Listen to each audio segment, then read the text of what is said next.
Hey there, how are you all doing? It is time for a new project, a very silly one at that. And I have no idea how it will go. It could be exactly how I imagine, or could be a disaster. We will see. Oko is here. Oko is a bit uneasy in a way, but finally she seems to be calming down. She's laying down. That's good. Good kitty. So,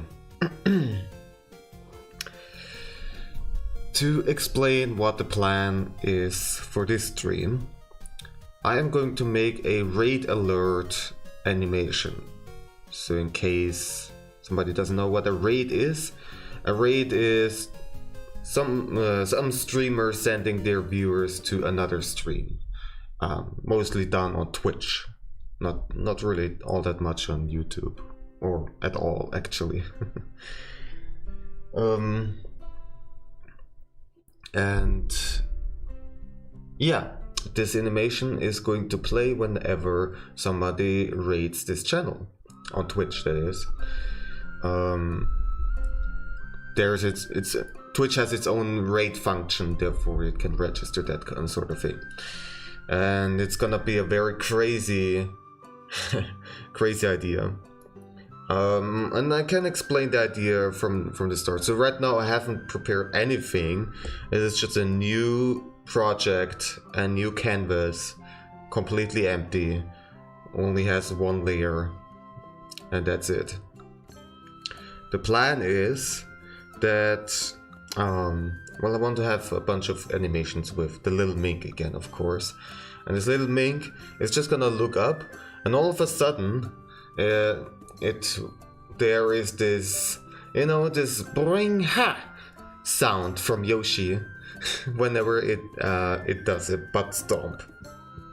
So you hear that, the little mink is looking up, and oh my god, there is a Yoshi coming down, and behind it many others, and you hear bring ha all the time, and it's like,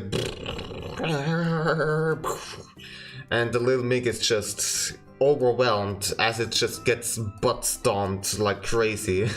And it's just flying around and like trying to hide, and then it's just, after the storm is over, it's just like completely confused and dizzy and messed up. And then it hears one last one, but maybe you know this meme where the bring ha is slowed down more and more, and it's bring ha,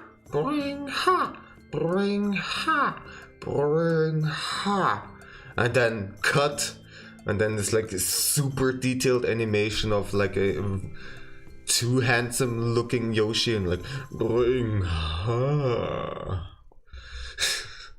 And so my idea is just having that kind of Yoshi, slow, like you hear this bring ha, and then this like uncomfortably handsome looking Yoshi is slowly floating down as it's doing a butt stomp. and the little mink is just like, it's just looking at it very, very confused. And then as the Yoshi disappears, it's just, the little mink is just hiding. and that's it. So that's the idea. It's very silly, and it's probably I didn't do a very good job at explaining the idea, but yeah, hopefully it will look how I imagine it to be. The challenge is well, the animations themselves shouldn't be all that complicated to make. It's a little mink that I have to animate, and then there will be a lot of still images. Like the butt stomping Yoshis, there will be just still images, kind of blurry looking, and they're just, I'm just gonna send them down. This image is just gonna be sent down straight downwards, just easy enough.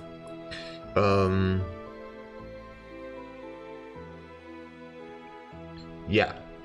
The one challenging thing will be to make an alert out of it. So after I make this whole animation, assemble everything together, probably I will do that in Premiere, Adobe Premiere. I have to integrate it into the stream software, and I will have to make a custom read alert. So I will have to learn a little bit how to use HTML and CSS to properly align everything, because it's gonna be a full screen alert. It's gonna be dragged out of the whole screen, and I want to have it placed correctly. And also, the thing is, the default positions of the text whenever an alert is playing is not gonna be working for me, because like either it's like right in the middle of the screen, or just somewhere down, or somewhere where it's like really doesn't make much sense when that the text would be there. I want to have like custom position and custom text stuff. That's mostly what I'm gonna do with the whole programming aspect of it. Hopefully it's calmed down. She just ate a little bit, And now she's sleepy. Alright, so let me just straight up start. Also, by the way, I'm starting now in the sitting position. I can lower it a little bit more actually. Because my feet are hurting, especially my right foot. I still don't really have the stamina for standing a long periods of time, and apparently I'd overdid it the last couple of days. Well, I was streaming on Thursday, so it wasn't all that long ago, and I was standing a bunch, and yeah, that might have been a little bit too much. Well, but anyways, so the plan is I'm going to show the timeline here because we're making animations. That's fine. So, and we make a new animation. It's gonna be 30 frames per second again, because it gives me a. It's not gonna be actual 30 frames per second animation. That would be a bit too much to draw, but it gives me a nice range for properly timing everything and like moving things around, the frames around. I have no idea how many frames I'm gonna need. 10 seconds? Let's go for 20 seconds at most, and then it's definitely not gonna be that long. So first I'm gonna have to make the animations of the little mink looking up, like at first like jumping up from the bottom of the screen right here, and it's looking up and like looking towards us, and then it hears the bring ha, and then it will be surprised and shocked, and then it will try to hide, that kind of thing. And then there will be a bunch of still images. Some of them might have some slight animations, some short animations where it like shakes its arms and legs around, or I don't know. And then the last thing, which will again be fully animated, will be the mink kind of like very dizzy looking up and like being very confused, very messed up, very exhausted, and then it hears the way too handsome Yoshi and like bring her, and it's like looking at it as it is slowly descending. So yeah. Yeah, so let's say 30 seconds Well, I can make it larger at any point, so it doesn't matter all that much. And actually I have to excuse myself right now because I have to go somewhere. I didn't have to go right when I was starting the stream, but now all of a sudden is, yeah, sorry about that. We'll be right back. You know, in this case I'm actually gonna just go over to the kitty, but I'm muting the mic.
Well, I guess I can't do it because Hoka wants to follow me as always, so I actually have to go to the normal one. Be right back.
Alright, I'm back.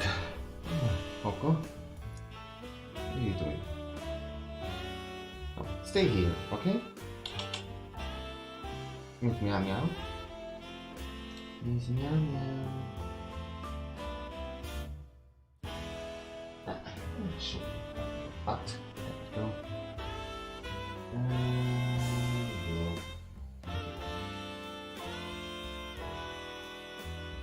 You're so excited. So excited, little kitty.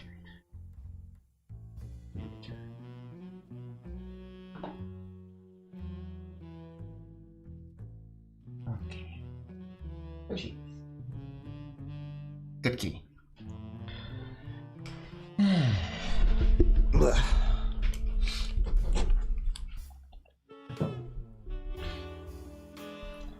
Or not, I suppose. Well then.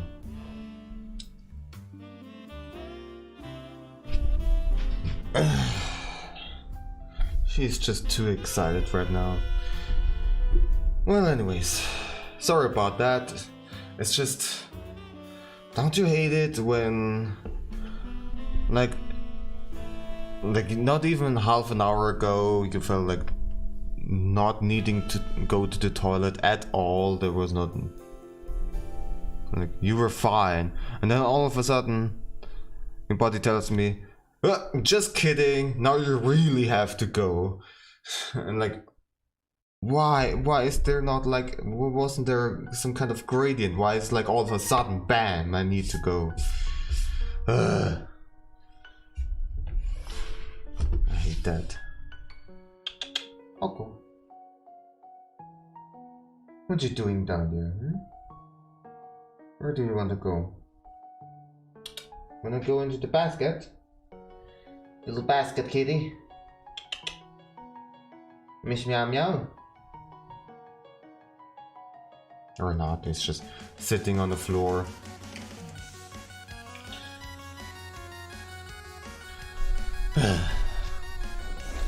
Anyways. So, back to the project. So, well then. I need to have this folder here.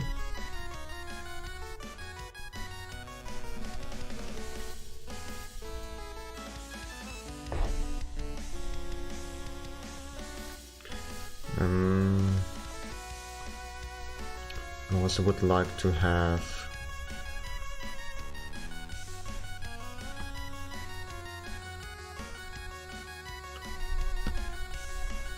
this kind of background, so it will make it easier for me to notice little flaws. And yeah, that's pretty much it. This is gonna be the sketch folder, and in here we will have our frames.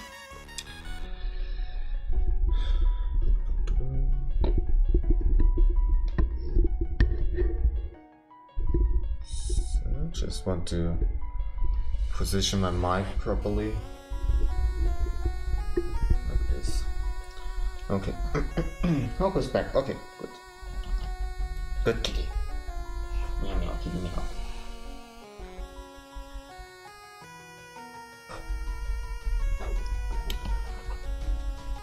Let's see, what can we do with this?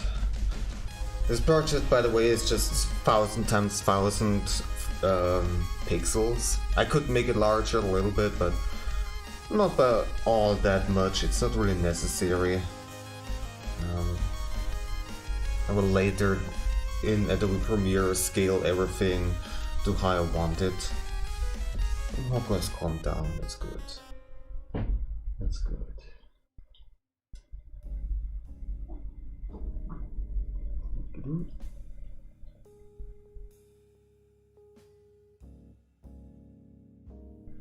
Alright.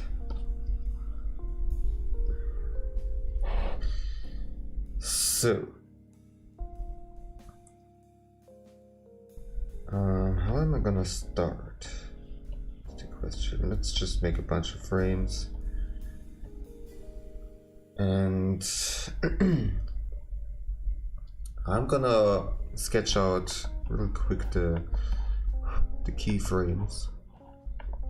So we're starting at nothing.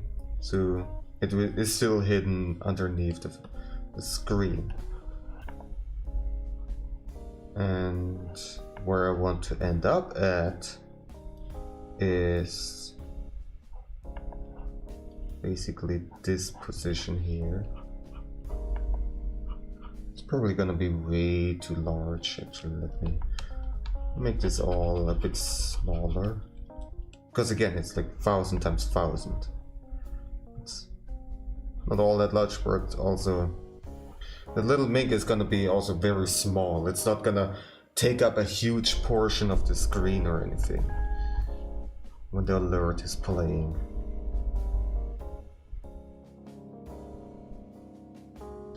But also on the other hand, actually, I mean, because scaling it down is better than scaling it up. So I want to make sure that I have it done right.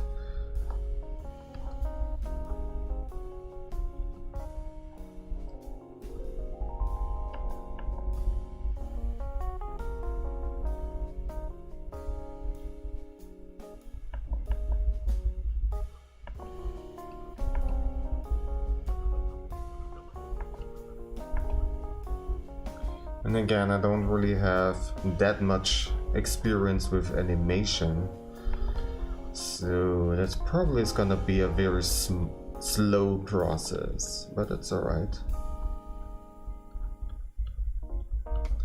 It's good to do this on stream, because then I'm gonna be extra productive and focus properly on that project. And I'm gonna imagine that it will take quite a while until I'm done with this. Because, you know, animation takes a lot. It takes a long time.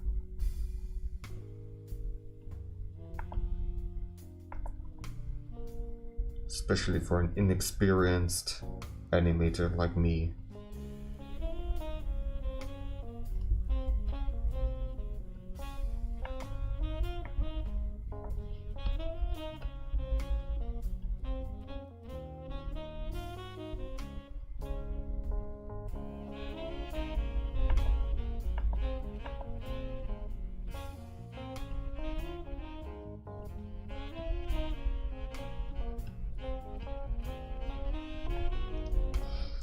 This keyframe is going to be especially important because all the other frames will be basically based on this one here in terms of proportions and stuff like that.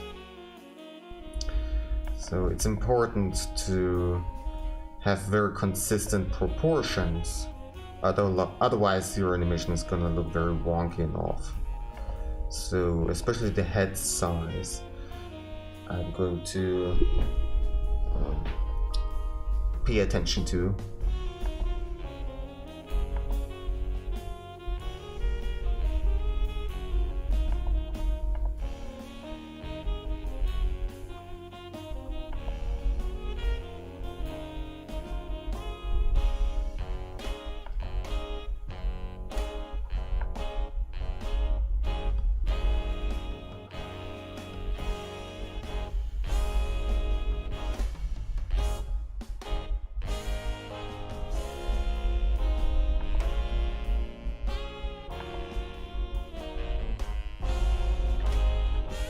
Make the paws a little bit smaller.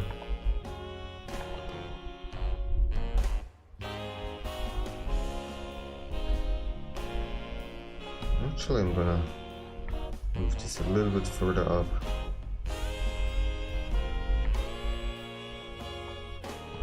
And the whole thing a little bit down.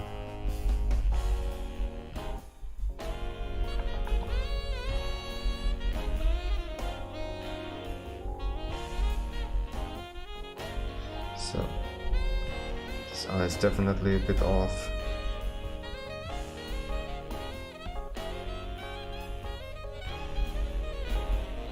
And then we flip the screen. There we go. Ah, It's like kind of tilted to the left here. But then in this case, it should be easy enough to just do this here. There we go. Looks already much better. So also maybe we'll use the grid in order to make sure that everything is nicely perpendicular and everything.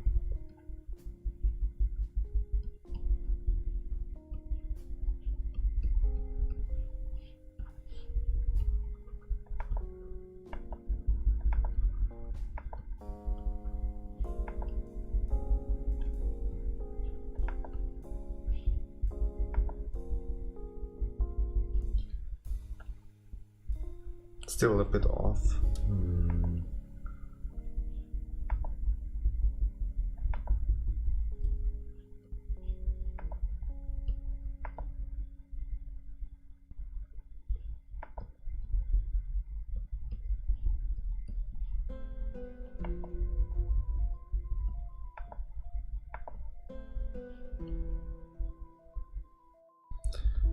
And there we have one of the new tracks in my playlist.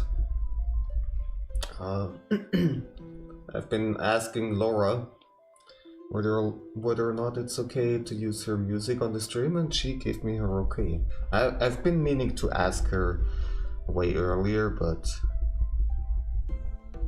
I forgot about it, or either was like too shy or anything like that. Yeah.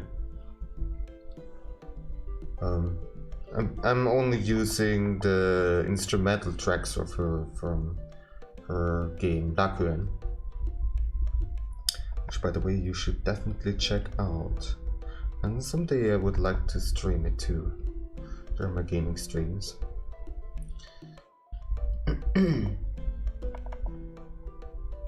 Yeah, I love these songs, and they're perfect for the stream. She does way more vocal stuff, however. And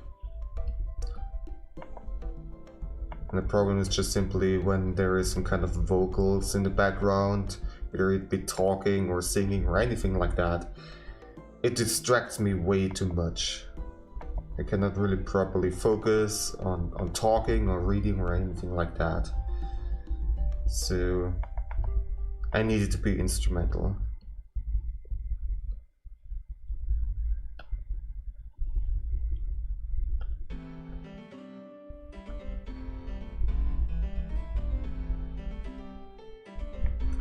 Move this like actually to the center so I can compare it easier.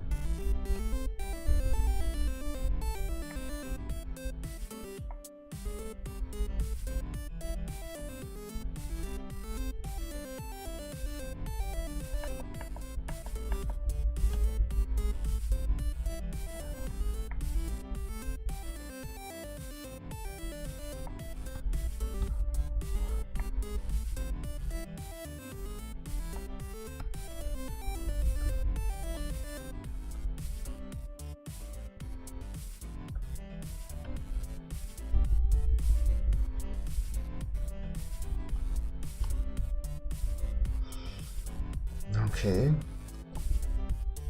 As I said, the other frames are going to be based on this one.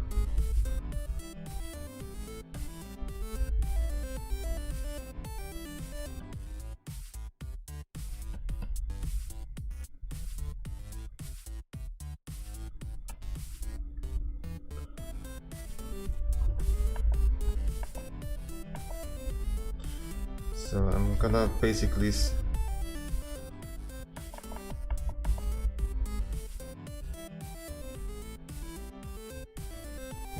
what I can do is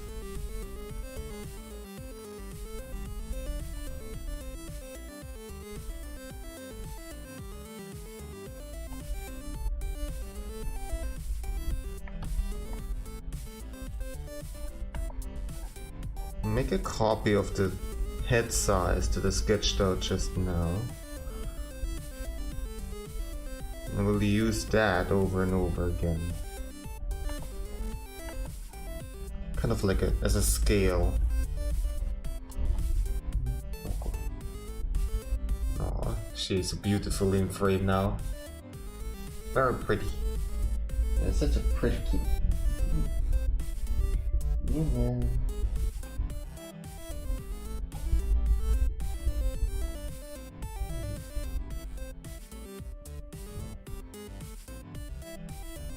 She's so cute.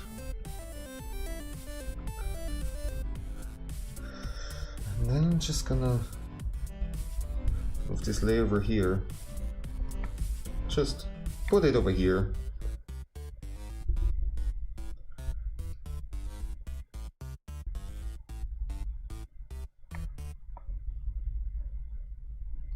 Alright. Perfect.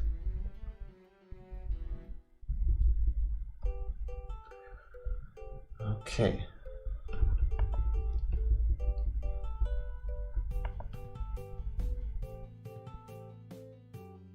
And then I'm just gonna use it over and over again for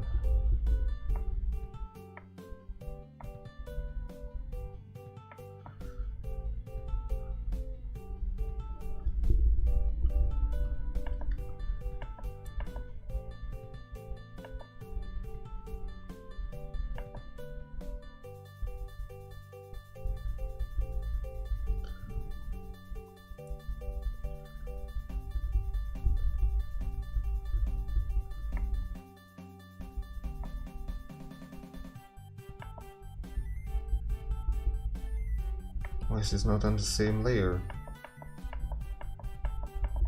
Weird. There, I selected the right one. Why are you drawing on this layer now? This is not the right one. Oh, okay. For some reason I've been moved. Okay. Fine. Let's do it like this then.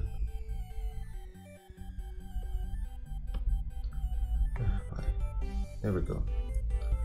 So this one is slightly lower, the nose is slightly higher because it's popping out from the bottom of the screen, while like having the nose straight up, and then it's like looking straight forward.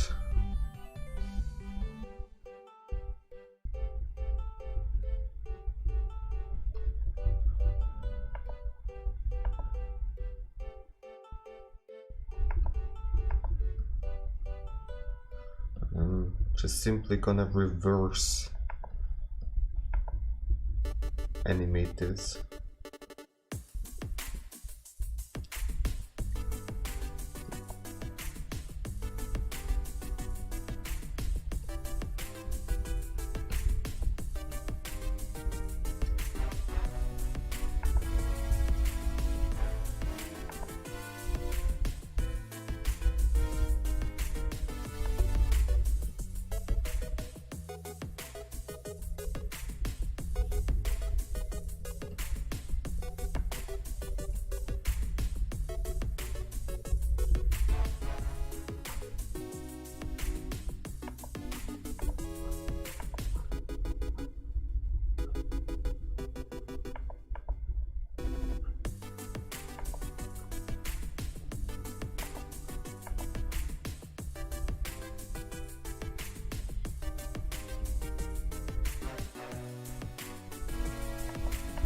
And the paws, let's say they're actually also a bit higher, as they're like reaching above and then come down on the ledge.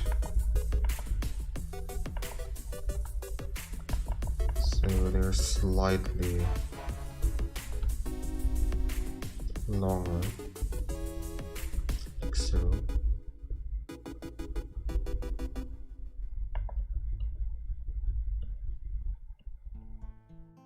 All of that stuff is gonna have some shading too, so that will make some things a bit more obvious too.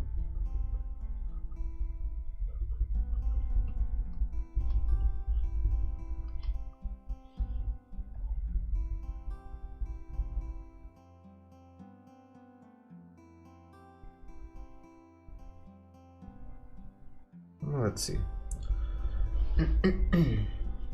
I don't need 2 frames, 2 cells. There we go. Only 1.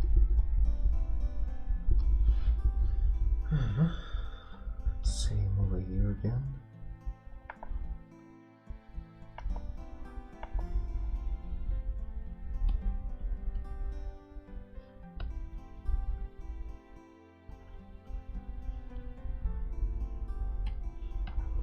Oops. This one. And the height difference before was very slight, but here I'm making it more obvious because it's a slowing down motion.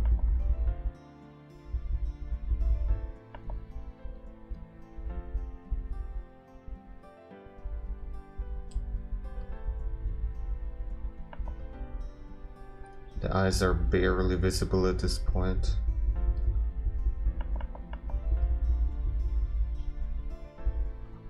Actually, I also want to have the head shape a little bit adjusted, because its head is not perfectly spherical. It's a bit pointier towards the snout.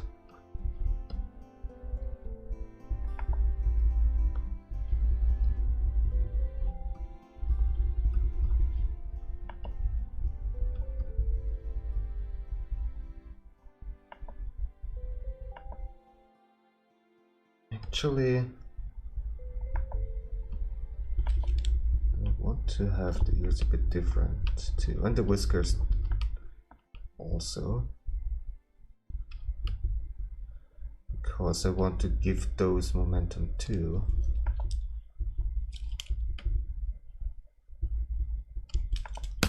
Oops. So let me actually flatten them a little bit.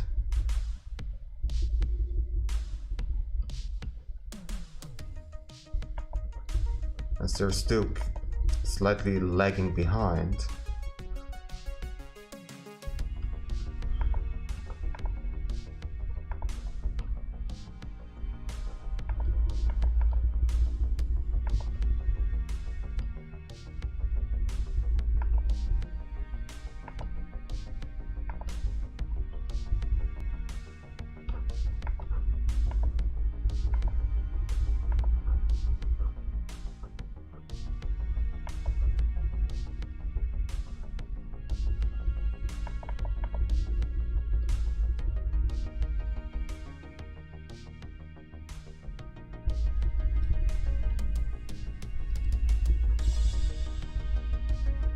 Here especially.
It's probably gonna require a lot of adjusting later on.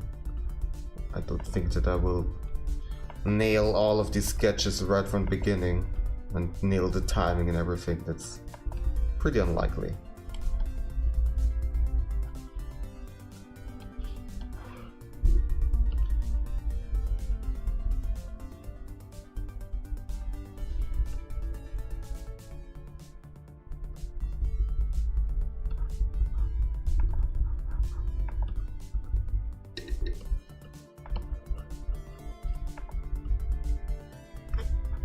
So here in this frame it's just looking pretty much straight up.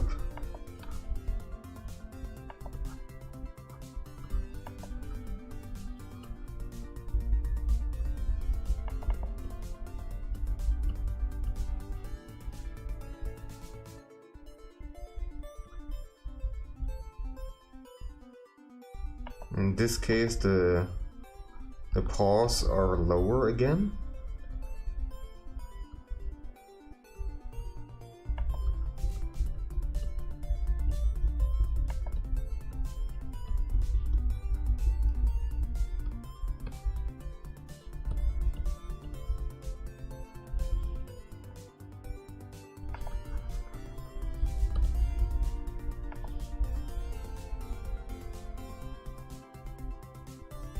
And this frame is just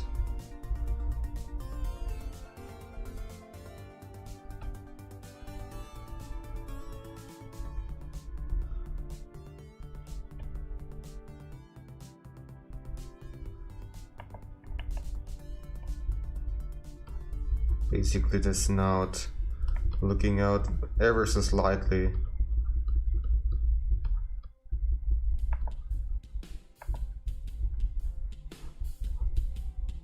Maybe the paws are probably ticking out. No, not even. It's just the snout. It's just the snout here. Just the nose.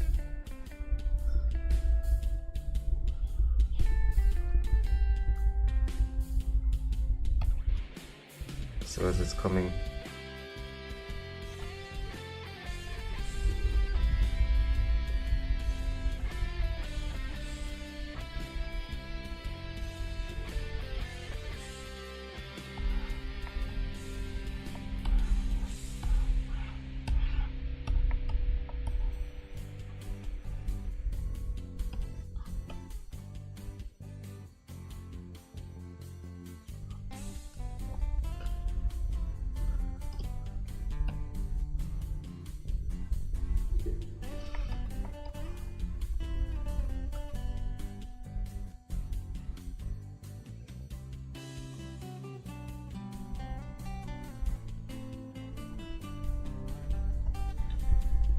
Well, let's make those frames a bit tighter.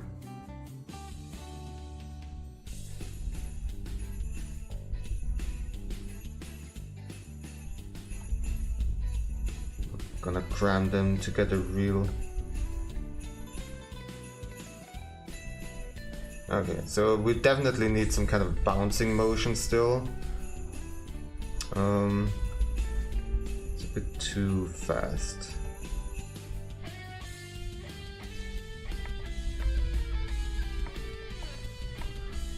See.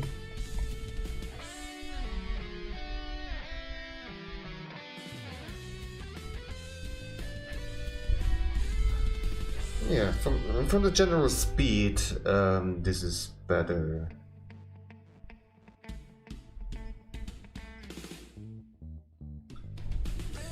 So, but as I said, there needs to be more bounciness, especially for the whiskers and the ears. So I'm gonna move this further to the back because this here is still gonna be the end position, but between we're gonna have some frames.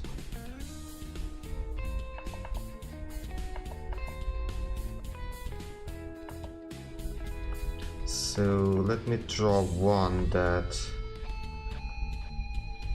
where the head is ever so slightly higher.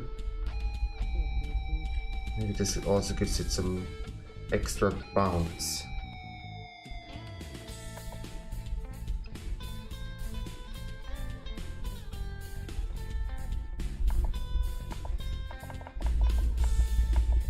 And also, I can give the paw some kind of like a squish motion.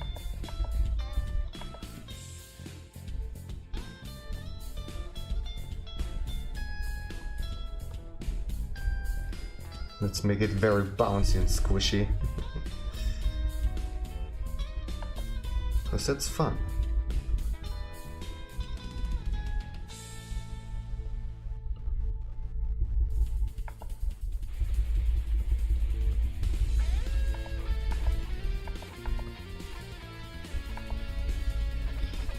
So good doing. Oh, she's passed out. Look at her. So peaceful.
I'm very happy that I also have some tracks from Super Shiggy in the playlist.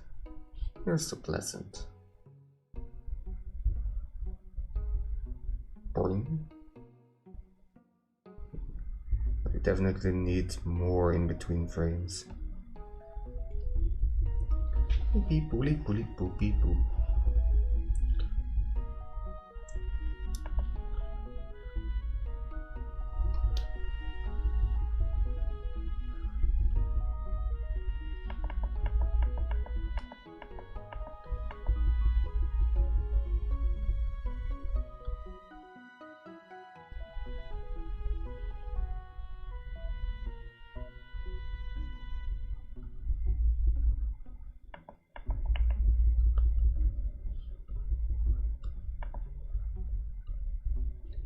Just give the paws a little bit extra jiggliness, but letting them stretch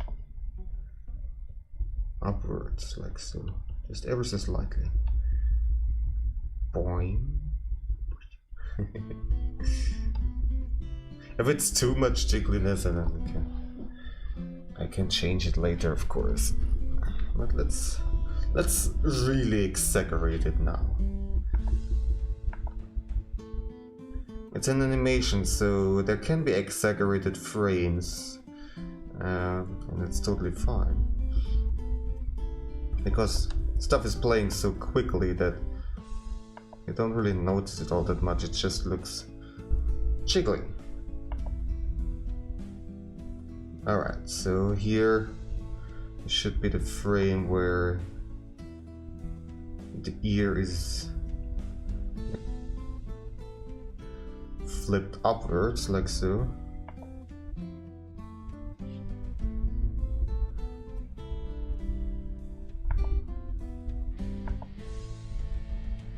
Oh, I haven't done the whiskers on this frame, and then the face either, and anything.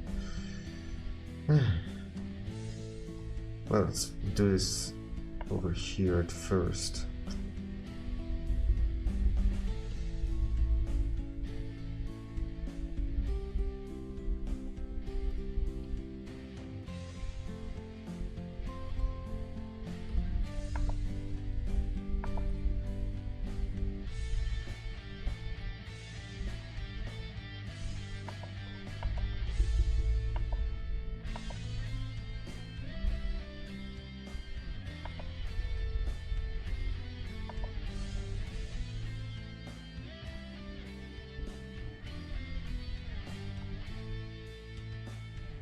right?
One more in-between layer, definitely.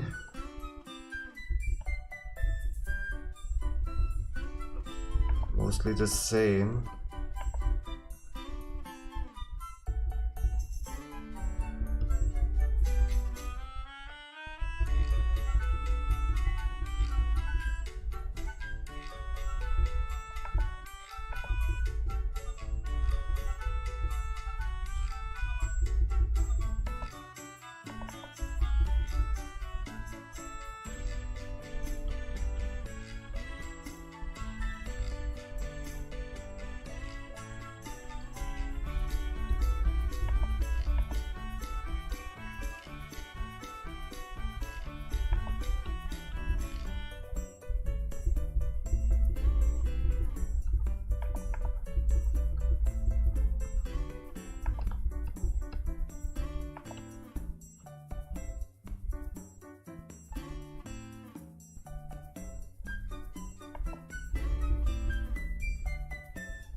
And I want to include a little bit of a bounce back. So it's again a bit pointing downwards.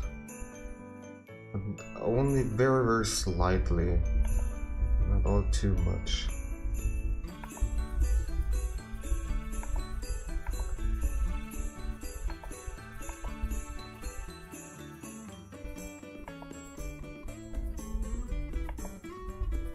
The whiskers, the same thing.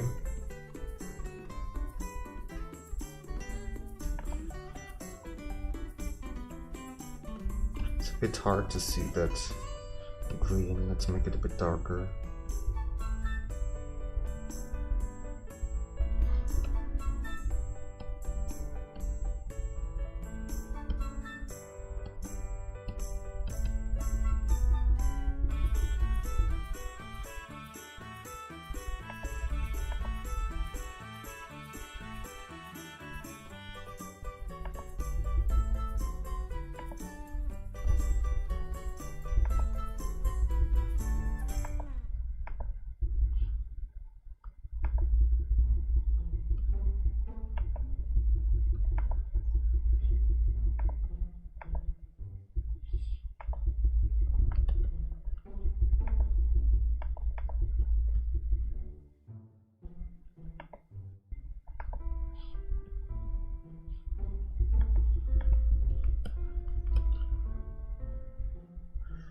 let's see.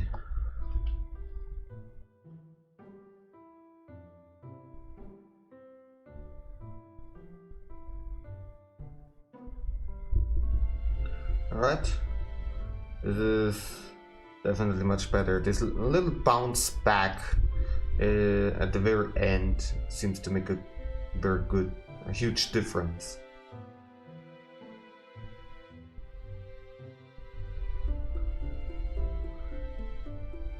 But I think the paws are a bit too wobbly.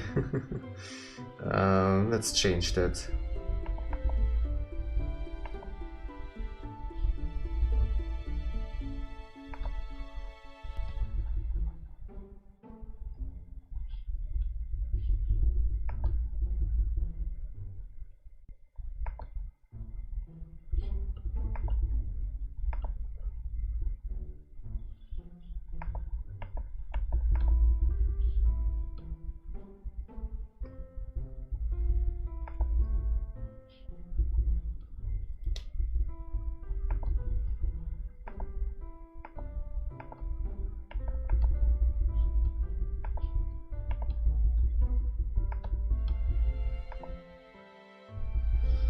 That's what I like about making raster-based animations in comparison to vector-based, because you can do this shaping and adjusting in a much easier way, at least easier for me. I guess if you use a vector-based, then you can like drag around the lines and stuff, but I'm just simply not used to it, I suppose. I like the more painterly approach.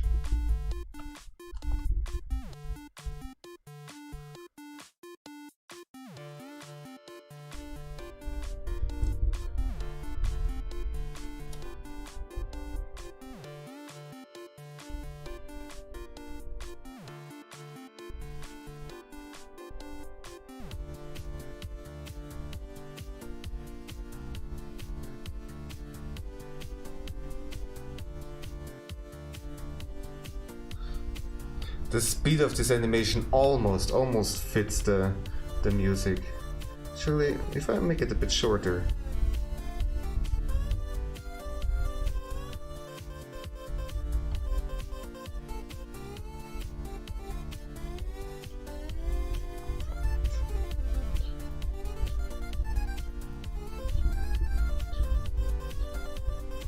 Not quite still. Okay, let's stop messing around here.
I think it's good enough.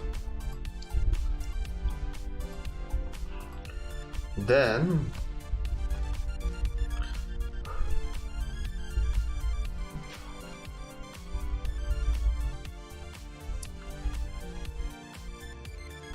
I want to have another keyframe.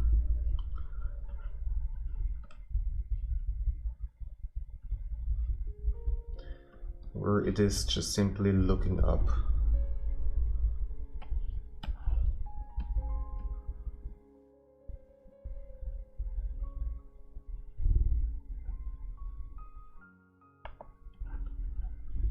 Just slightly.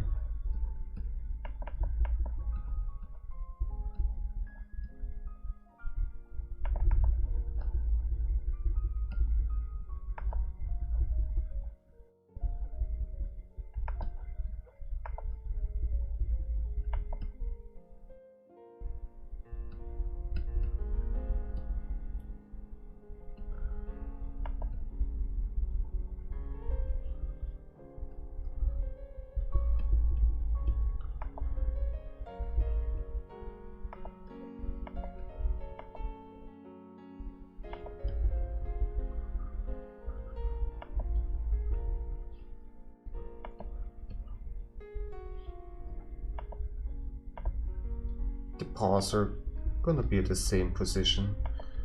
No big change over here.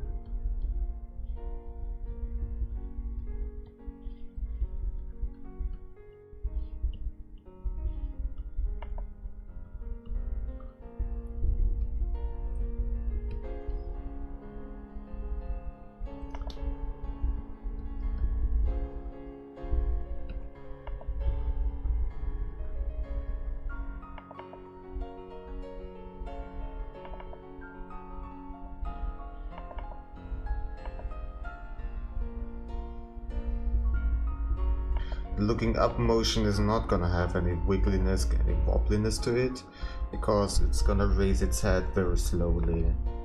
There's no need to make it like super quick, because at first it's just like, huh? What is this, huh? It's not like immediately surprised, it's just like a bit confused at first, and then it will get shocked.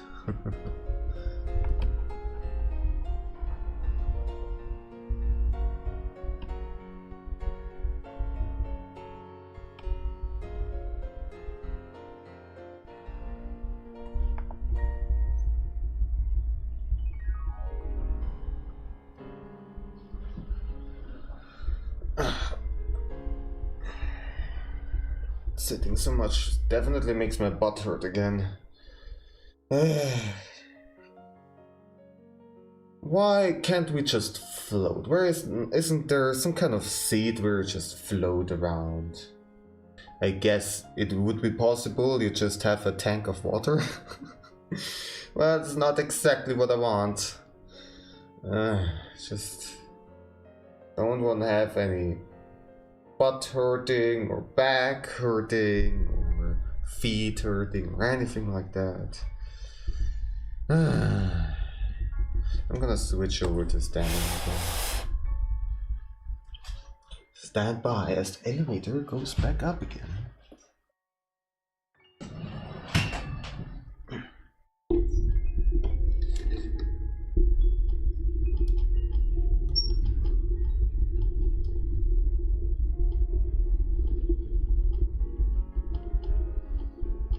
Kitty is awake.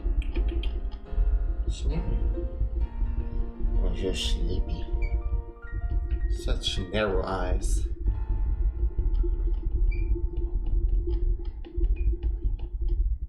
Okay.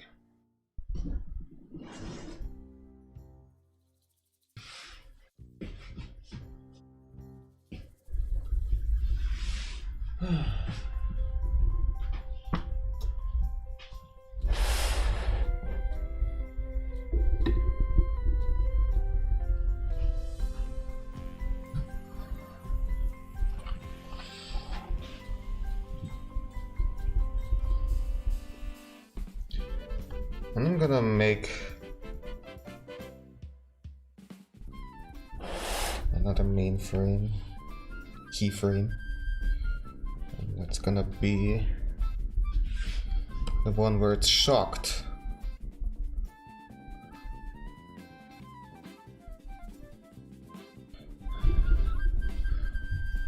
I'm just thinking about what I will do with the paws. Are they just gonna still sit there? Is it gonna be doing this expression? It's gonna be this expression? The head will move backwards, for sure.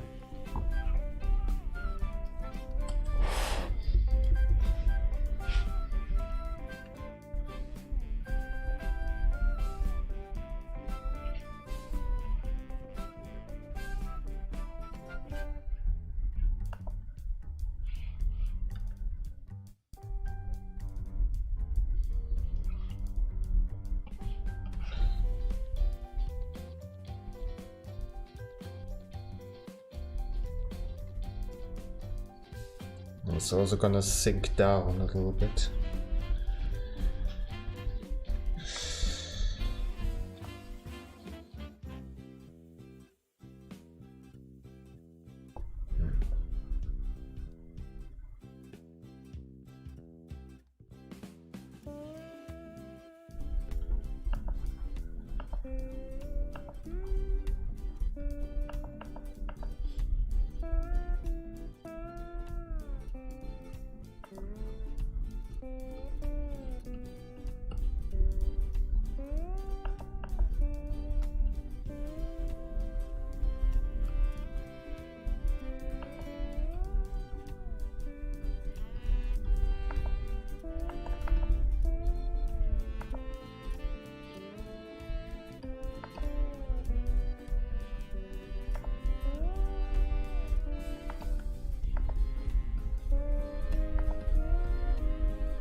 And then it's gonna have these big eyes. Absolutely shocked.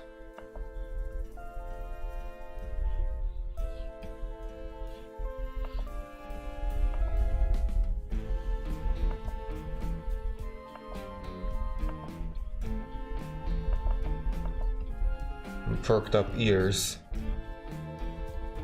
Well, I'm not exactly sure how I wanna do this. It could have like a skin crawling animation, but that would be a lot to do.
Still not quite sure what I want to do with the feet.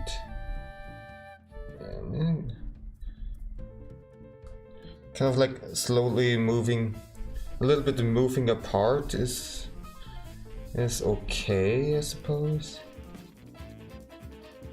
I can make the head even lower. As it's just like sinking down.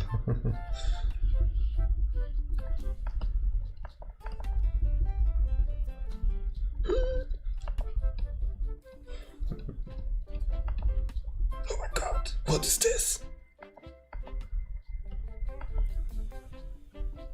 I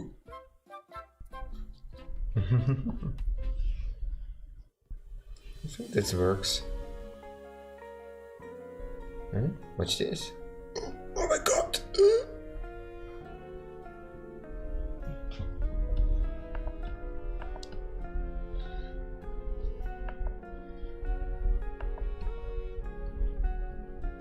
Also the whiskers is just like straight lines.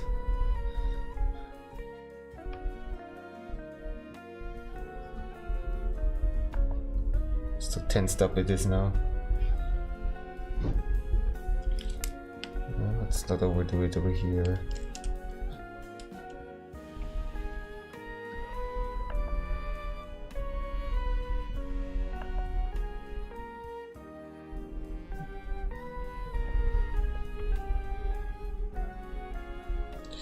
Okay, let's fill in some in-between frames.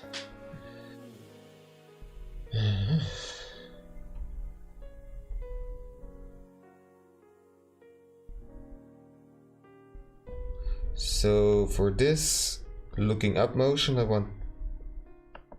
What the heck? I want to have 2 in-between frames.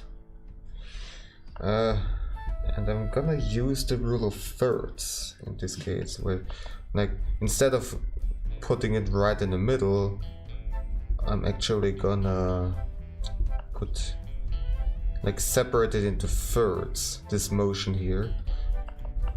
There is gonna be this kind of motion here for the nose, and it's basically how I orientate myself, just based on the nose itself, and everything else will be derived from there.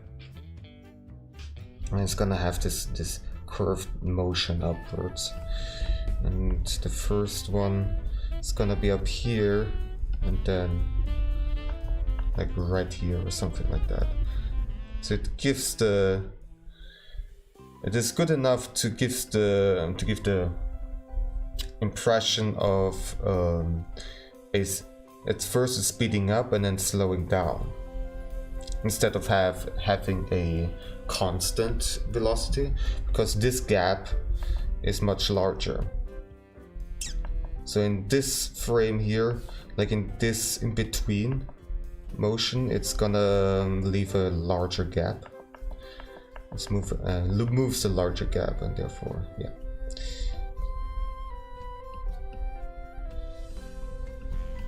I'm not very good at explaining that stuff, but every now and then I'm watching some videos about how to animate,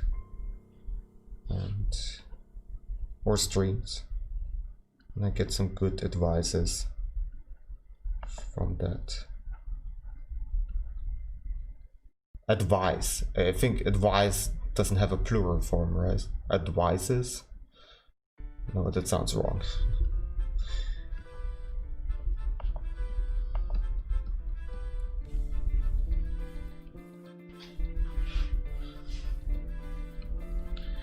So the paws are gonna be stationary the whole time.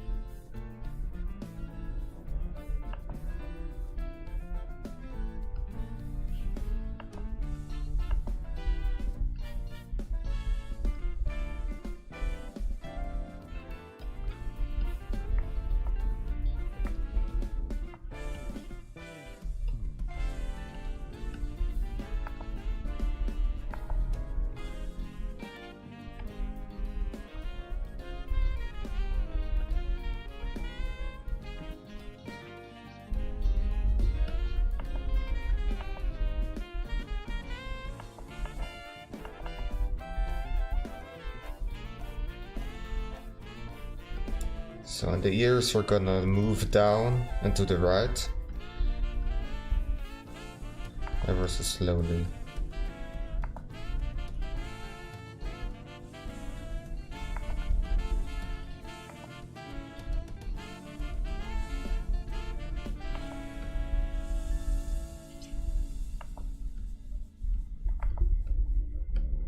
What I do like about animation is that it involves a lot of spatial thinking and logical thinking. You have to have somewhat of an idea about what's happening to those body parts and those objects and so on and so forth as you rotate them, as you move them, speed them up, as you slow them down. There are physics to consider and stuff like that, and it's pretty cool in my opinion.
It's getting a bit too warm again.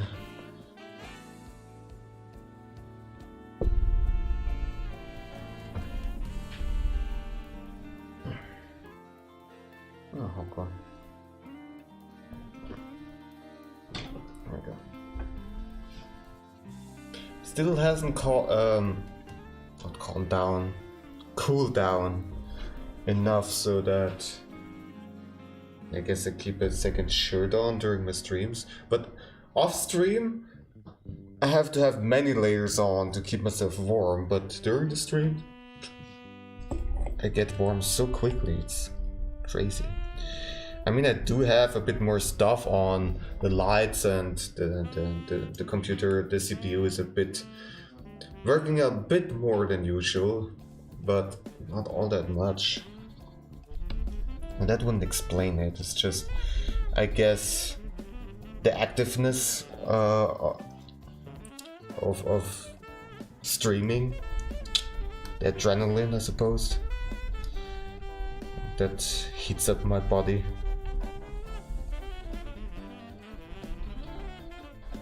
Well,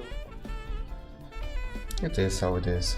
I mean, it's good, especially for later during the winter. Because I don't want to heat up all that crazy much just to be able to stream for longer periods of time without like having to have like tons of layers on me and a blanket and whatnot.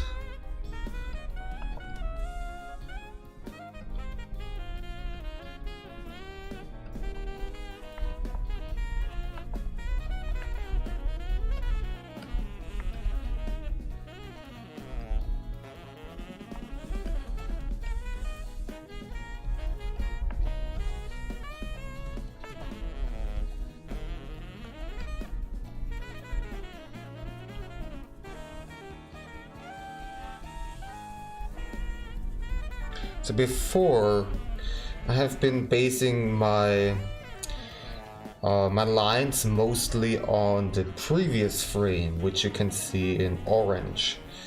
Now here, since I want to be closer to the looking up position, to this keyframe here, I'm basing my lines more on the next frame.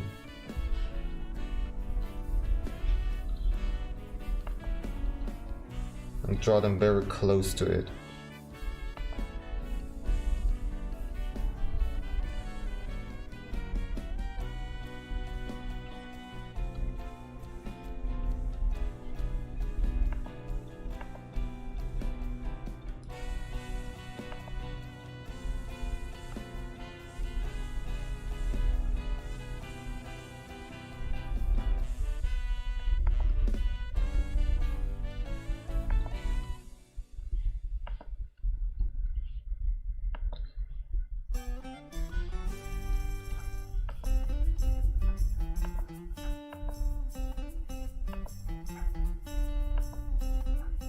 For the whisker, I just can mainly look at the tips of the whiskers and derive the position from there.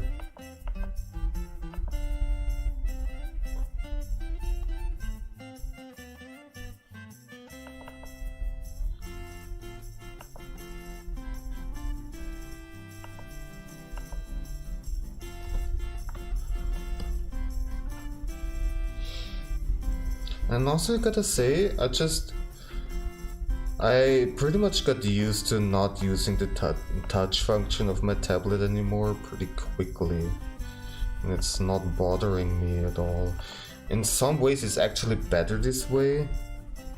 Because first of all, I don't have to switch back between like putting down the tip of the pen and then moving and using the fingers and switching back and forth. I just have to use my left hand for pressing the buttons that I need to press. And second of all, the program seems to have way less issues now.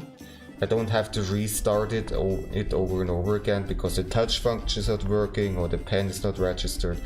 Weirdly enough, also the pen is working better this way.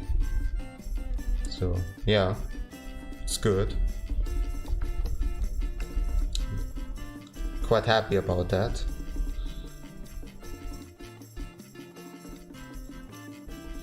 Alright, so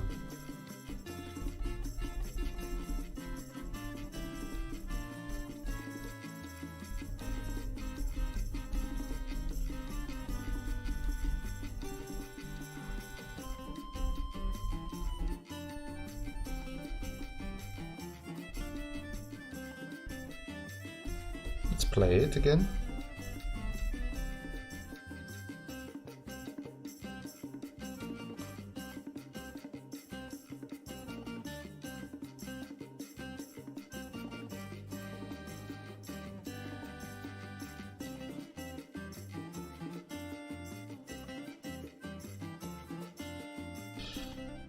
The animation can be a bit slower, maybe. Let's see.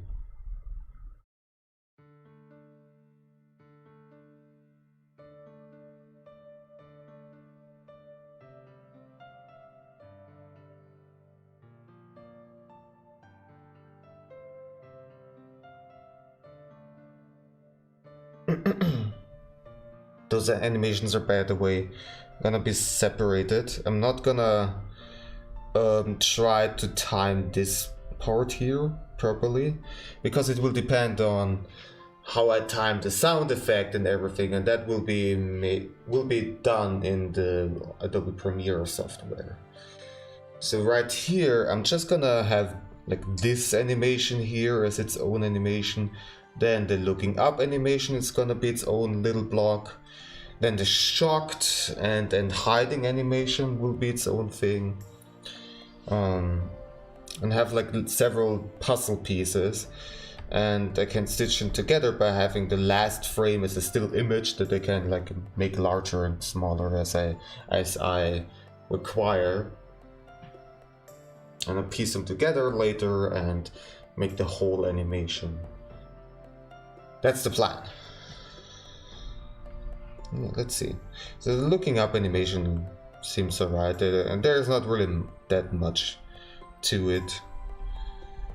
So this one here is gonna be interesting.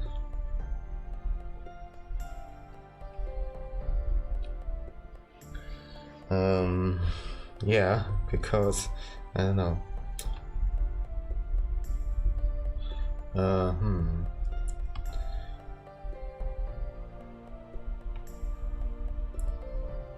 Let's maybe have one frame that's basically gonna be the same. Let me copy paste.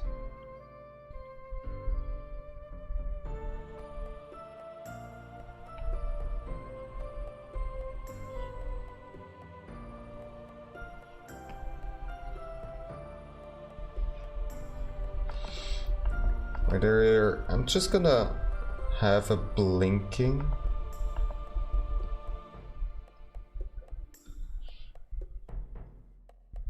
Just closing the eyes. Then in the very next frame, first of all, it's gonna be starting to lean back.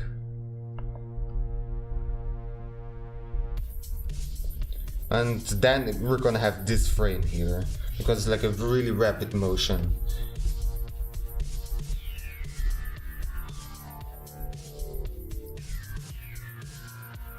But since it's a rapid motion, I'm probably gonna want to have some bounciness for the ears and whiskers again, so actually there will be more frames.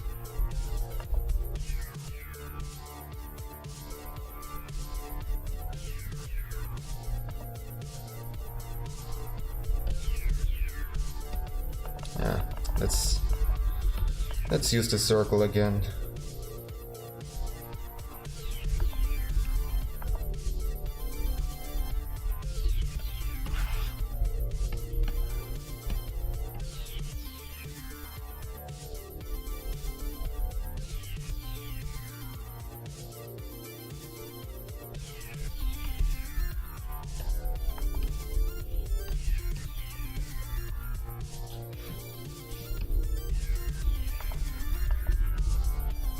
I gotta say, I'm doing some decent progress. Decently quick progress. I've been worried that all of this is gonna take way too long. I mean, right now I'm just at the sketching phase, but usually the sketching phase also takes me quite a long time, so this is pretty quick so far.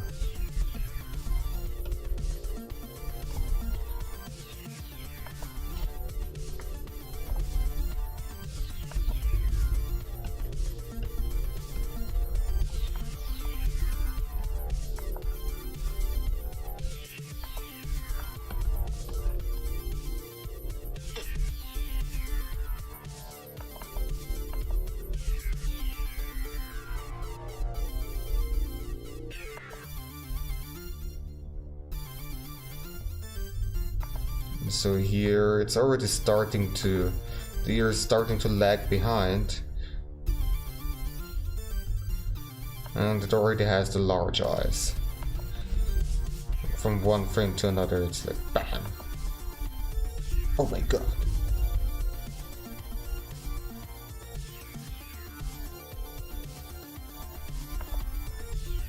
And the whiskers too.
Now! I'm sorry. You were so deeply asleep, huh?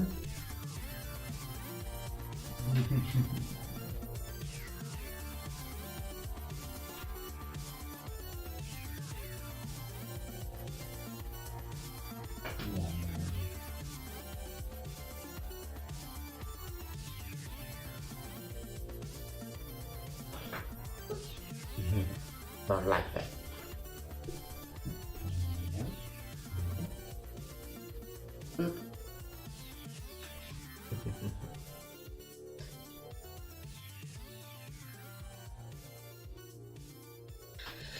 Alright.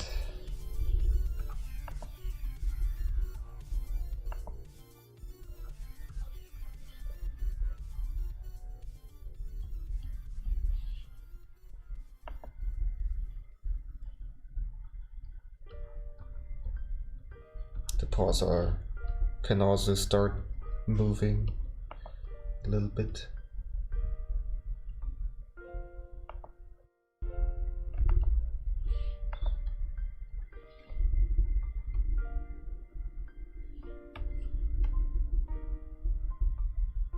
Oh, oops.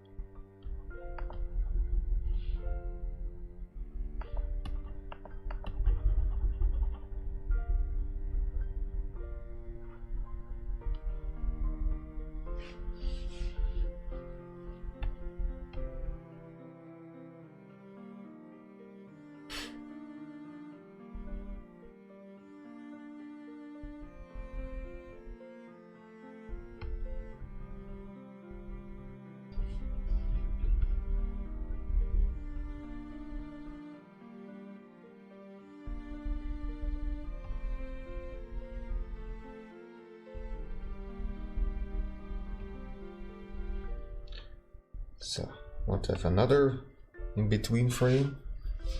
I'm going to draw this very, very close to this keyframe here.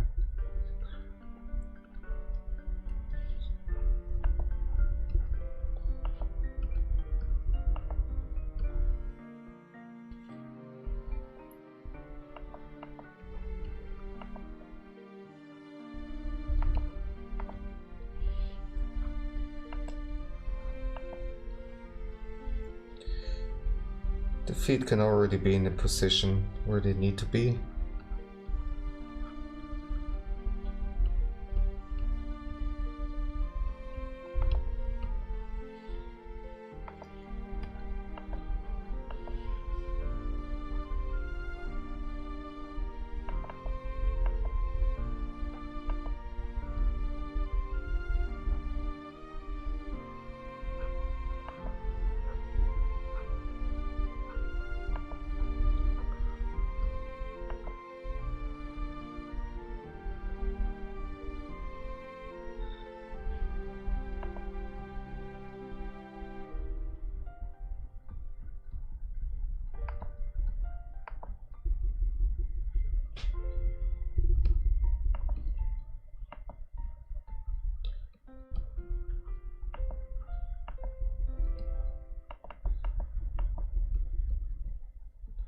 And the ear, of course, is dragging behind.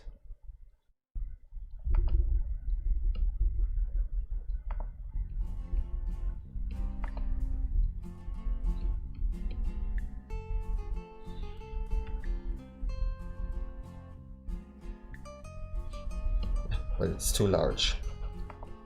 Way too large.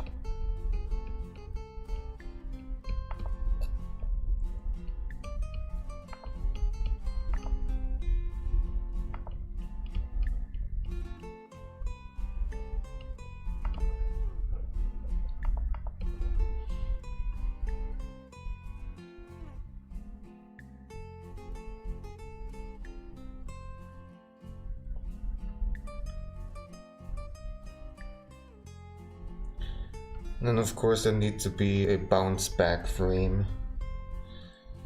So for that I'm just gonna copy this frame here.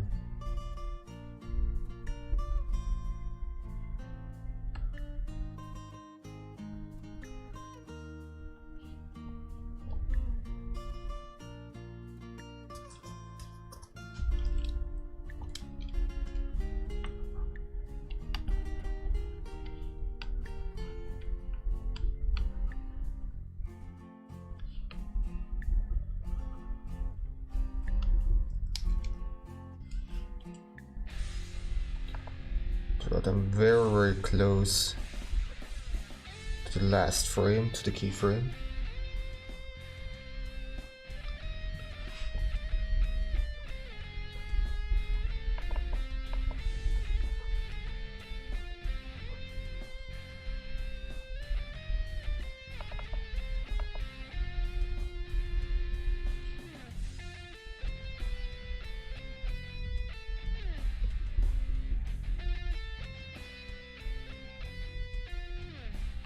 Actually, I want to change this one here. I want to have perked up ears. I want to have like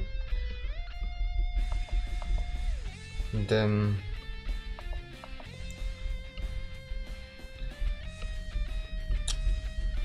bent backwards because it feels intimidated and scared.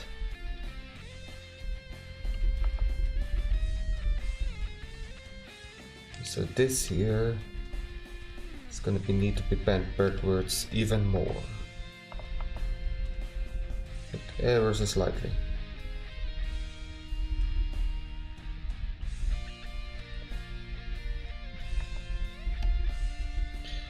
Also, I need to save this, so let me do this real quick. Read alert emotions.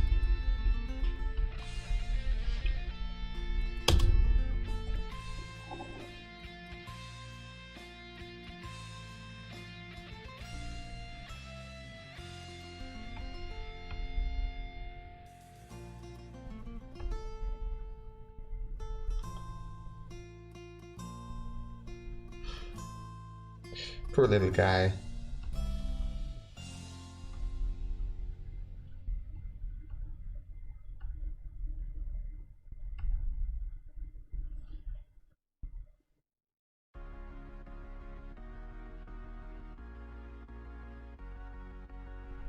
Okay, the blinking has to be dragged out.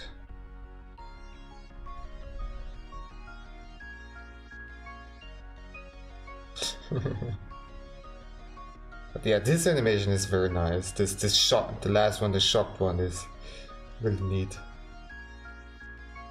I actually really like how it turned out.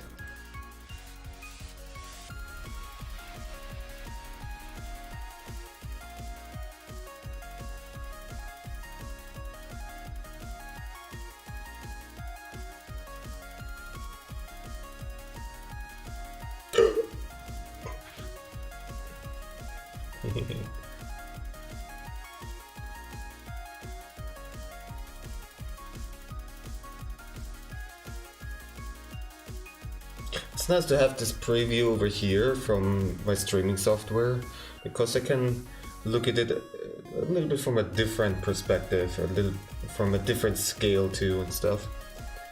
Also, where's Hoko? Oh, she's back there again. Okay. Need to move the camera.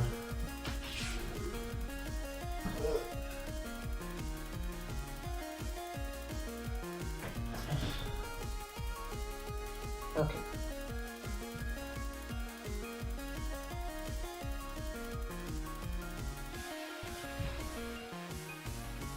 That's fine.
It really turned out nice.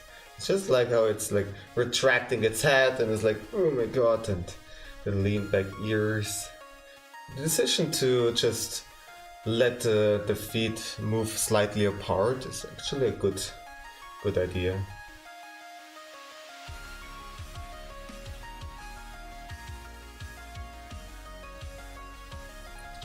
Now let's think about what the next step should be. Is it just gonna duck down real quick, or is it at first gonna put its feet on its head, its hands on its head? If I did the second one, putting the hands on the head, it would be a bit more work compared to just ducking down.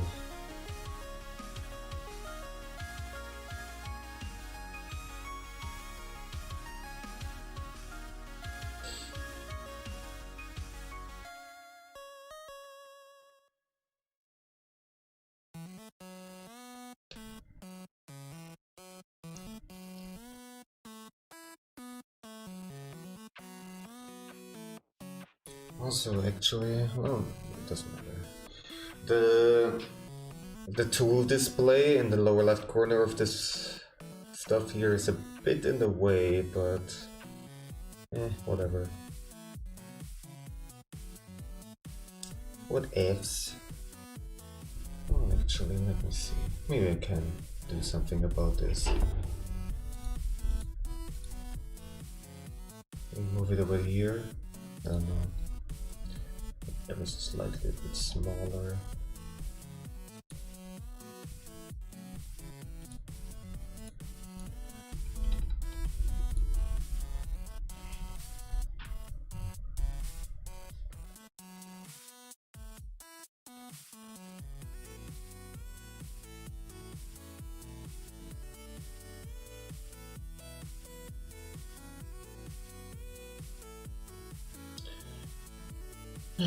I think I'm just gonna let it duck down, just gonna hide. And then later still frames and very small animations, it's gonna probably gonna have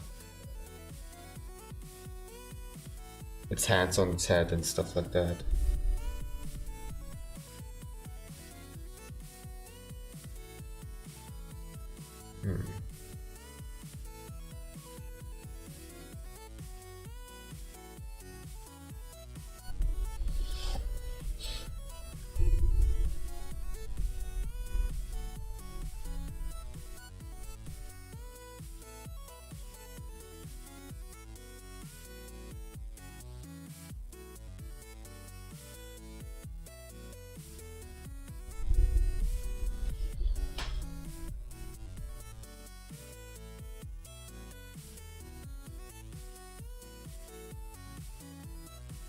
Okay. Well then, let's see how we do this.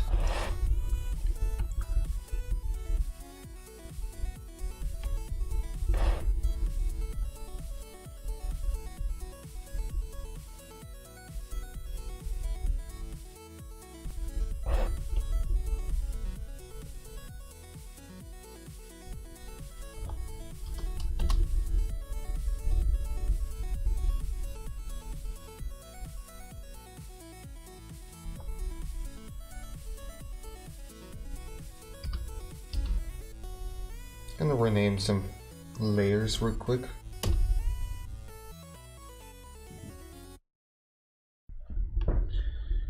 Okay. Let's see.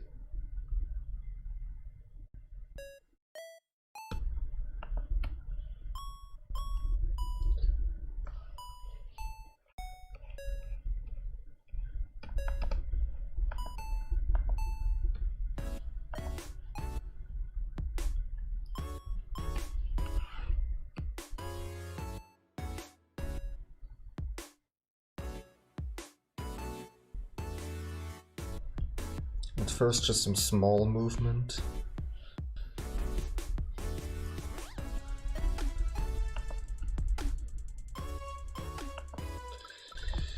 What should the head motion be? It's gonna, yeah, it's probably gonna duck down. So it's gonna move downwards instead of like just keeping like moving up. And that would also be a motion when it's like disappearing, when it's going down normally. Then I would probably have an upwards motion where the, you know, it's just a, I don't know. The nose is kind of like dragging behind the rest of the body, something like that. But in this case, I'm probably gonna let the head move downwards because it wants to duck down. It's trying to hide. It's my thinking.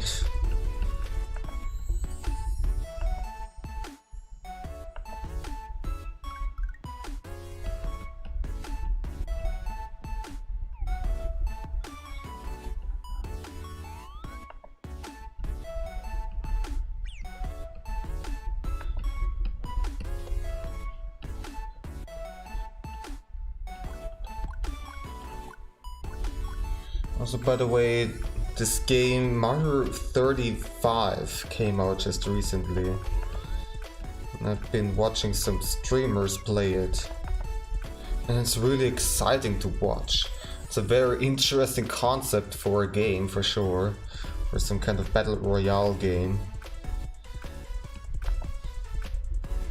I wouldn't want to play it myself because first of all, it's too stressful for me. I don't like that. And second of all, I suck at platformers, especially 2D platformers.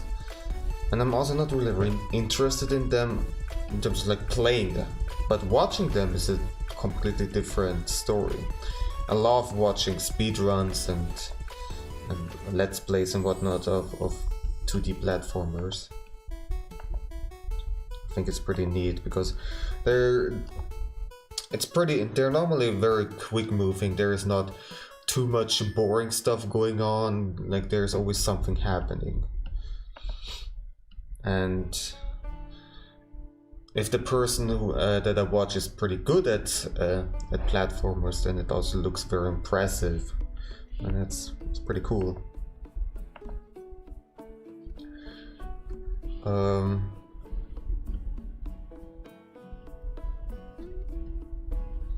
Yeah, and in comparison to something like, oh hey there cat, glad to see you here.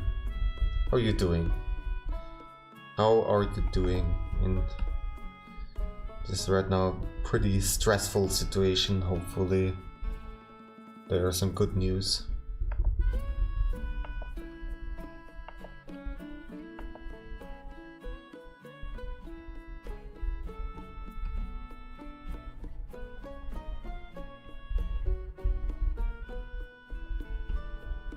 I see you're trying it again on the Twitch side.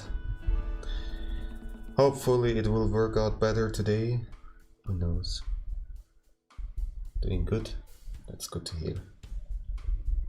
I'm doing alright.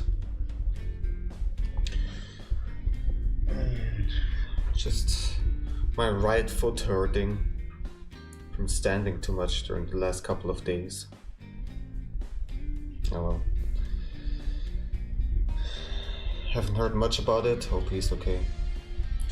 Well, okay. I definitely hope so too.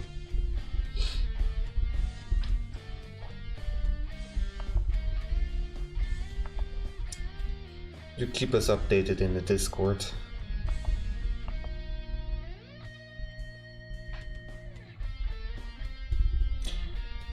Hopefully, despite the situation, you were able to also take care of other stuff, you know, like do school related stuff, maybe do some drawing, maybe, I don't know, whatever was possible for you, and maybe a stress reliever in some kind of way. So I don't really know what I want to do with the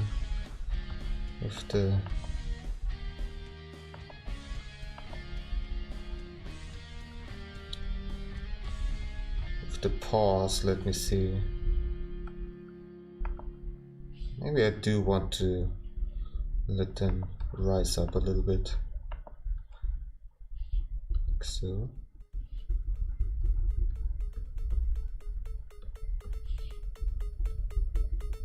To give you an update on what I am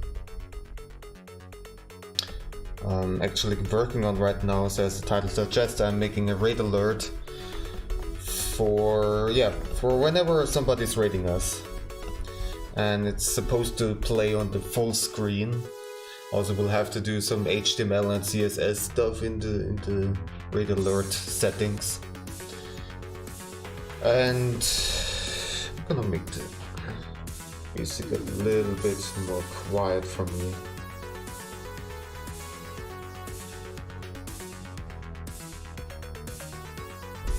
So let me just play it, except for this frame here that I'm working on right now.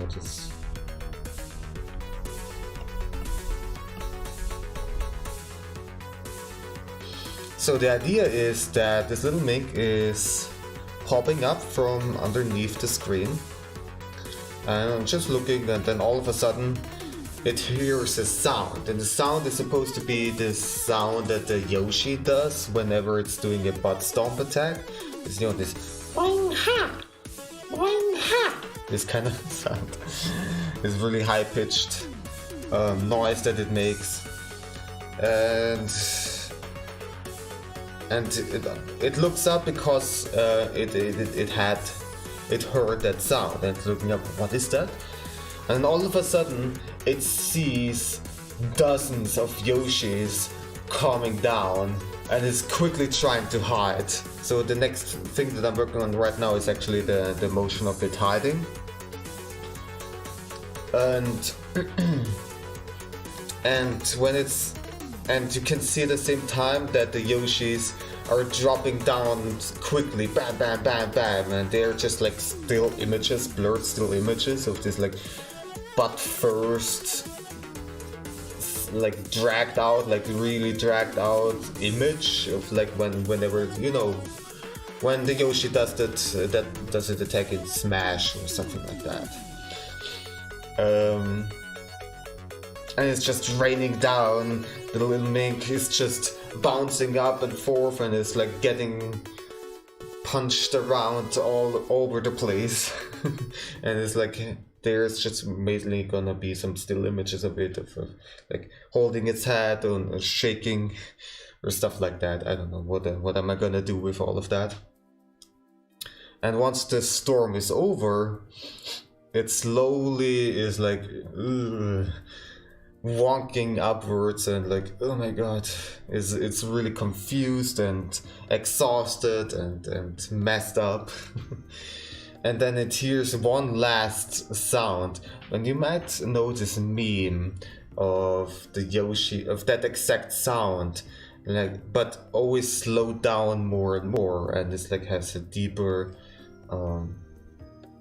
voice more and more, and it's like, so at first like boing ha, boing ha, boing ha, boing ha, boing ha, and then in that video, like sudden cut, and then you have this super detailed, very uncomfortably handsome Yoshi animated and making the sound boing ha.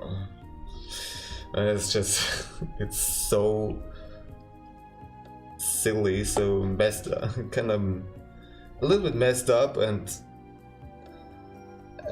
after that sound, like bring ha, comes, and it's like, as a reflex, it got scared, and then you see that's uncomfortably handsome Yoshi slowly floating down, very slowly, still in the position of a butt stomp, but it doesn't have the momentum for an actual attack. It's just slowly moving down from the top of the screen to the bottom and disappearing again. All of that just a still image, and the little mink is then looking at it, it disappears, looks towards the viewers, and that's the end. That's the idea. And yeah, it definitely sounds like a lot. It is a lot. It will be a large animation. But, you know, it's something special. When we get a raid, it's always something special. There are lots of new people around, and so I want to show them something. Show something silly, but also kind of impressive, because I put so much work into it. And a lot of people know that meme, so yeah. Sounds fun, good. Yeah, and so far I only have this part of it like popping up, looking up, want to see what's going on, and then seeing the storm, like seeing all of the Yoshis about to butt stomp the little mink. And I especially like this last part of the animation, as it's like shocked and like I think that one turned out pretty okay. The rest is good enough. And yeah, that's it. So I'm gonna do all of these animations separately from each other, actually, because I need to time everything, and this will be done in my video editing software, where I also have the sound effects and stuff. Honestly, would love coming into a stream and that animation plays. That's good to hear. That's the point of it after all.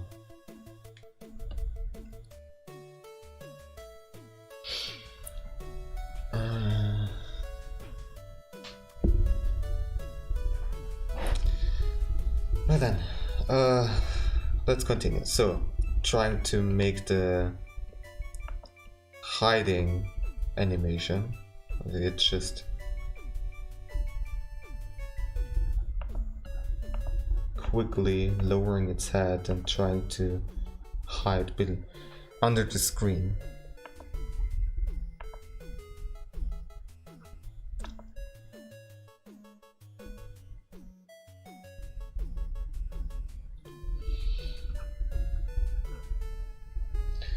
And yeah.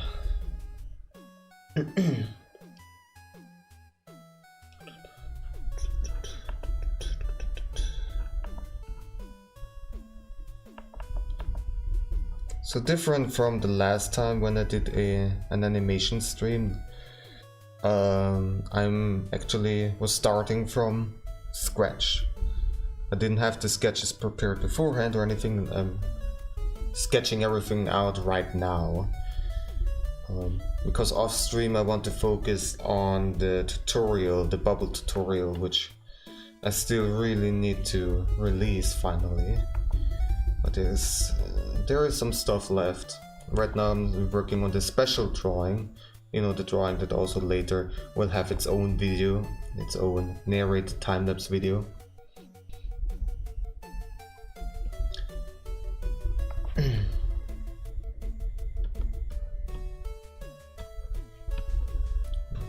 Right back. Pretty hungry, alright. Get something to eat. I just ate recently right before the stream, but I woke up like only about 2 hours before the stream started, and even less as well actually. So I was just eating a very quick meal, just to have something in my stomach. And I wasn't able to do my normal workout, which sucks because it gives me a bit extra energy normally. But it is how it is.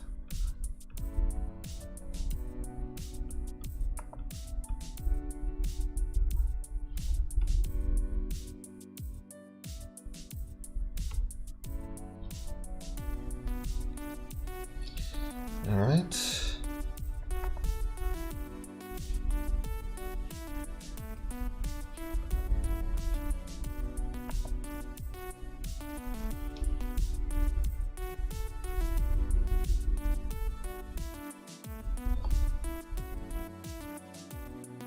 Oh, cool. She's completely passed out. So cute.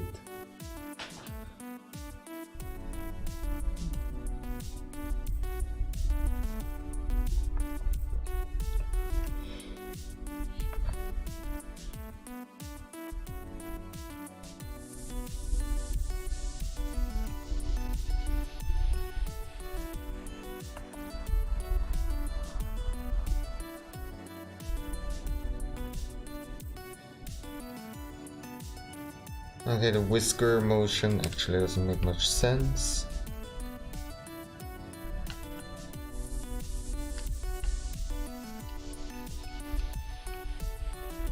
Because if it's dragging behind, it cannot end up higher than the previous previous frame.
Welcome back.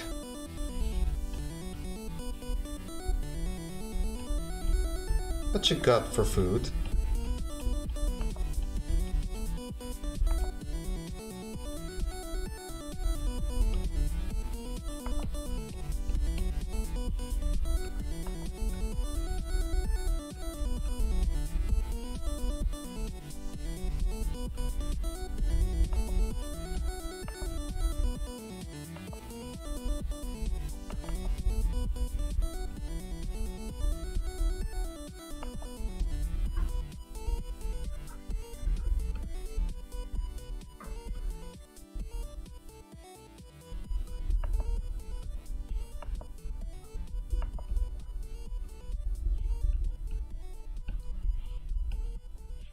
So again, the ears are dragging behind. They're stretched out because of the momentum.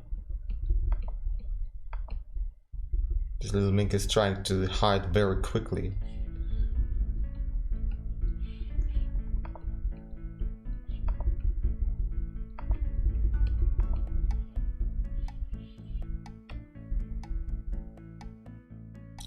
But this doesn't make much sense. I should lower everything.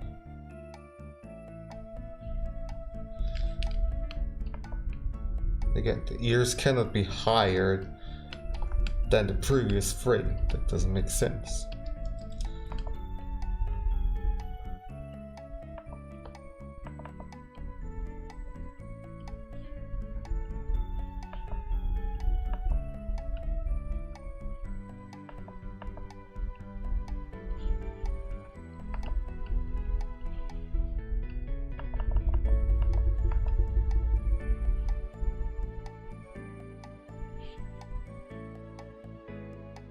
Just some cereals.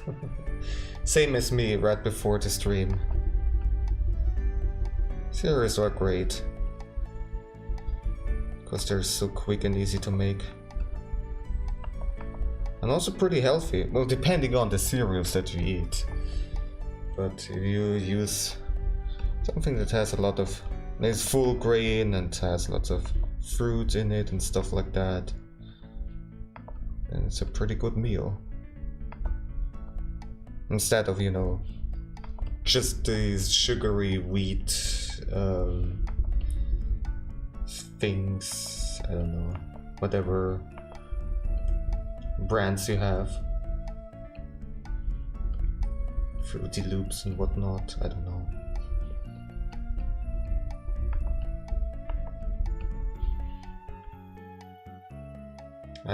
I for example, have actually 3 different cereals that I always put into my bowl, so that I have a lot of variety, but also it tastes good. So I have something that has some cinnamon on it, then regular cornflakes, and then a mix, like a full grain mix of different kinds of, I don't know how to call it, like different kinds of grains and fruits, dried fruits and stuff like that.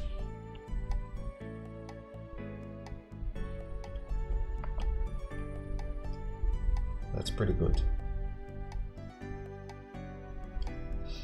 Yeah, sounds good for sure.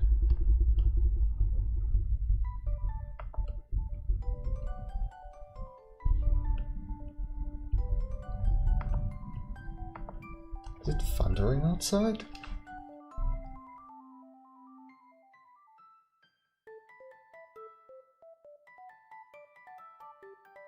Might be. Well.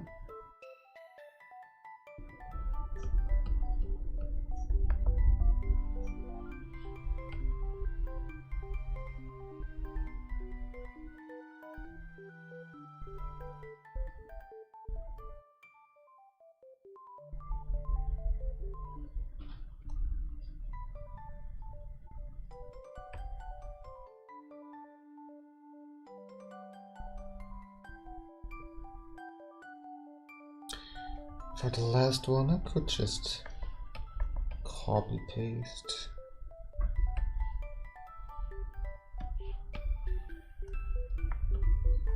I have the same here, but just slightly altered.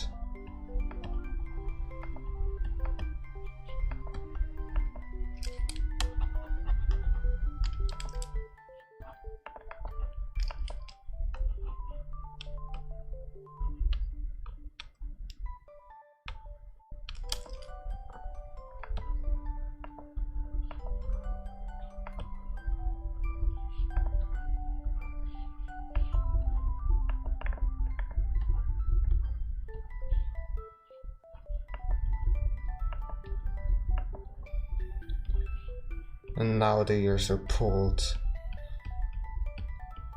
real long.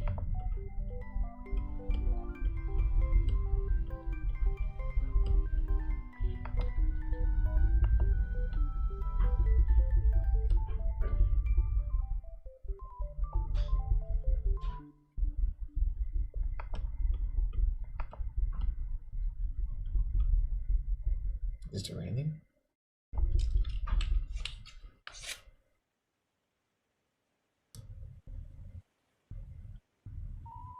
Seems like it. Yeah, it started to storm outside. Alright. I personally do not have to worry about that because I'm living in the middle of the city. There's normally, it's very rare that storms causes some kind of outages.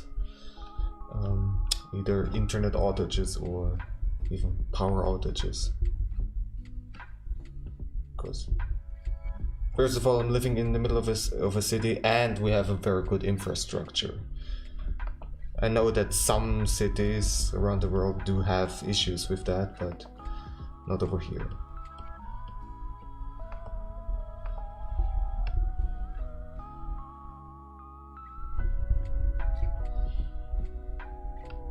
And then empty.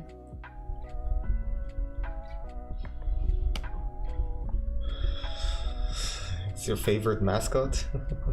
That's good to hear. I mean, it's not that creative of a mascot, it's just this little critter, very simple design with white fur. It's just, but yeah.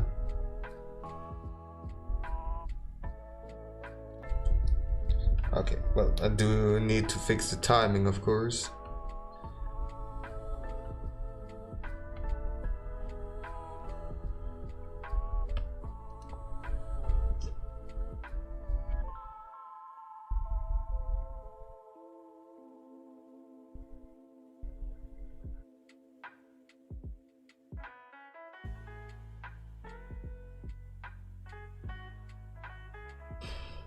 Poor little guy.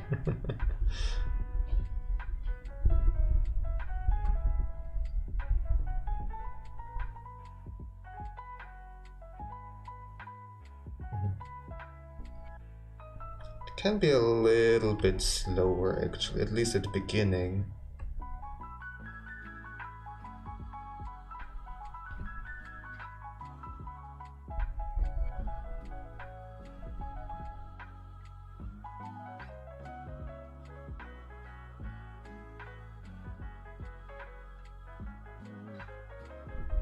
I think the last frame,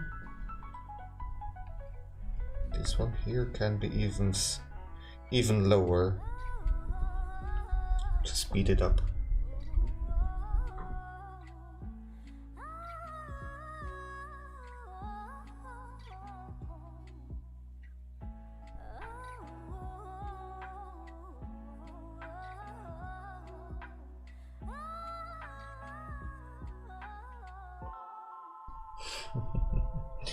It looks so silly.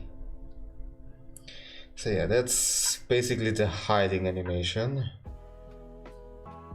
Then as I said, there are gonna be all sorts of different still images and whatnot as it's flying around, that is just pushed around all over the place by the butt stomps.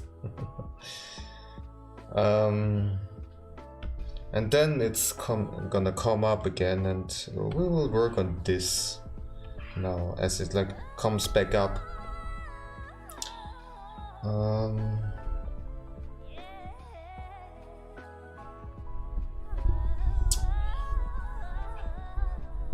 So let's do the keyframe at first again.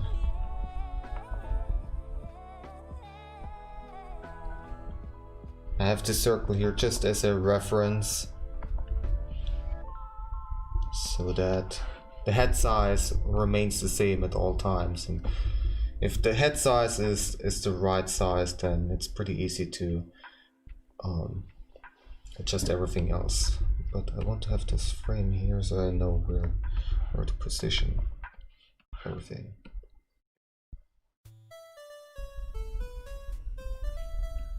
Okay.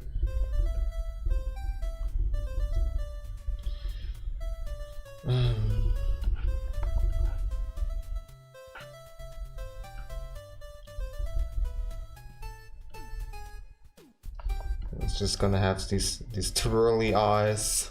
It's just completely KO'd.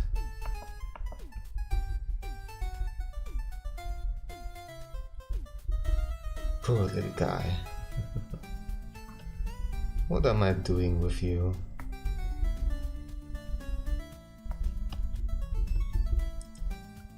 I have to go through so much.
The whiskers are also completely messed up. Everything's messed up now. It's gonna be the head popping out, so I'm not gonna have the feet like that.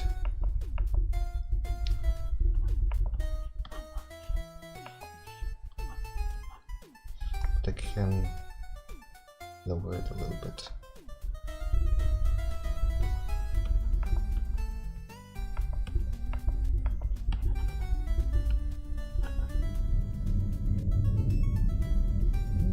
Definitely thundering outside. I don't know if you're maybe even hearing it yourself.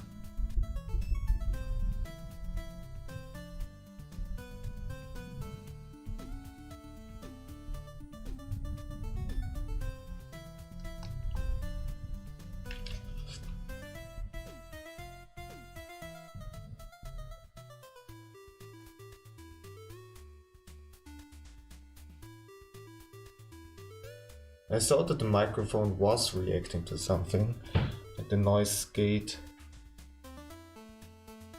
was activated. And now, of course, when I take off the headphones, there is no sound. But you might have been able to hear it, I don't know.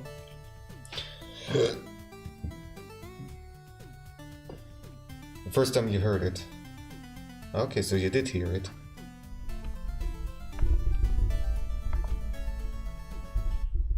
Yeah, the thunders are getting pretty loud. My headphones are pretty good at isolating the outside sound. They're not like not exactly noise cancelling, but they're pretty large. I mean, as you can see. But I can still hear the thunder very clearly.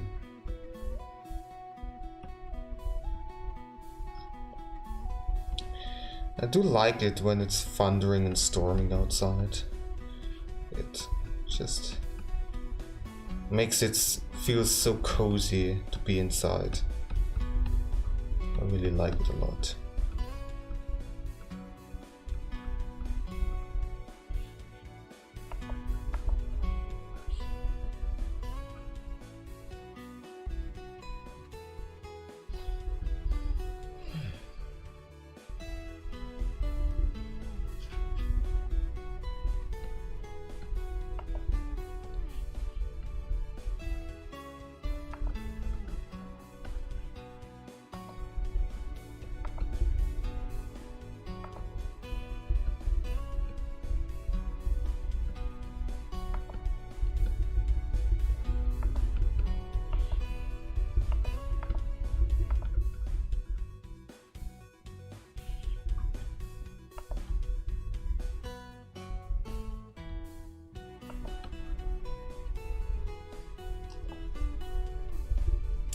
The only downside of these, like these marks, these dirt marks and stuff like that is, I would have to animate those too. I have to make them move and stuff, and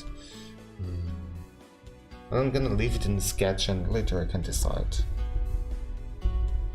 It can just be the ears and the whiskers being messed up, and that's already enough to indicate that it's not in a good condition. And maybe like some hair down here, stuff like that.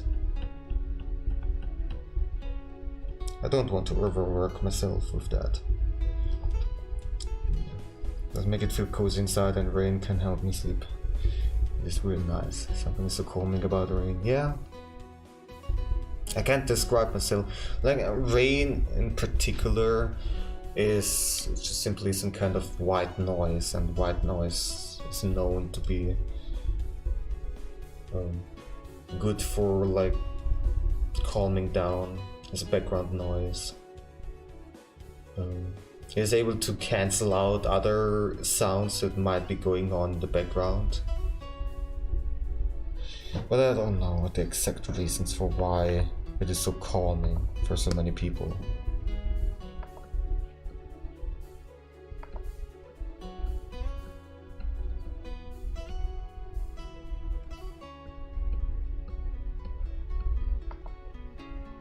And thunder especially, I cannot really explain why it feels cozy and calming to me to hear thunder outside.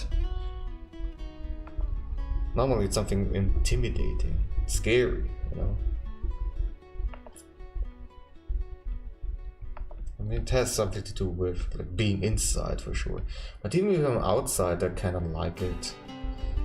Even if it's raining down on me, it's like but part of me does enjoy it, actually.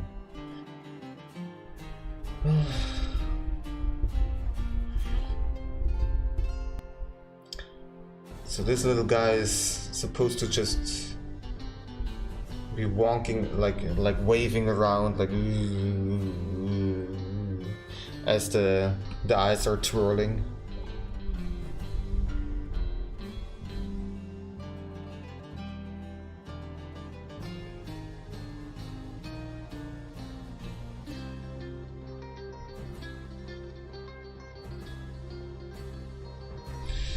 I'm thinking about how to do this then. I actually want to start with the waving back and forth animation. And I think I'm just gonna let the little mink do that back and forth waving animation as it raises up very slowly, like this. So I can reuse frames in that way. And it works. So let's see.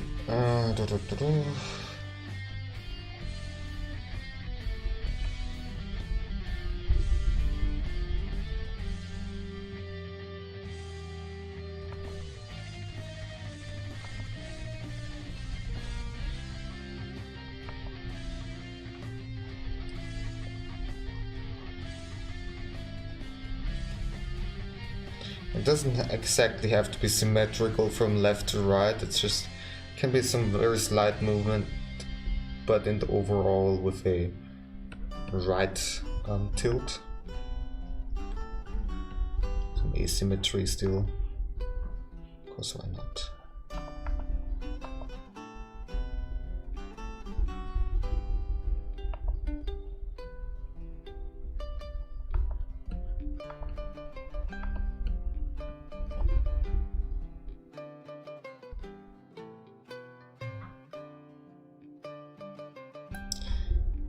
It's good that Hoko is also not scared of the thunder or anything like that.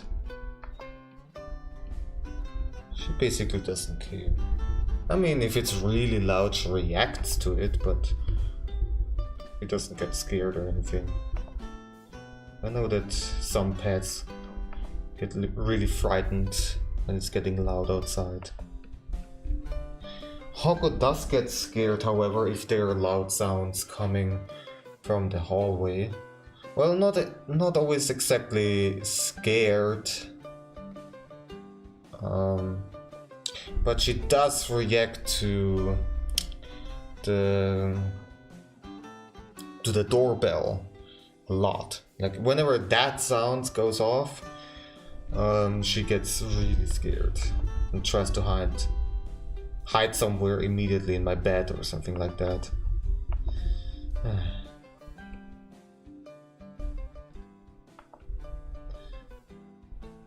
And you might think that okay, because it's loud, it's kind of a little bit of an obnoxious sound, but she also reacts to it in the same way when the same sound comes from a neighbor's door, because from the hallway you can kind of hear it faintly, and when she hears it from the neighbor, then she also reacts to it in the same way.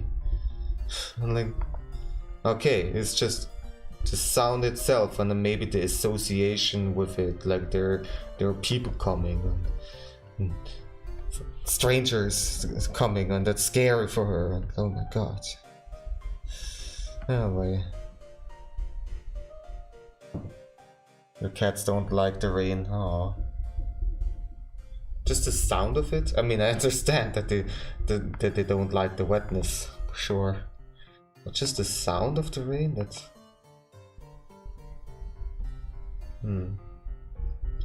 well, poor kitties.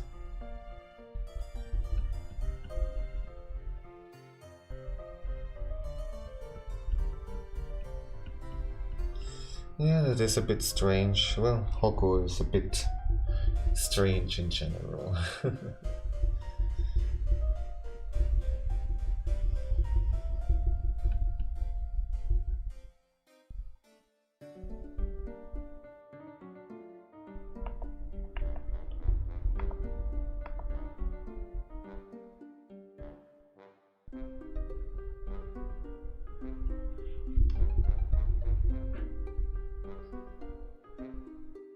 Why am I? Okay, no, it's actually good. I want to draw it right above his eyes so I have a good guide. And then I move them.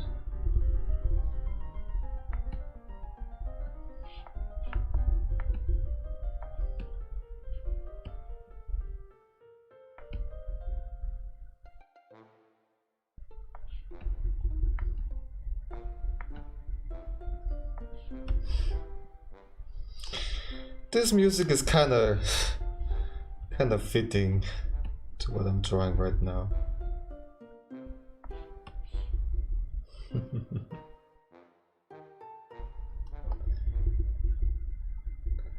Wednesday do get scared of thunder.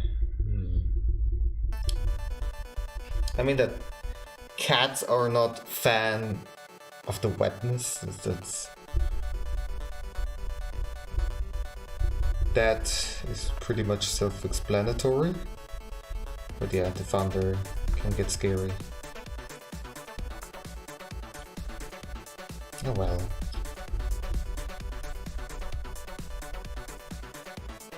Okay, cat.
These are nicely curled up. You're sleepy.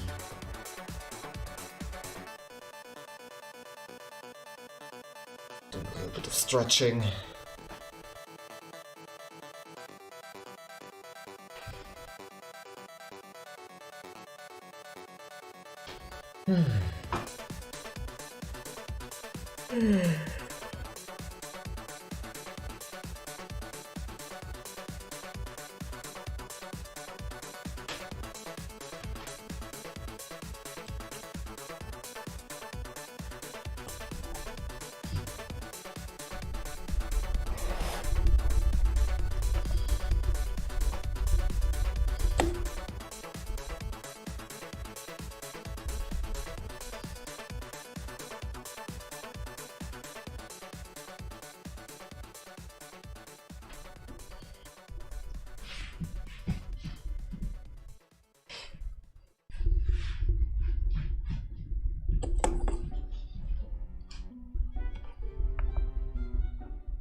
Another more silly sounding track.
Let's see.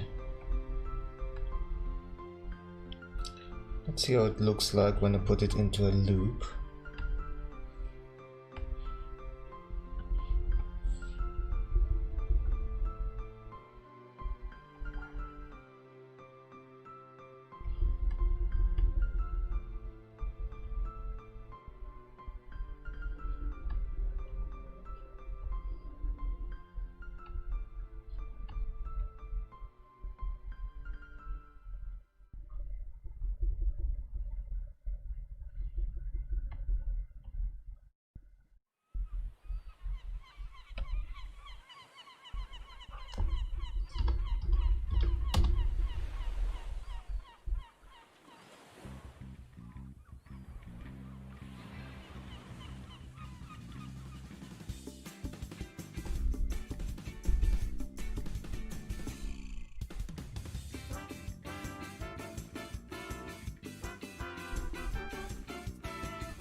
Oh, the eyes do have to get fixed. And I'm moving back and forth in the loop, then of course the eyes are not gonna twirl around as they should. That's okay.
Alright.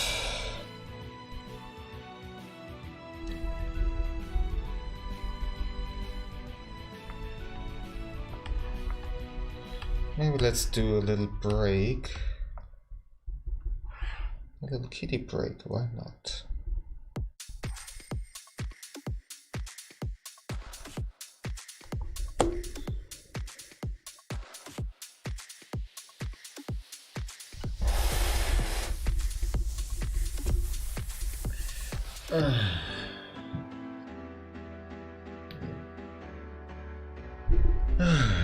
Kitty time. She's around. Let's go to her.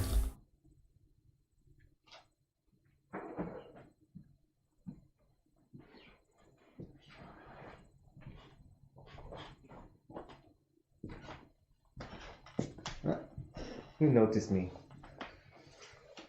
How are you doing?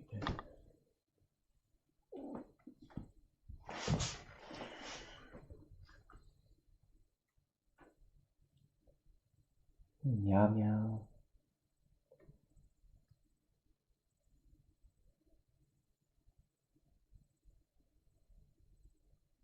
Did you have some nice dreams?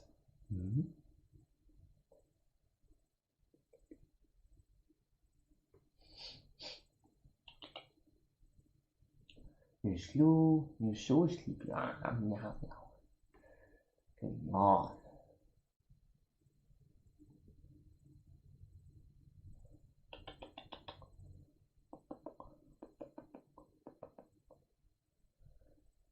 It's a good key.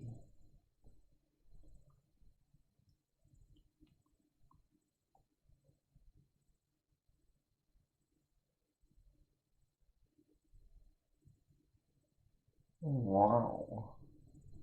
Love it. Ooh.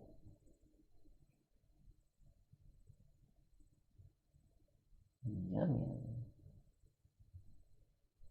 yum. Yes, yum. Hello. Oh, hello.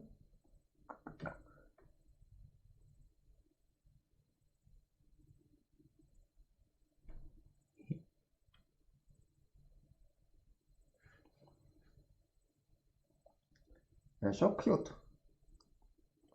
Blah blah.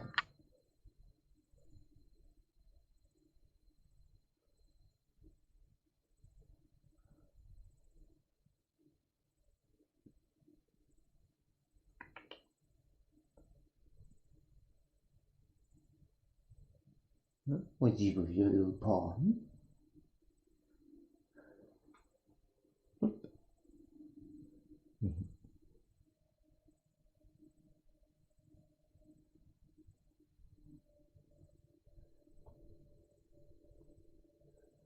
You're so floof. You're such a floof.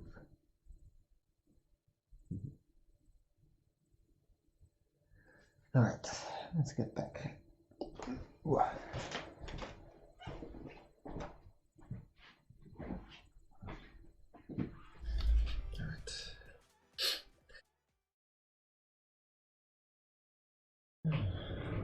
How much can you see of me if I sit down over here? Still a little bit.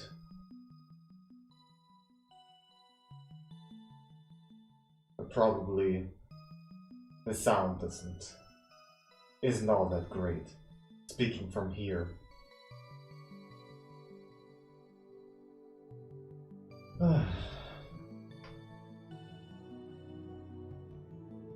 We're doing some pretty decent progress. We have the wonky animation and just gonna let it move upwards very slowly. I still need to fix the eyes. Maybe some little details here and there.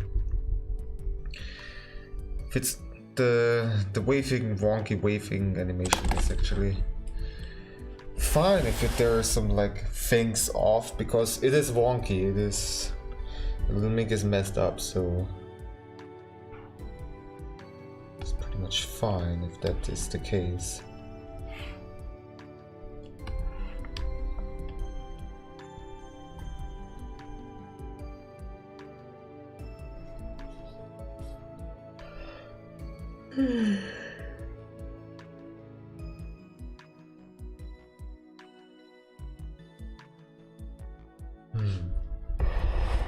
I could have done this way better actually.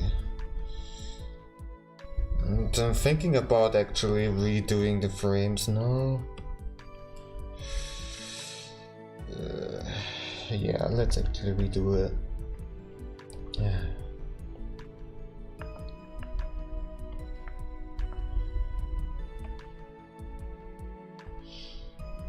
Because it's much better if I just do a copy and paste strategy.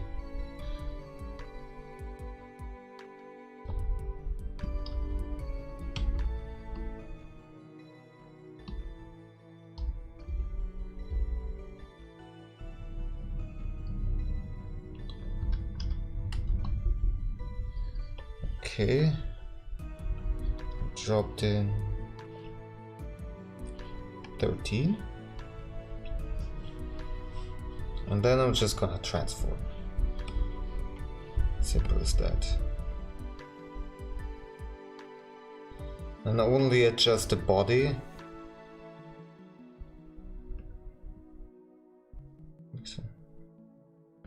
just mainly look at the head.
Just gotta redraw it. This little detail. Whoops, that was too much. There we go.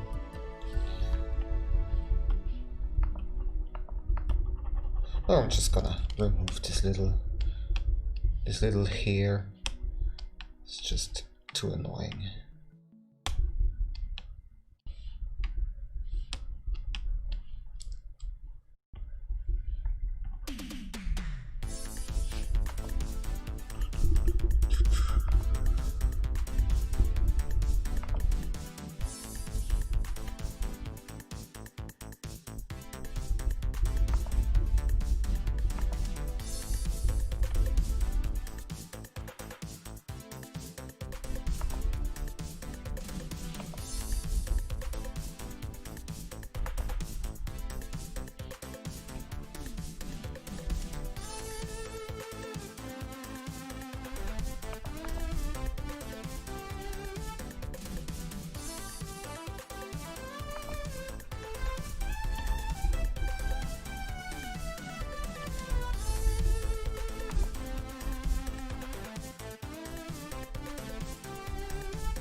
Of course it doesn't work because I haven't prepared the loop yet.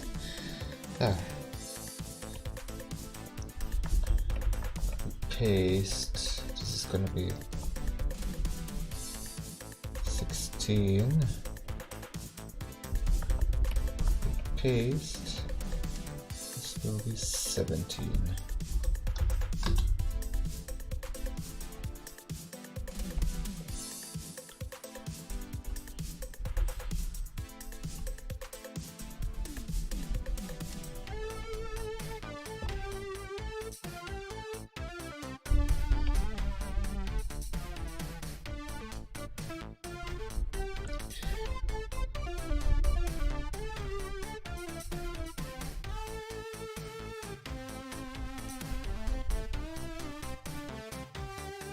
this of course looks very stiff. But it's fine, because when I actually draw it, when I render it, it will the individual frames will be still rendered separately from each other. I'm not gonna reuse the same frame over and over again, just slightly transformed. Otherwise, it looks like this, way too stiff.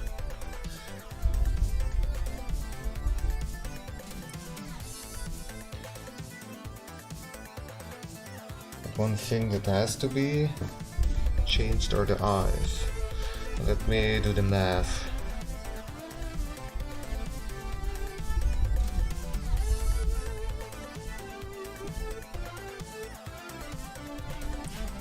We have 1,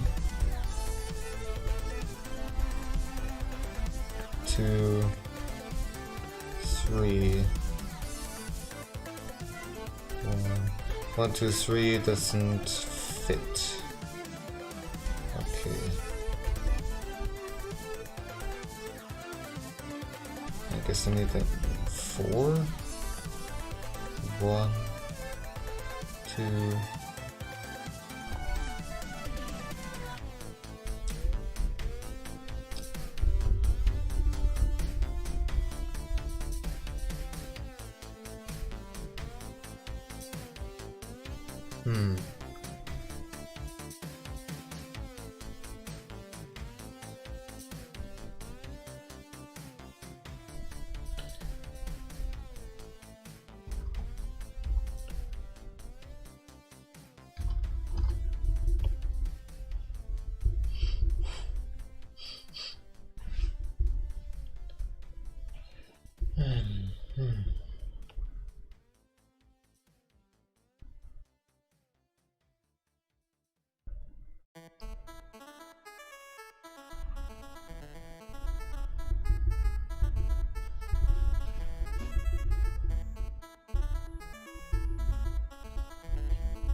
Two, then 12 would be a 3. 4. 1, 2, 3, 4. And then 12 is 1 again. Okay. This works. So we have a copy of 12.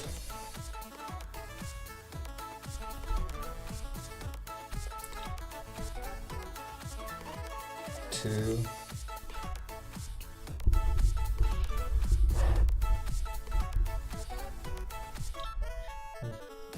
3, 4. Yeah, okay, I have to copy everything again.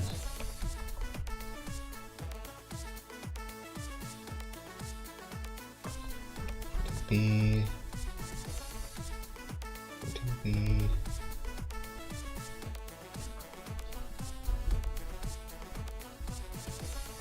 15.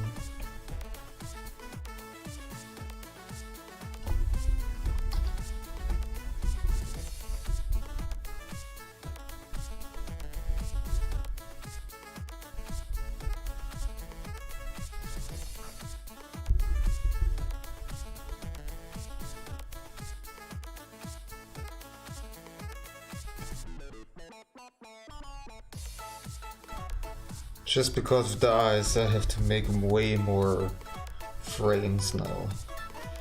Oh, it's just how it is.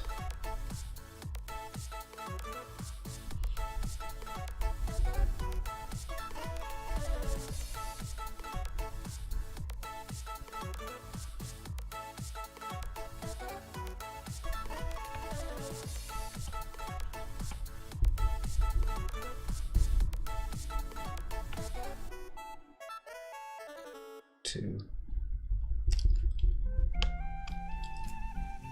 3,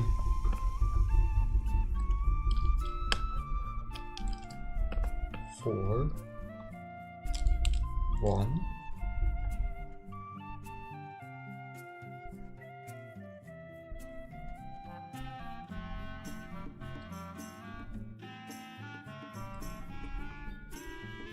3, 4, 1, 2.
Alright, and now I take care of the eyes by just simply rotating 90 degrees. Okay, minus 90 degrees actually.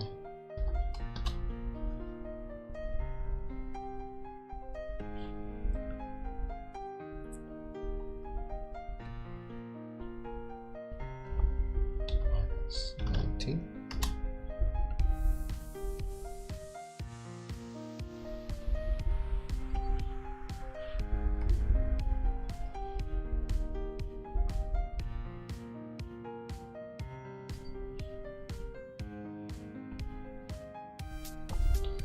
Minus 180.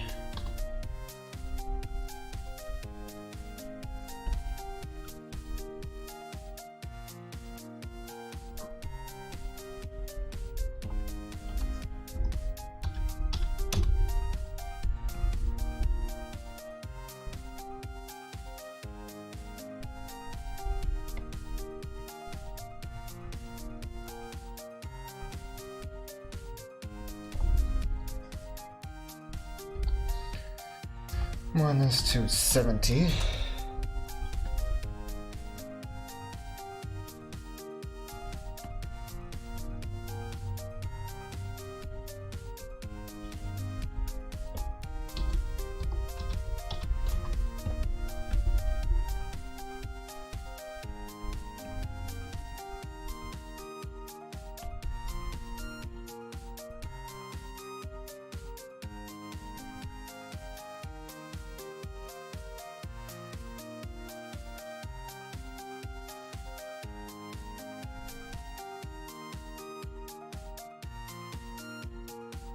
Wait, I'm an idiot. If I count to fear, I'm not talking German right now. 4.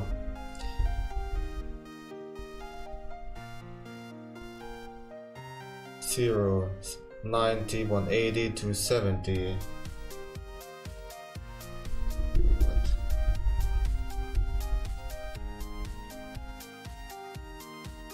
Did it rotate?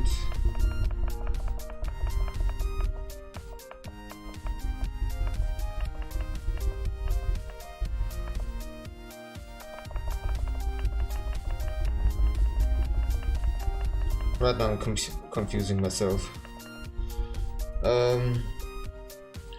So 1 does not require any transformation.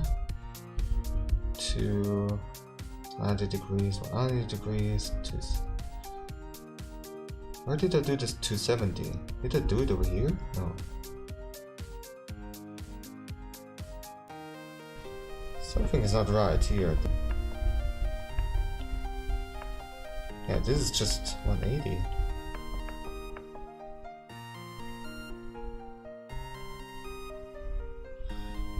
Okay, let's try this again. 270. Oh, it can only go to... That's the problem. The rotation goes only to minus 180, so I have to instead go 90 positive. Okay.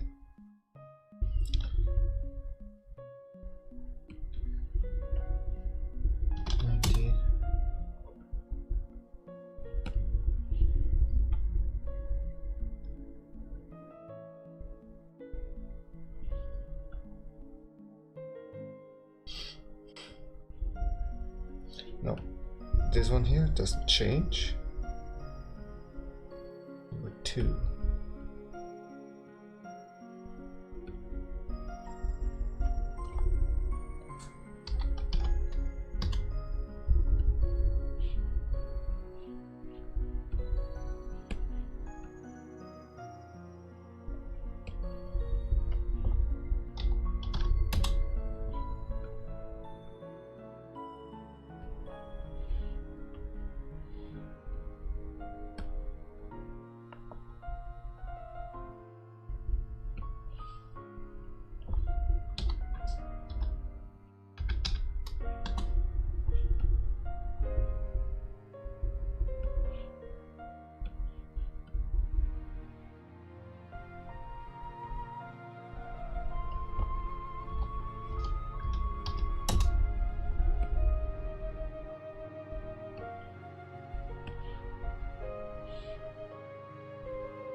Right, and now they rotate how they're supposed to.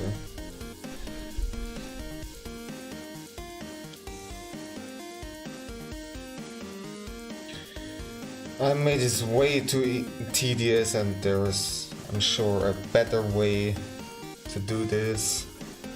That does not involve using extra layers and extra folders and stuff. But still, whatever.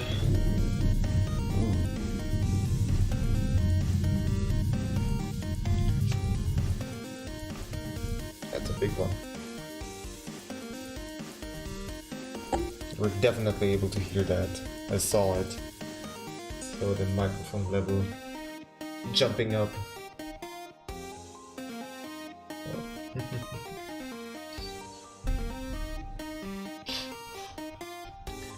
Orko is still sleeping. She doesn't care at all.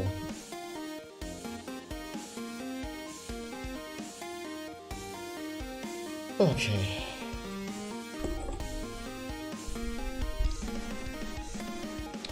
And now, what I wanna do is, I'm gonna copy all of that. What was the... There was some kind of way to copy that kind of stuff much easier.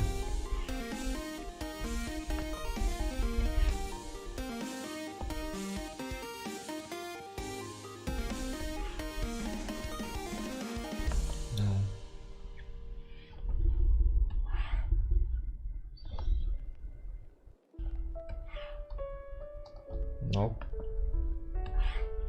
Apparently there isn't. Oh. Holding Alt. Okay, good. Good.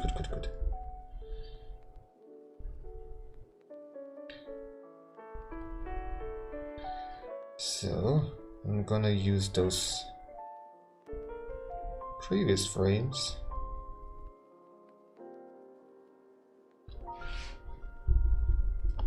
And let it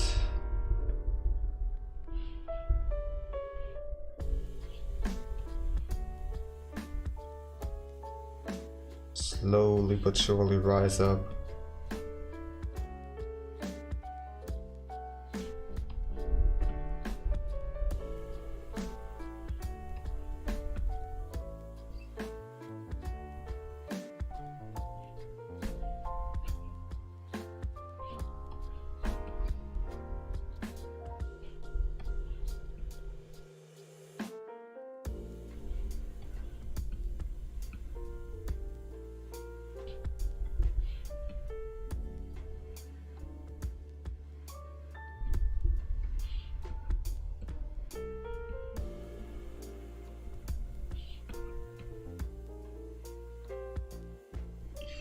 That wasn't exactly what I wanted.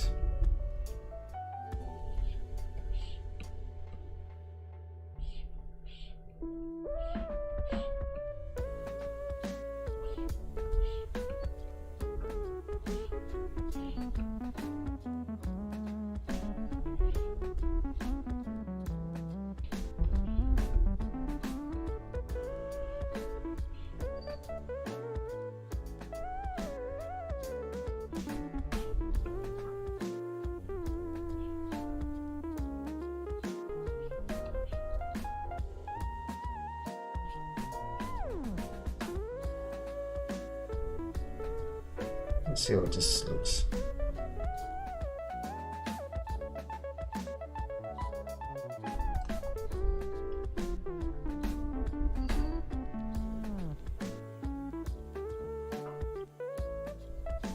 Yeah.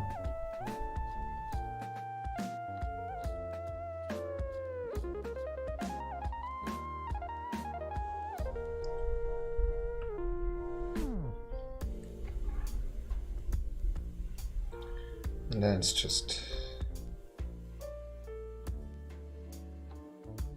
Ah, damn it! That's wrong! I have to revert everything. Because I forgot that if I make these changes on copies of these frames, it's gonna change the original frames. So what I need to do instead, It's actually pretty tedious. I need to copy all of these frames. Copy, paste.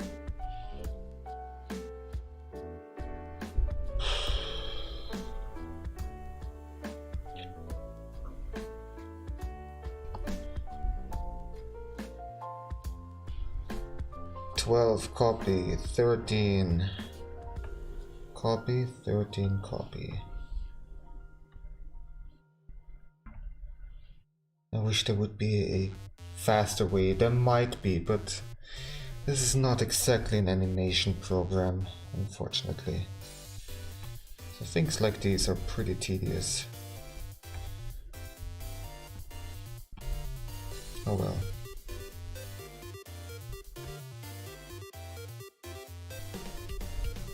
A copy.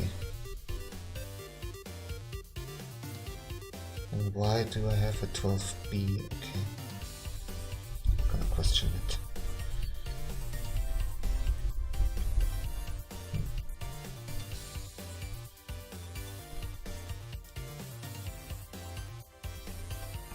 B.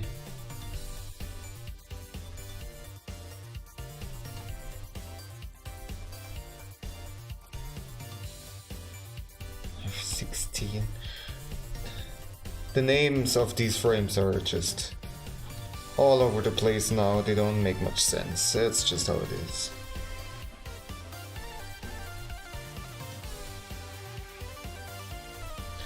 So, and now I can do this.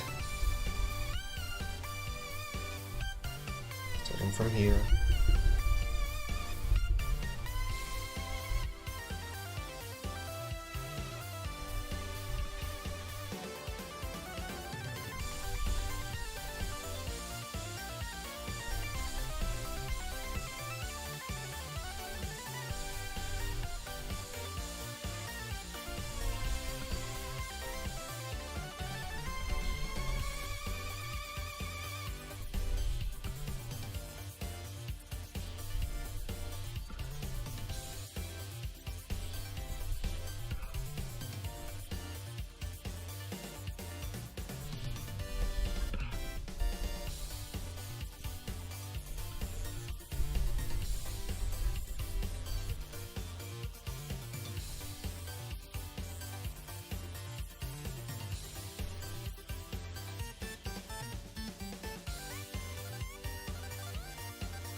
I mean, still, it looks very stiff. That's just how it is.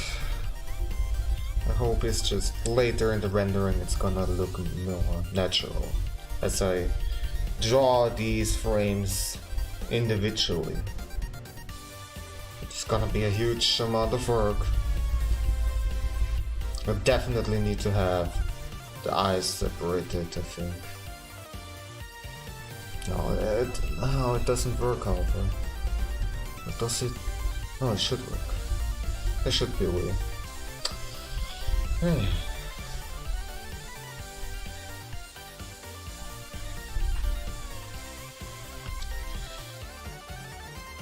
Anyways.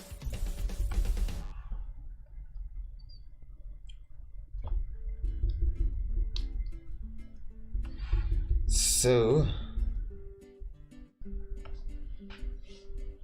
let's finally move on. At what number are we even now? I guess it's 17 now. Good. And now it's gonna be surprised again, because all of a sudden it hears a Yoshi doing a bring ha again.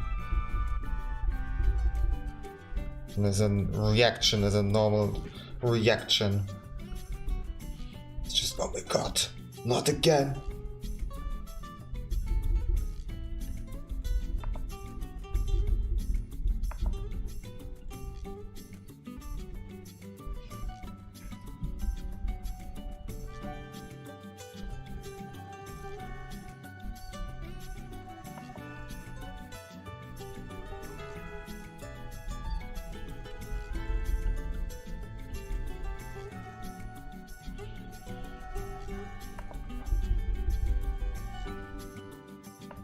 And the whiskers are gonna straighten again.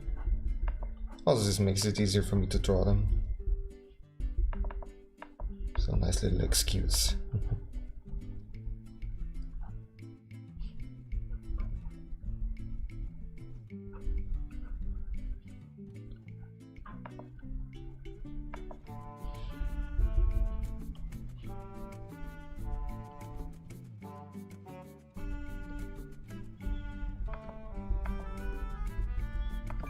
But it does keep that little scruff top of the head.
I want to have a frame before it and this frame.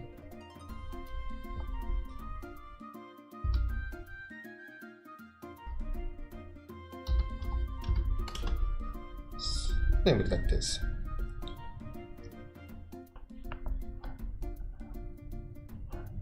One in between frame, especially for the eyes. Because I want to make the eyes pop a little bit.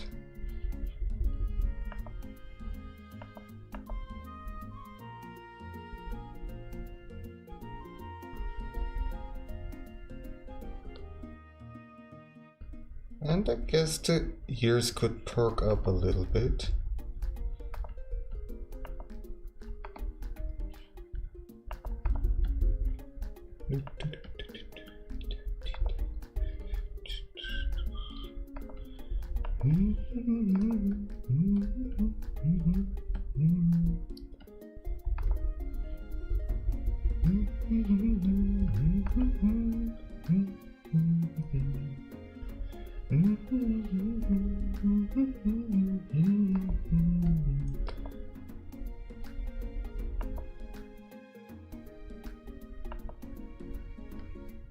I don't exactly know how I want to make the eyes pop. Maybe like they're starting small and then all of a sudden they're large.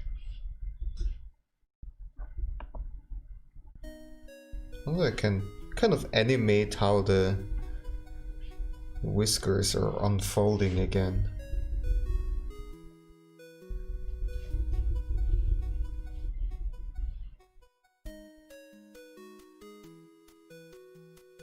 Kind of looks spooky. Oh god.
What's going on?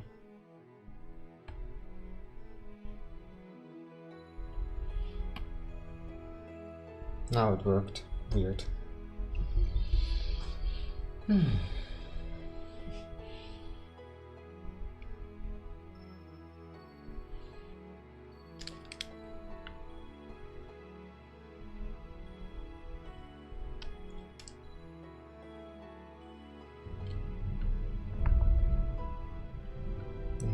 Have one frame where the eyes are even larger.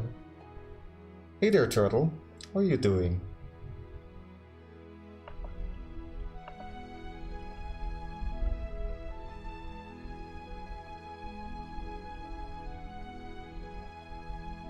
Yeah, kitty.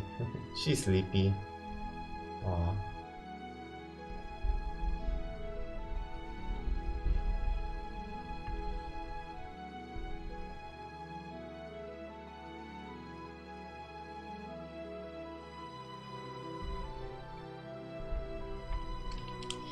Not so sure about the popping eyes. Kinda looks too scary.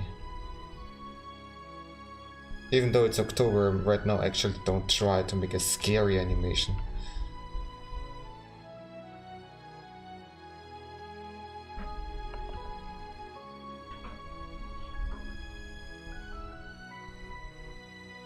You're good? That's good to hear. I'm also doing good. Just feet a little bit hurting, but otherwise I'm doing fine. Working in this animation now. Trying to figure out how to do this.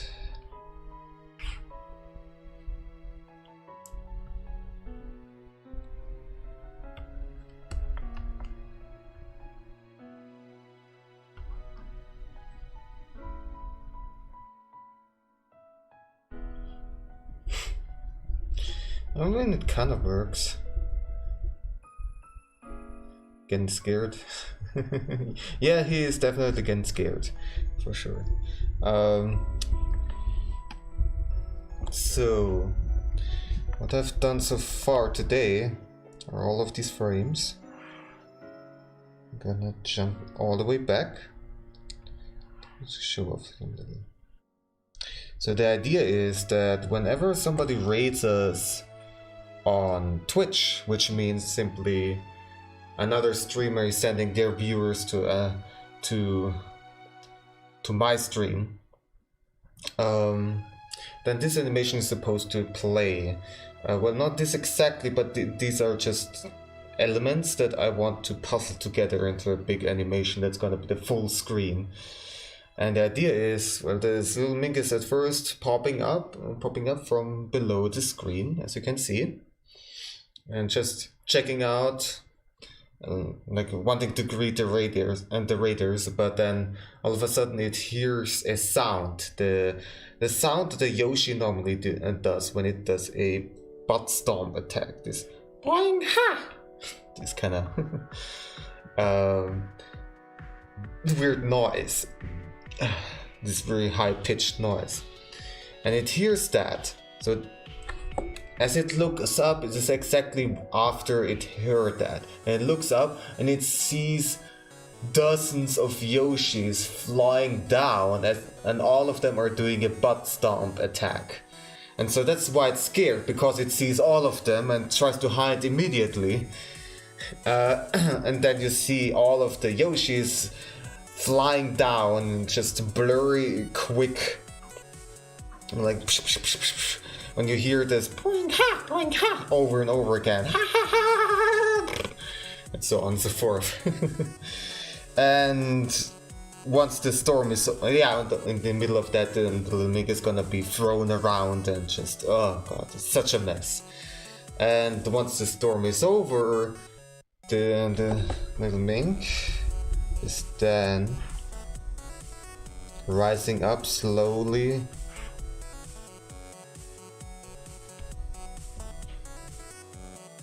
And it's just like, just KO, just completely messed up and confused and exhausted, and poor little guy. And then it hears another Yoshi doing that sound, but not exactly the same. So you might know this meme where this boing ha is getting slowed down more and more, and it's like boing ha, boing ha, boing ha, boing ha, and so on and so forth until cut. Then in the video it's doing a cut, and then you have this like very uncomfortably handsomely drawn animation of a Yoshi who does this boing ha. And so you hear that sound, and I will probably make it myself so I don't copy that video one-to-one. I don't wanna do that. And then you see this like weirdly handsome Yoshi slowly floating down. It is in the position to do a butt stomp attack, but it doesn't have the momentum. It's just like slowly going down, and it's like looking at the camera, looking straight forward with a big uncomfortable smile. And as a reaction, the little Mink, so as it heard that bring ha is an immediate reaction, it got scared. So it was at first like confused, and it thought, oh, it might be over, and but then, oh my god, it's like, not again, oh jeez. So at first it gets scared, and then it's what I'm trying to do will be that is trying to hide again and trying to protect itself. Oh no, here they come again. But then nothing is coming, and you just see like it's like peeking up, and then it sees this Yoshi slowly floating down. It's like just following it with its eyes, like as it goes down and disappears under the screen. And then the little Mink is just gonna look forward towards the viewers, and then also slowly disappearing. And that's the idea.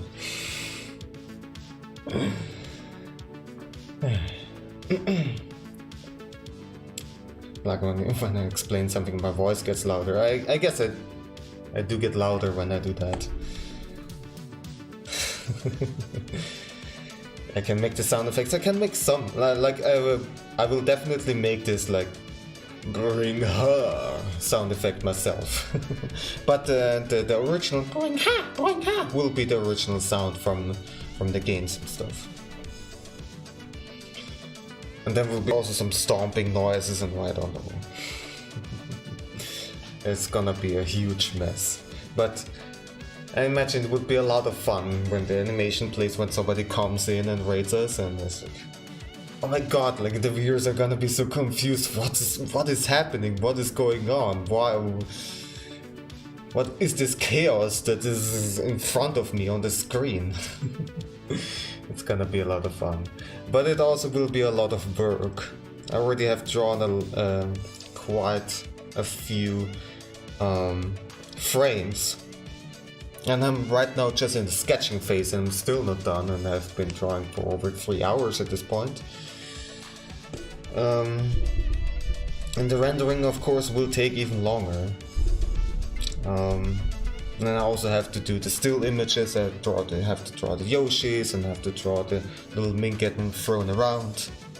And then later I will take all of these individual puzzle pieces and assemble them in my video editing software, where just make a full screen animation out of everything. It is properly timed and has all the sound effects.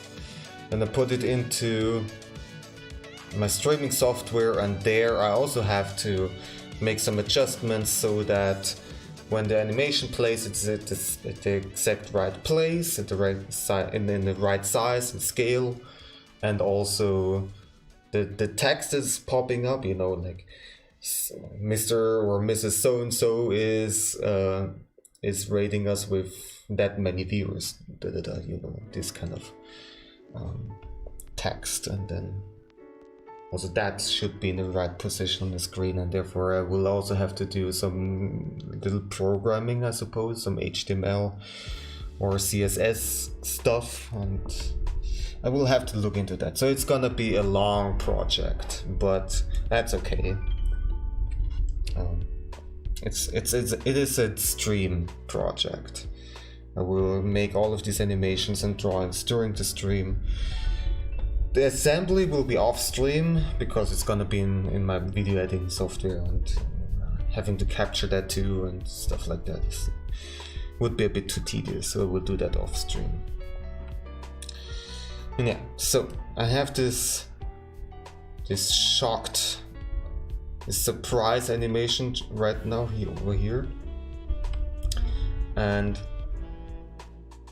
now I just want to have the little guy ducking, so I'm gonna draw the keyframe for that. Do I find Sphinx cats cute? Beautiful, ugly, or strange? They have a certain prettiness to them. Like, I grew to like them. Like, earlier in my early life, like I was thinking they look ugly, but I mean they're very wrinkly and stuff, but their general form and anatomy is still that of a cat, and they have resemblances, of course, and I love cats, so I also love these aspects of Sphinx cats, and yeah. Also, I guess they are nice for people who have allergies. It means cat fur.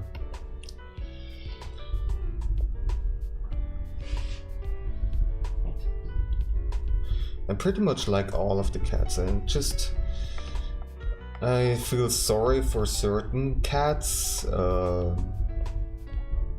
like some that have like a very depressed, flattened nose and like slightly deformed skulls or stuff like that, because they have troubles breathing. Some certain breeds have other health issues, and it's not that I dislike them. They're still precious kitties, but I wouldn't buy one of those cats. I would adopt them, but I wouldn't you know, support breeding them further, because they're suffering with their health problems, and that's not good. So yeah, so I wanna I have to circle here just as a reference, so I can get the proportions right.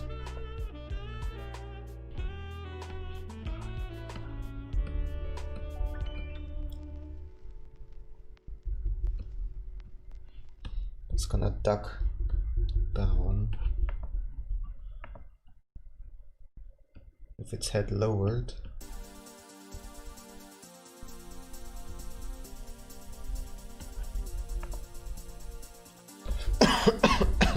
And the hands on top of the head.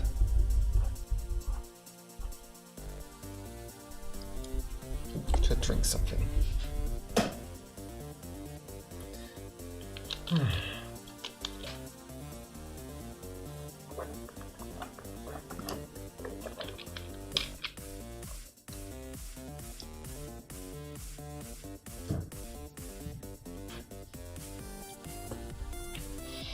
I find them very beautiful, but my parents say they never gonna give me one. They don't like cats so much. My pet Aurora, it's is my first cat and she's 1 year old. It was just crazy to get a cat. Well, yeah. I mean, if they don't like cats all that much to begin with, then probably they're not gonna be into a Sphinx cat.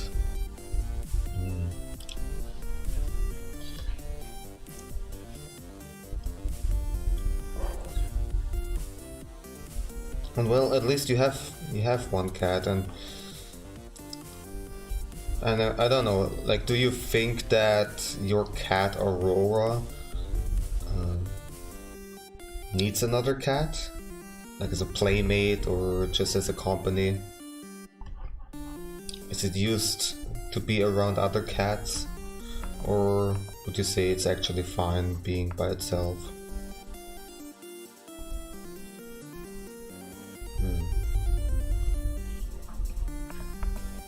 Yeah, Sphinx cats are definitely not for everyone.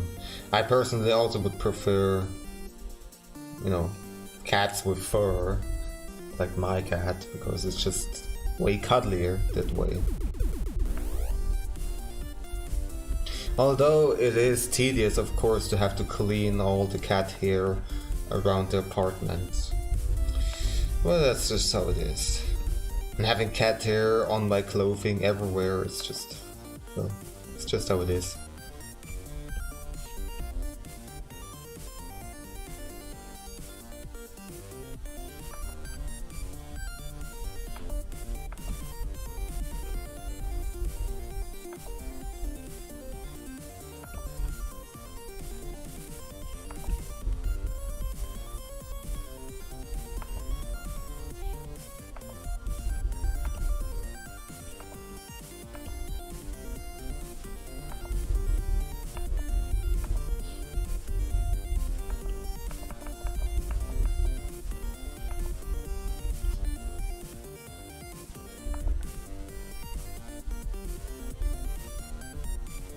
Here's gonna be a bit flattened.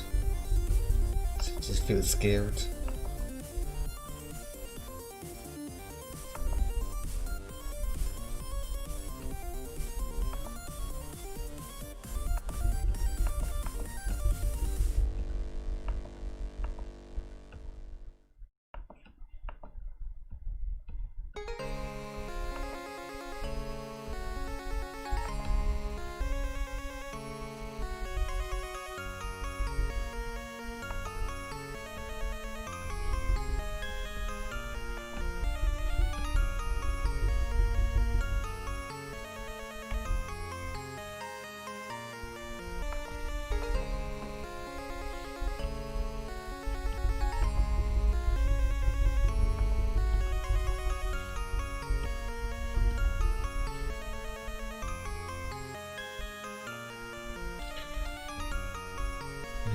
First time she saw a cat, she loved it.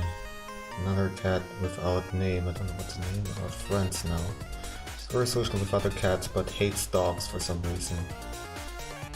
I mean, a lot of cats hate dogs, mostly because dogs are very active, very, you know, very much in your face, kinda. And cats, a lot of cats just don't like that. That goes for humans too. Humans who are also like very straight in your face and don't really hold back. They're not like slowly approaching the cat and then maybe letting them sniff, and then if they're fine, then you very gently pet them, and then you kind of like let the cat get used to you. But if you just like stomp to the cat and hey kitty, like that, of course the cat is gonna run away. Which is what a lot of kids do, for example. So that's why a lot of cats are not really big fans of human kids. Oh yeah, I mean, so I guess Aurora would be fine with other cats, but no. I mean, well, if your parents are against it, then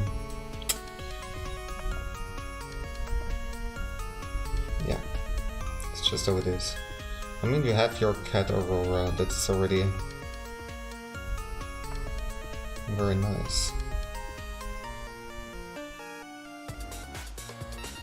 Kitty's gone? Oh. Thanks for showing. Oh, she's over here.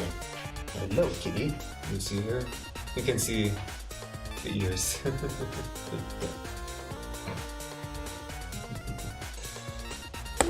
Let me change the camera.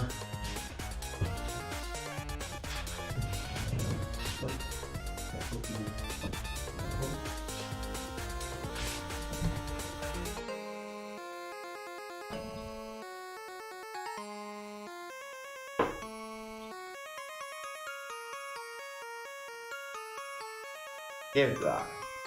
Good.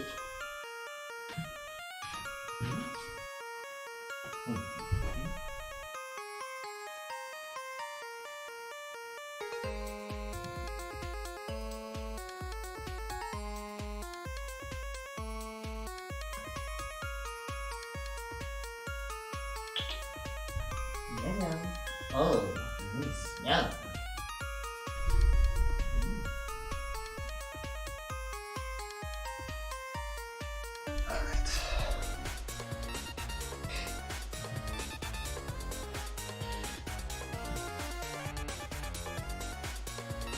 All the neighbors' cats like you. Yeah, then seems like you're pretty good with cats. That's nice.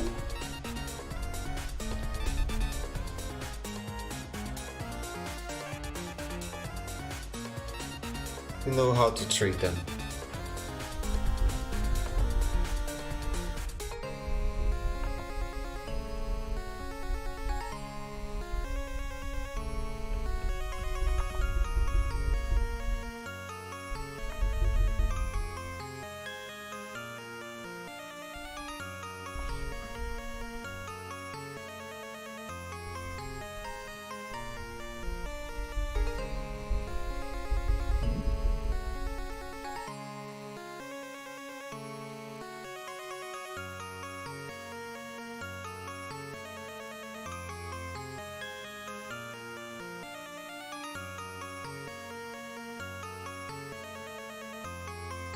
Don't scratch, don't scratch. Just don't learn. You're too excited, aren't you? Meow. Blah blah blah.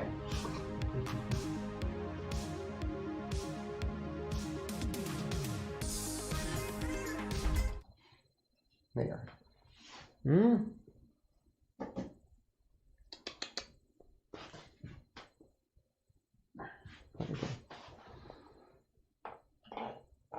Mrs. Meow Meow.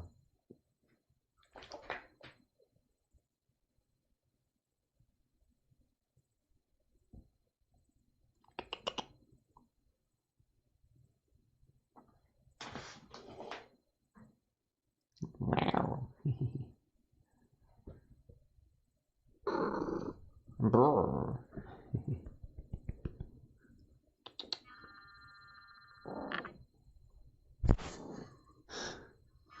Don't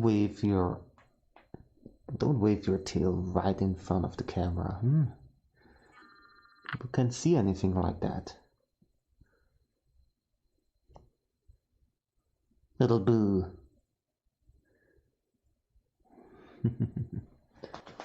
That's a cut.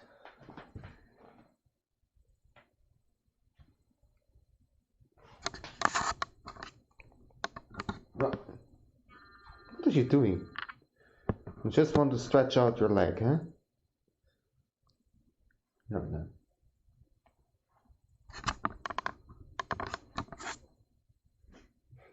You silly boo.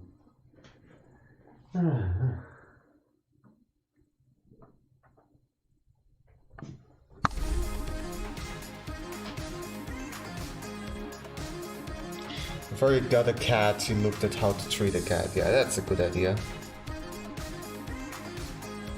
It's definitely, well, what you're supposed to do whenever you get a pet of some sorts. You should know how to treat it, how to take care of it, what they need, what they don't like. Oh, just meow meow.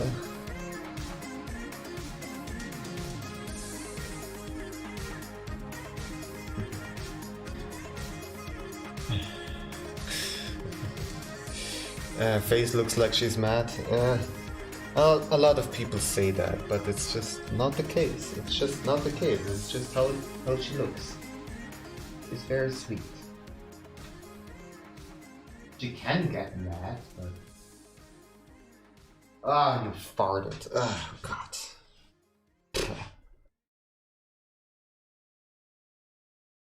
That's less cute. Beautiful tail. Yes, she has a beautiful tail. Right. Welcome back, cat. Your mom needs help with stuff. Alright. Sure, I can show you two one more time.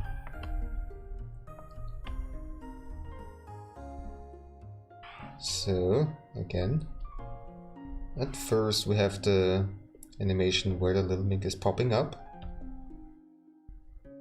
It looks up and then sees the incoming storm of butt stomps. Butt stomp storm. It's quickly hiding, and then the storm comes down. And once it's over, and it got thrown around and completely messed up, it's coming back up, and it's like, ugh, so confused, so exhausted. Poor little guy. And then it hears that bring her sound, and immediately gets shocked and scared and like, oh my god, not again. So it's like, the frames, okay, needed to catch up a little bit. And it's like, ugh. Immediately, and then it's trying to hide. So this is what I'm working on right now. Thank you, cat. Okay. I'm glad you like it so far.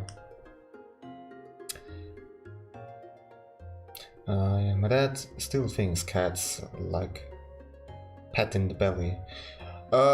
It depends on the cat. Like, I can't do that without problem. Mostly without any problem with my cat here. Yum yum, yum yum. Yes, yeah. Fluffy belly. Well, right now she's not laying down, so I'm not gonna do it. Would be a bit too intrusive while she is sitting up like that. But I can scratch her belly without any problems.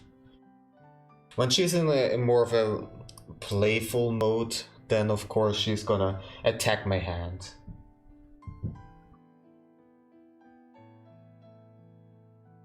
And a lot of cats understand that when you pat their belly, or just some other part of the body, and all of a sudden they attack you.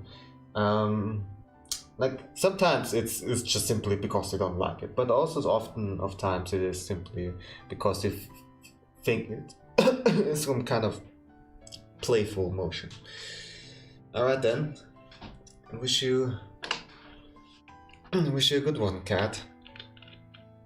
Cut the plums and about to spoil. All right. Don't let them spoil.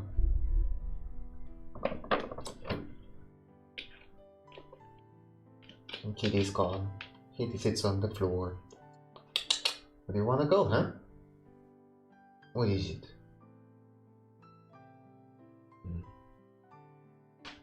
Doesn't know herself. Hmm?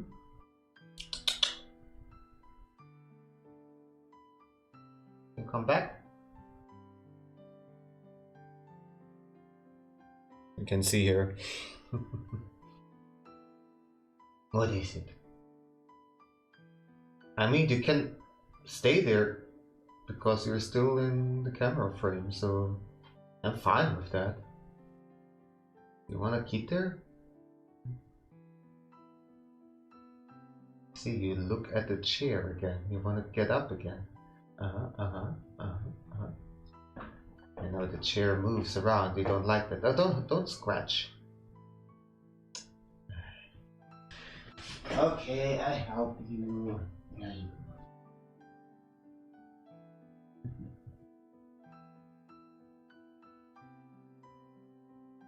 You silly boo.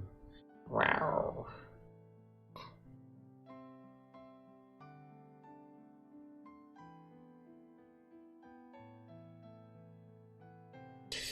Alright. Wanna put this on again.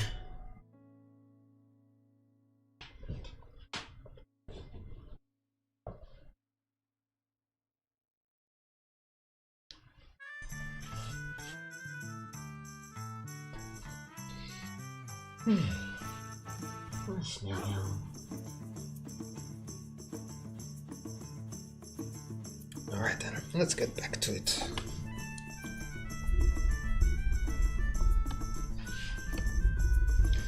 Okay, so I need to make the motion of it ducking down like so. Alright, I want to adjust it a little bit further.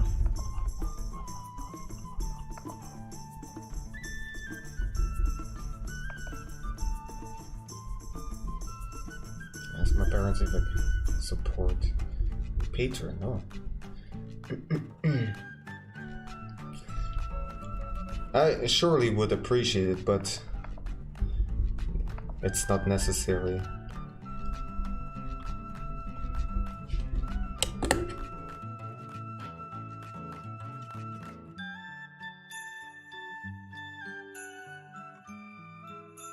$1, yeah, it starts from $1, so it doesn't have to be all that much.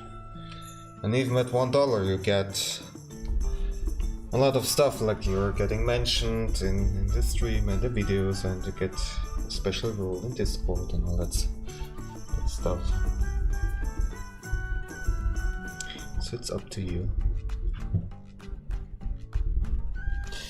Kitty's gone again. She just can't decide where she wants to stay. Oh well.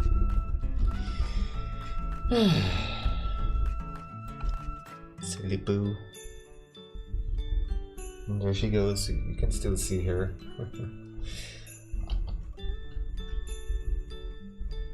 Also, the box that you can see over there is new.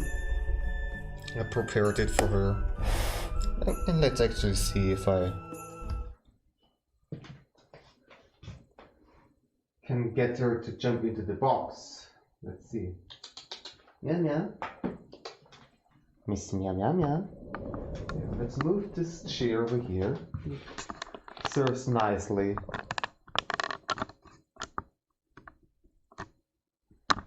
Let's see. You could say tripod, I don't know.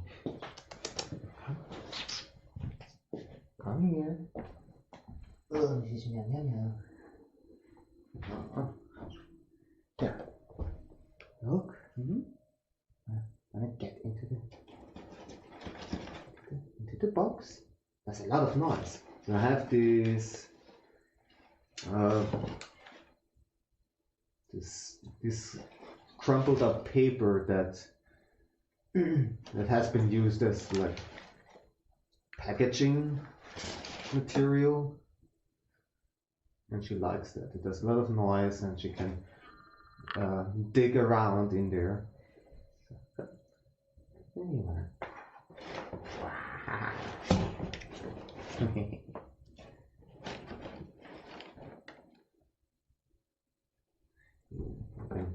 We close down this here, and it feels even more like a little cave.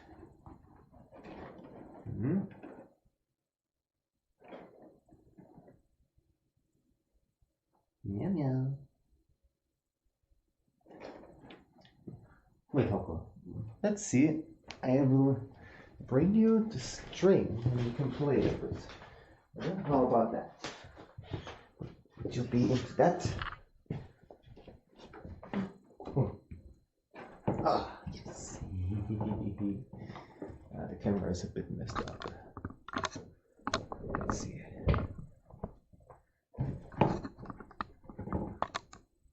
Oh, this is okay. Wow.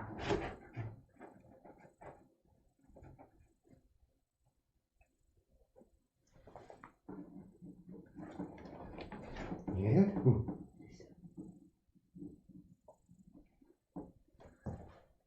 Hear that noise? What is that? No, don't play outside. Not yet, huh? Okay. Let's play. Wow. Such a fierce huntress.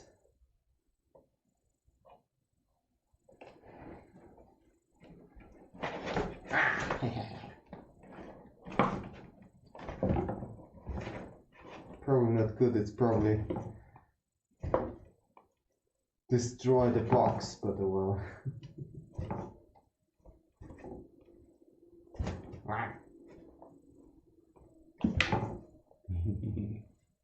Let's see. What's over here? Oh.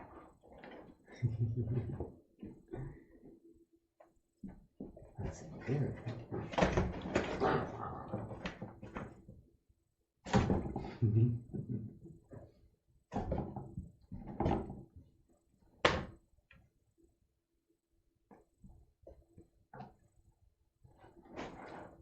Which? Huh? You're confused? You should. There it is. You can't quite reach it. There we go.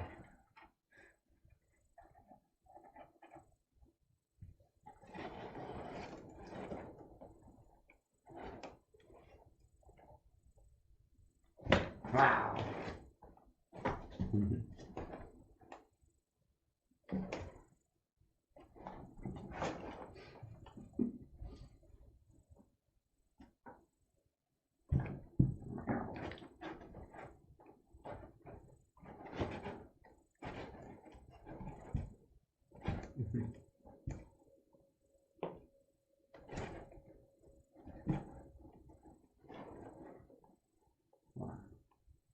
Alright. Played around enough. Let's see if she stays in the box or not. What's it gonna be? We seem confused. There we go. I expected that. Oh.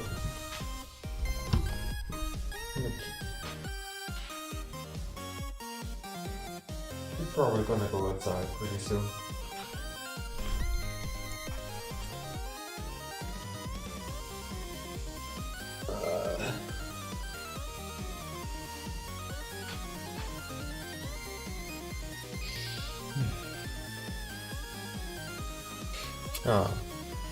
Well, I'm glad that I'm able to help you out. That my videos are useful for you. Would appreciate any help for sure, but only if you are in the position to do so. Like, look out for yourself at first.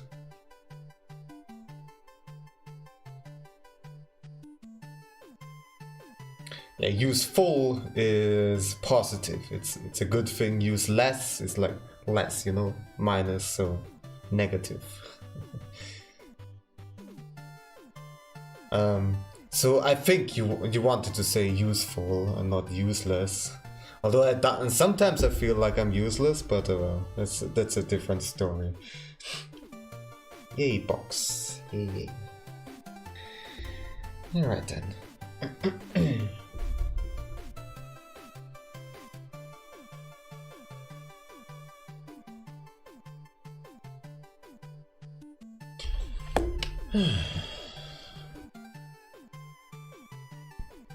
Did she go outside? Yep.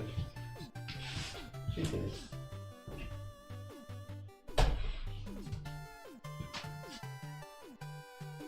Alright then.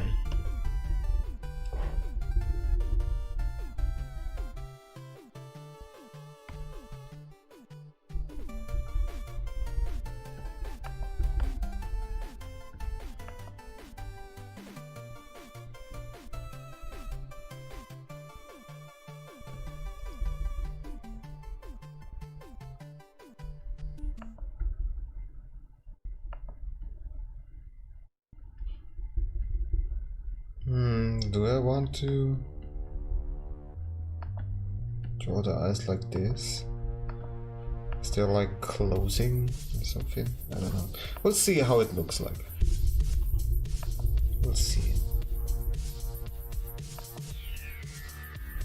Oh, one thing is they're definitely too high up.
Oh yeah, there was also the news that Twitch has started some kind of program called Soundtrack, where they invite a lot of musicians to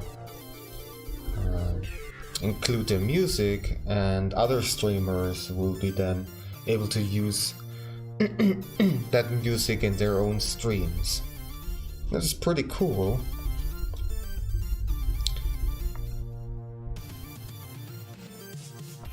And definitely would love to see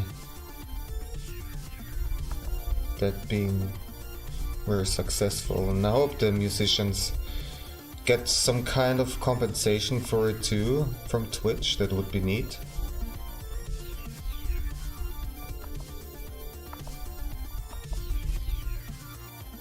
I already have seen a lot of musicians planning on uploading their stuff, or they already did do that to that new program.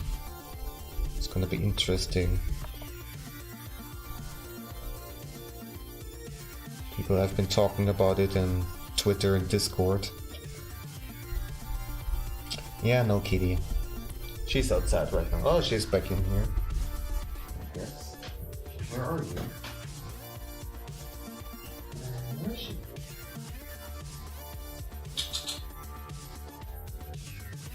Oh, there you are. There you are. There she's hiding. Can see her. What you doing?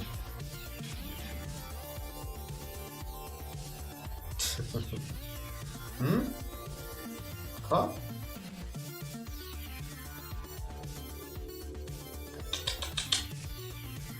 Wanna jump up again? Come. I'll help you because you're so lazy. Yeah.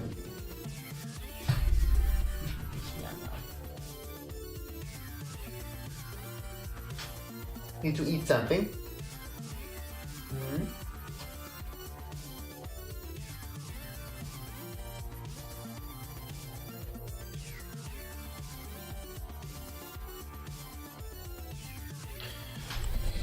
All right.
down again.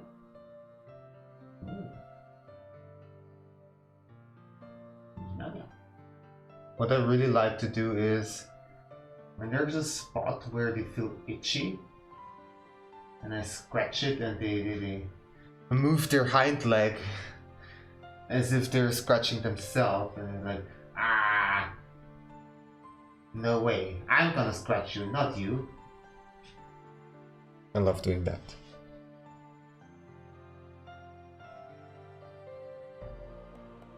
Alright. Kitty's too distracting. It's the story of my life. Kitty's being too distractive. In many different ways. Most of the time, just simply because of how cute they are. Hi, Kitty.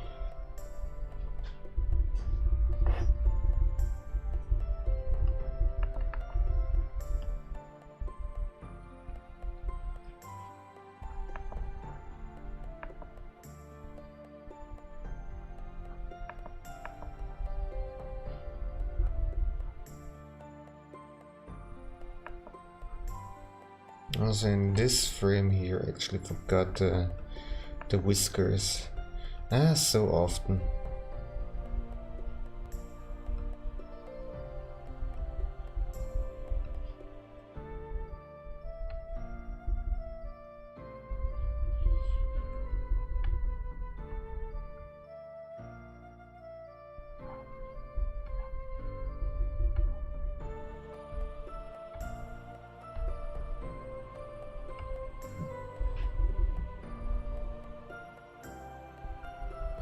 Yeah, it seems like you have quite some delay. There's not really much that I can do, unfortunately. It's already set to low latency on my side.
A turnaround animation for the little mink.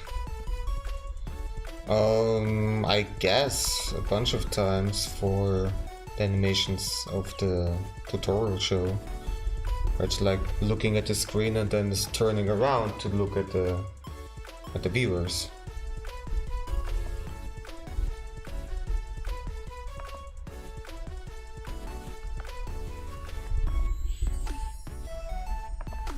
Actually did some of those kind of animations during the last animation streams.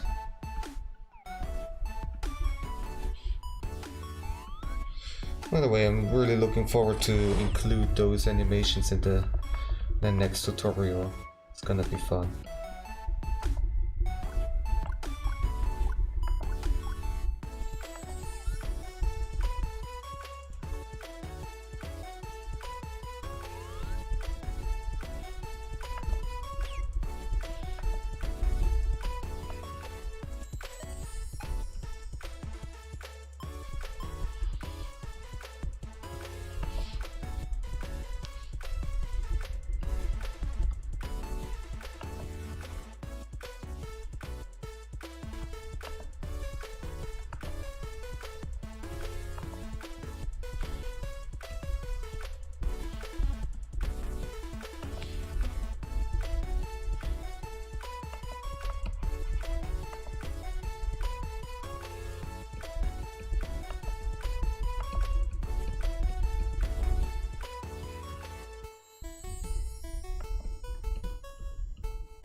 And so right now I'm actually working on the special drawing for the upcoming bubble tutorial, and it's a lot of fun working on that. I can't tell you much about it because it's always supposed to be a secret until it is released, but I'm very excited to finally show it off. I had that idea for that drawing for many months at this point, and finally I can draw it. What I can say is, well, of course it's gonna involve a lot of bubbles in very special forms, and also it's gonna play underwater with lots of corals and stuff. So that's very interesting for me to draw, because I've never drawn a scene like that. And so far, corals are very fascinating. They come in so many different shapes and forms and colors. They're really cool. So I did a little bit of research at first before I started drawing corals, and sorted some reference pictures into different types of corals. And there are so many. Oh, kitties over there now.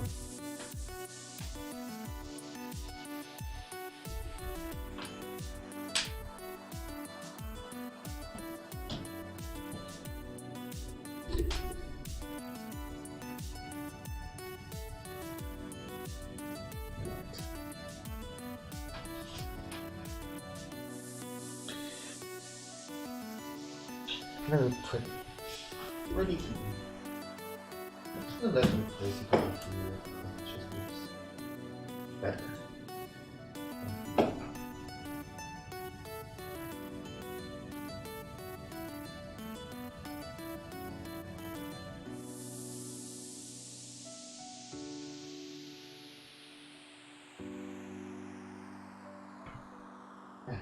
Problem is that the sofa is of course very uneven.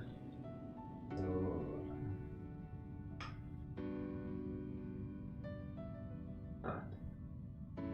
there we go. That's a nice picture.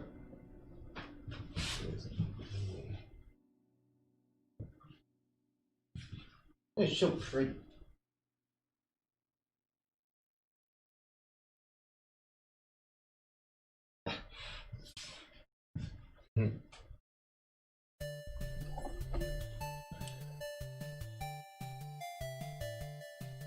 How this channel is 3 years old? What? You mean my Twitch channel? No, you're not on Twitch. You mean the stream channel? Yeah, it's 3 years old. I guess that's up. Well, I haven't been starting streaming ever since this year. If you look back at the video. Oh, stop moving around, just stay at one spot, please, and just please stay there.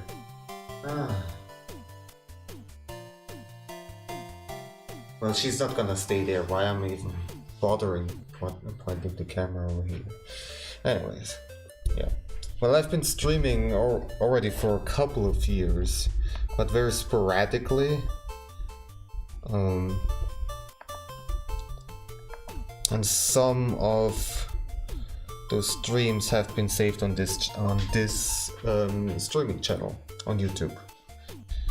Originally it was just a stream archive. Now it's also as a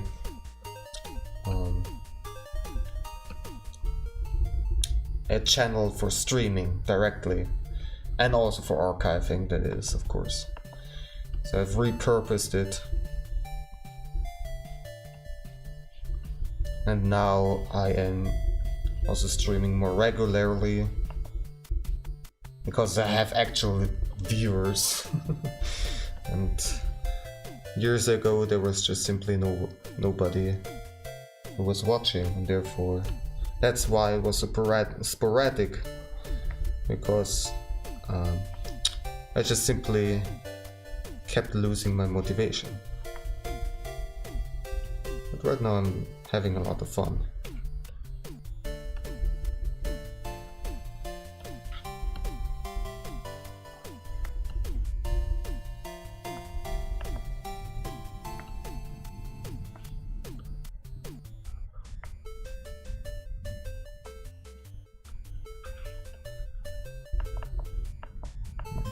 It's a bit too much.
Well, I have to fix that stuff over here, but I'm not gonna do it for every single frame right now. I just need to remember later during the rendering that I need to leave out those lines.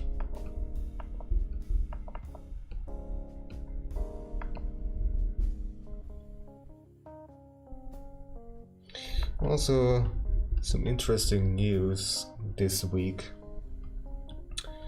was that the character from Minecraft, Steve, I think is the name, and some other characters are now in Smash Bros, which is very interesting. Sakurai has been talking about how difficult it was to program everything, because they needed to change all the stages appropriately so that you can build blocks and stuff and mine and all that sort of thing that you do in Minecraft. That was certainly crazy, but I guess Nintendo just really wanted him to do that. Very well, it's definitely very impressive. Let's see how it will work out. But yeah, I'm happy for all the Minecraft fans. I personally hoped for a different character. I'm still hoping for Amaterasu from Okami. And I've been hoping for that for many years at this point, but it's fine. Like, I don't really get upset or sad or anything if I don't get the character that I want, and I'm not that entitled.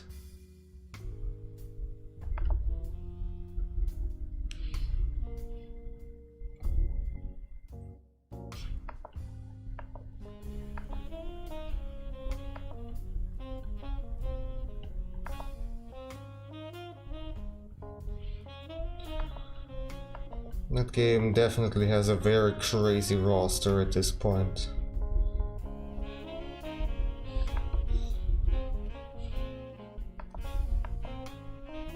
Yeah, I don't even know how they would try to one-up that game anymore. Like, when at some point Nintendo is gonna have their new console, what are they gonna do? Just port Smash Ultimate over and over again? Or are they gonna really make a new one? That would be kind of crazy. But what are they gonna put into the new one? They already have so much stuff.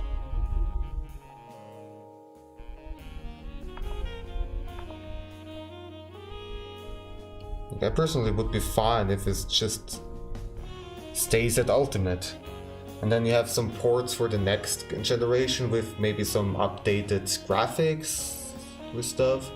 Maybe a few additions, like a few new characters from new video game series that Nintendo wants to promote.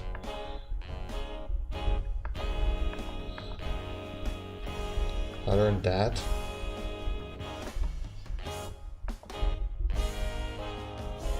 I would say it's pretty much fine as it is already.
Still thundering outside.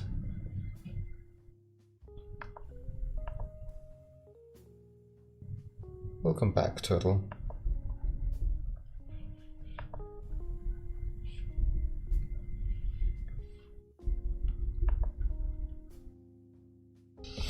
Kitty is, of course, somewhere else. Where is she right now?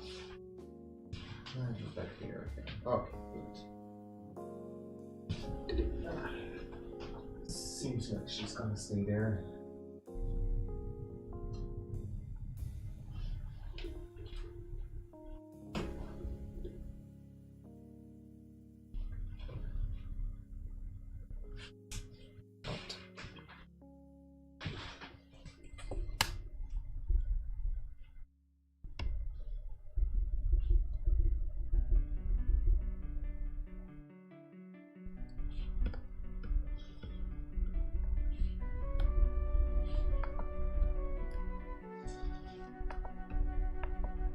I think I will stream for just a little bit longer.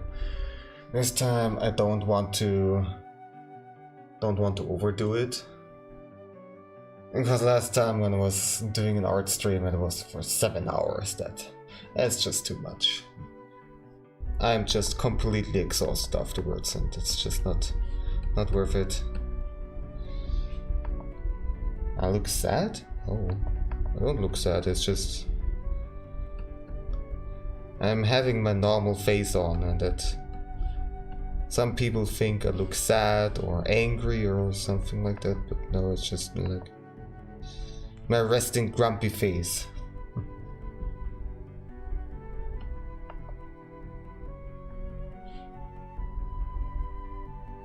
Just for a moment. Don't worry.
And third, yeah, I mean, don't worry, if I'm too tired, then I will stop. I'm not overdoing it. I'm feeling a little bit tired, but it's not to an extent where I need to stop. I would like to get a little bit more progress done. Also, the thing is, preparing the stream and all that stuff takes a while, and so I want it to be worth it. And like usually streaming for 5 hours or something like that is good, but definitely streaming under 3 hours or something doesn't feel like it's worth it for the amount of time that I need in order to prepare the stream and all that stuff, you know. And you know, the stream is just in general very good for me to be productive, because I just focus on the drawing. I mean, I talk a bunch and get distracted by the kitty, of course, yeah, but other than that, I just keep on working, and it's good. It's off stream, what I usually do is like I work for half an hour or something like that, half to 1 hour, and then I take a break. And then the break can take like 10 minutes or sometimes even a whole hour or something when I go back and forth like that. And it's not the most productive way. But during the stream I have not really much of a problem of keeping on working for many hours.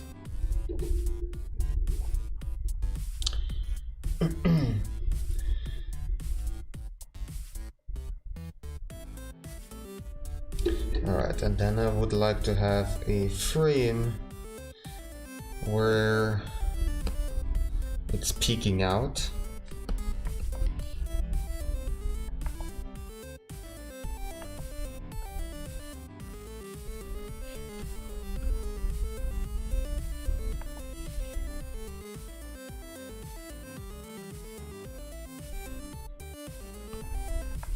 Let's see how I'm gonna do this.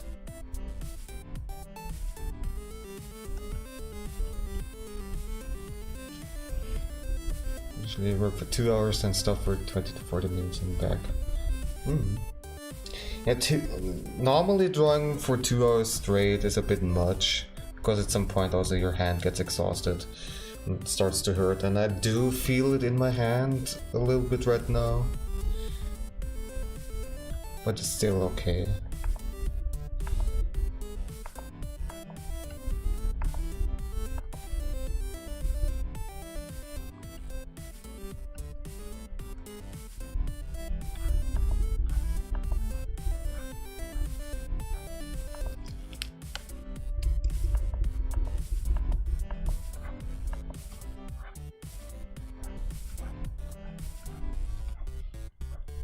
But yeah, that is definitely the main limiting factor, my hand and how long it's lasting.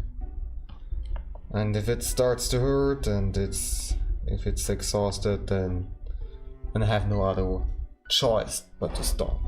Otherwise I'm gonna get an injury and then I can't draw either ways, and that's definitely not good.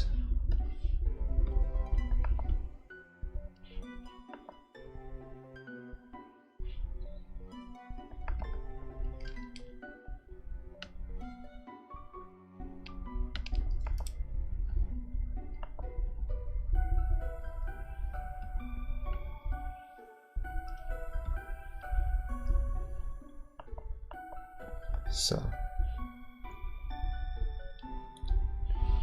and then this part here is gonna have the pupils showing. I need to have the pupils showing because they are gonna follow that weird Yoshi as it is descending from the top to the bottom of the screen.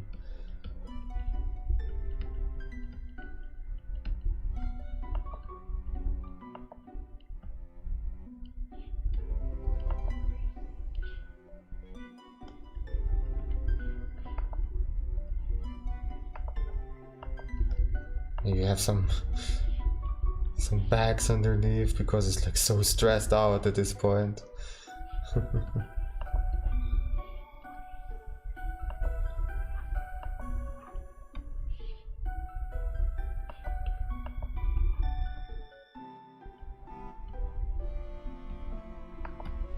Well, maybe that's a bit too much.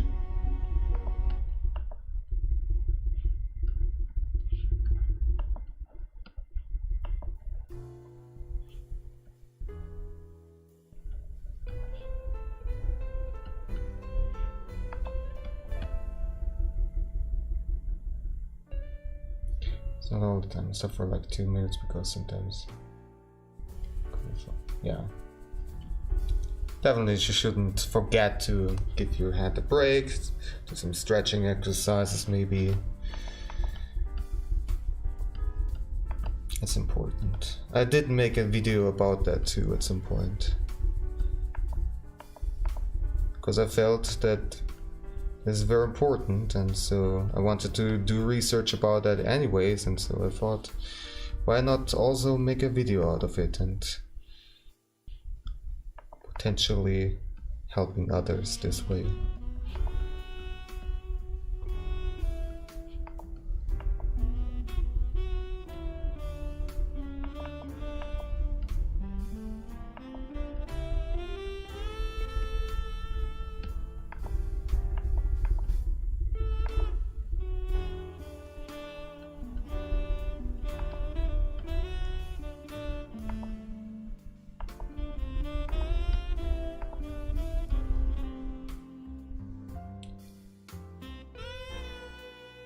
Strange, for example, when I meet a person for at least 1 month, I usually care a lot for that person.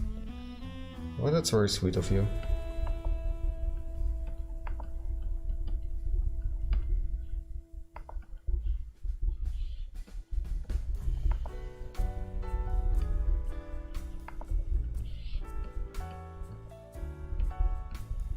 And again, you don't need to worry. I know my limits.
Some people know, some try not to talk to me because I look like a predator.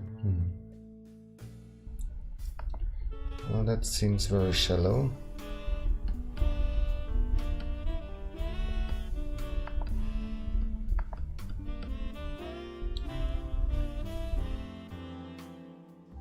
I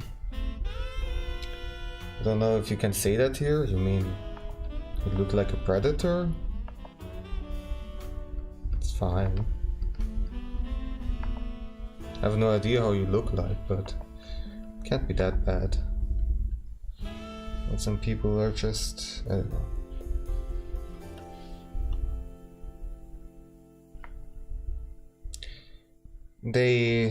Some people just base way too much of the first impression of somebody on the outer appearance.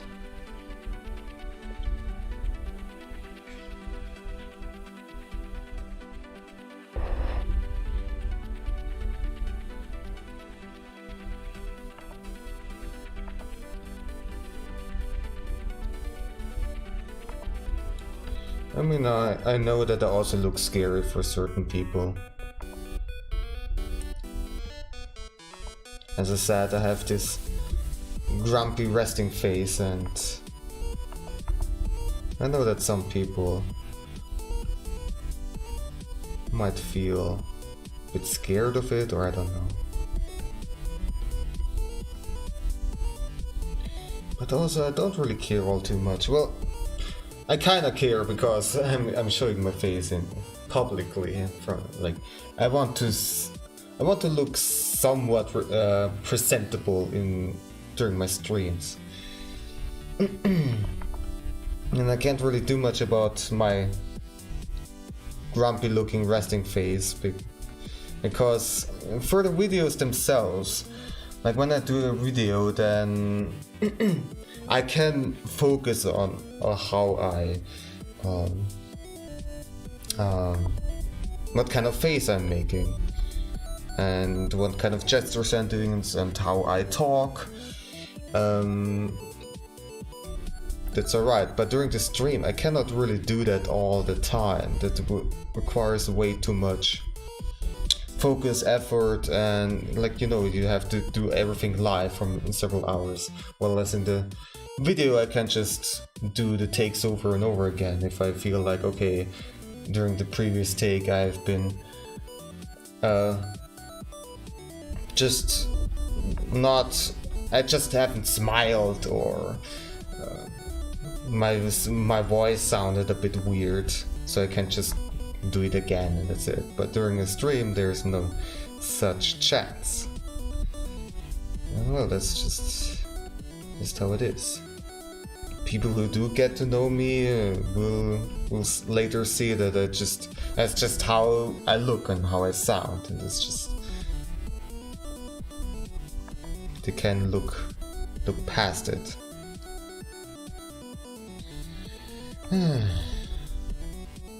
Well then, so this is the peeking frame where it just peeks out, and those pupils will then slowly move downwards and follow the Yoshi, and then will just look straight forward and disappear. That's the idea behind it.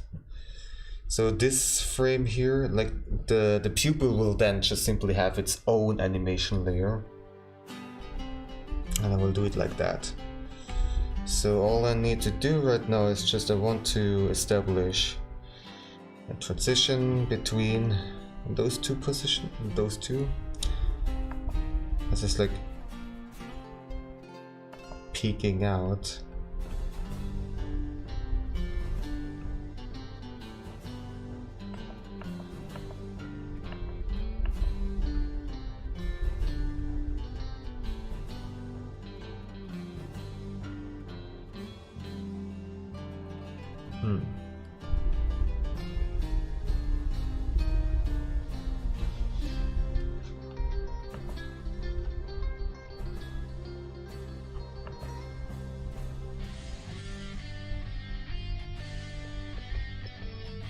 This hat is basically not moving at all.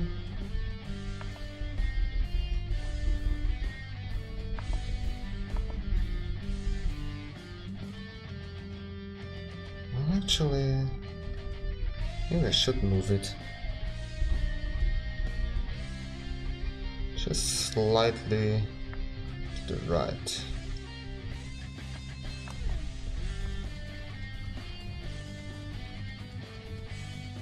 So opening the face a bit further.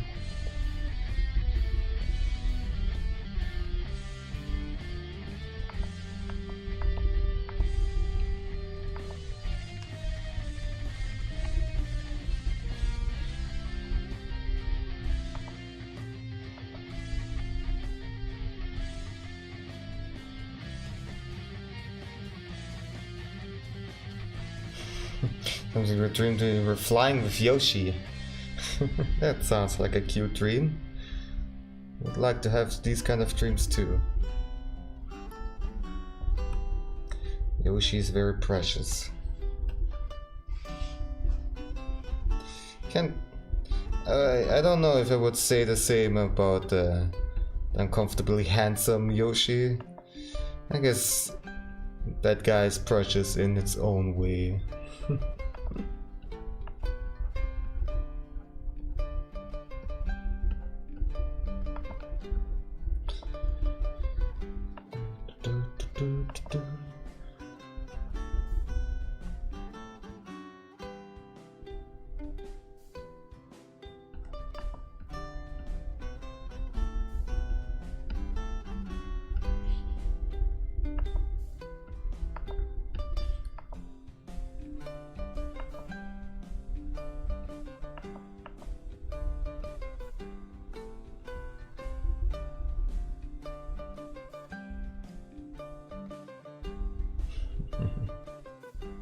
That's cool. Yoshi's awesome.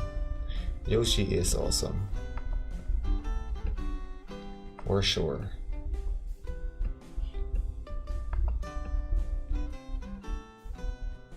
Alright.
So in these frames I actually wanted to have normal eyes.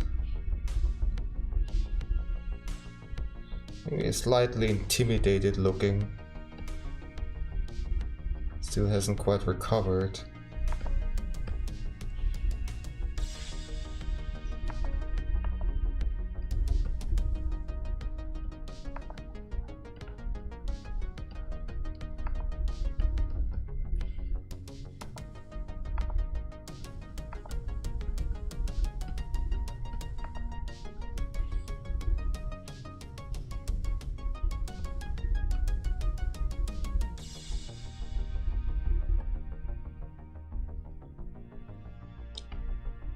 Actually, I want to have another frame before that.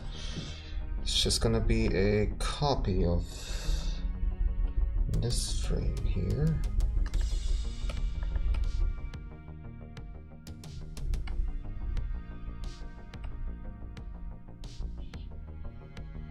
And it's just supposed to show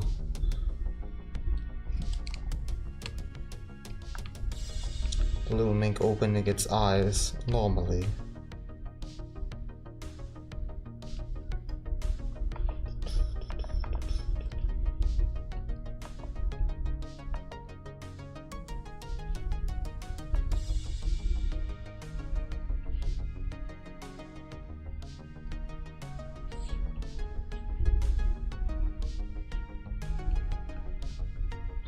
I definitely would like to make some more music again. And I had a lot of fun with this one that is playing right now. The next one I want to be a bit more chill, with more piano and stuff.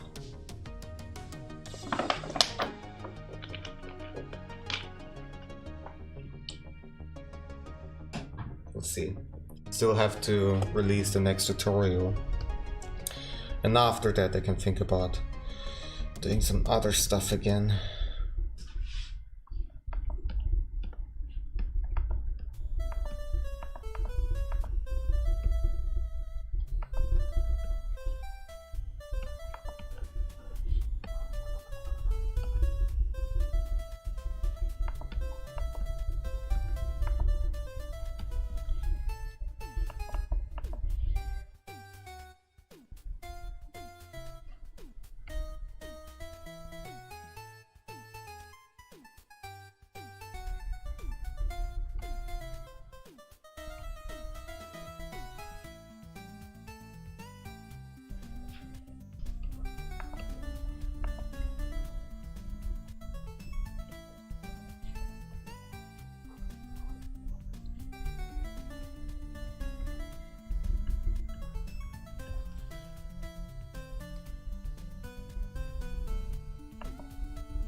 There's actually a lot of stuff that I want to work on after I'm done with the next tutorial. I would like to work on a new music track. I want to prepare some assets for a different kind of video series. Where just talk about art related stuff. That would be quite interesting.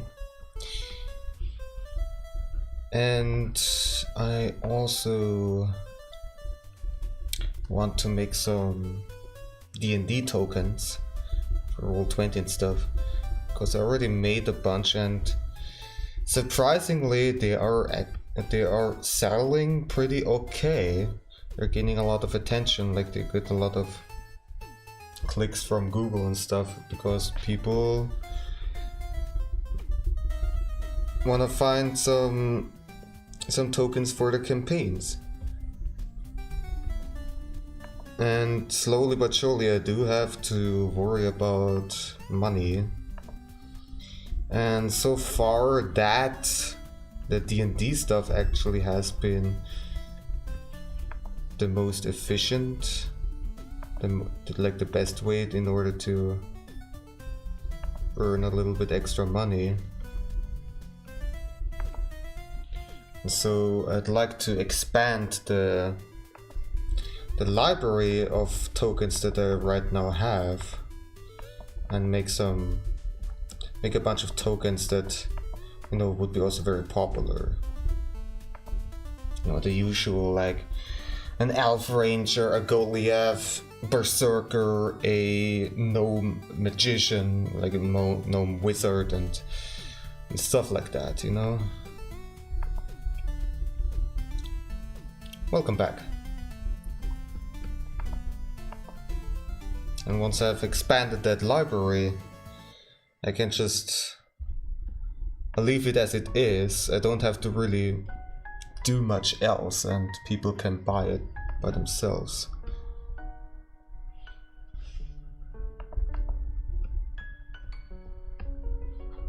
And that would be a nice extra income, but I would have to work on it, and therefore it probably means that after I'm done with the next tutorial, I will have to take a break from making tutorials for a while. Like, I might be not working on it on the next tutorial for 1 or 2 months,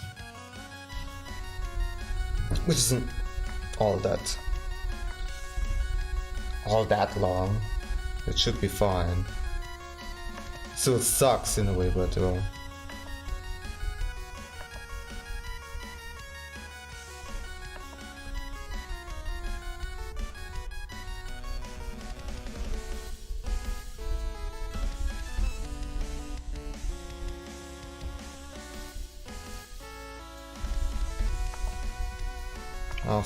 after I'm done and after I have made way more tokens that can sell pretty okay. I feel comfortable enough again to work on other stuff.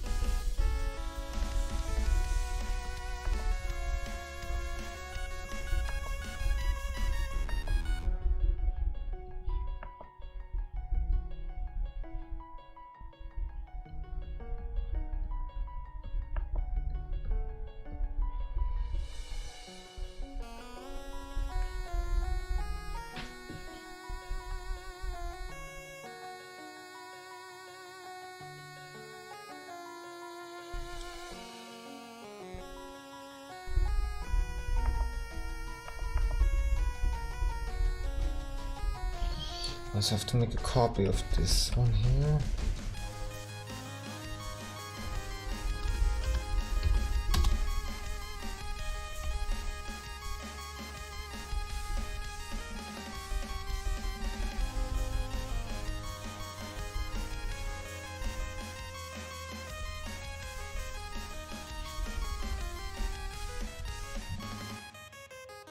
Wait, that was wrong. See.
And then, bam.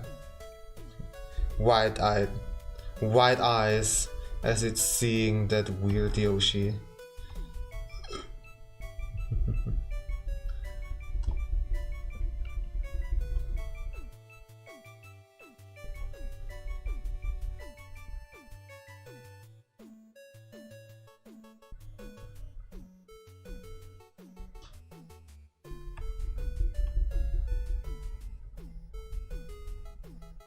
No, I have the feeling that the face is not quite right.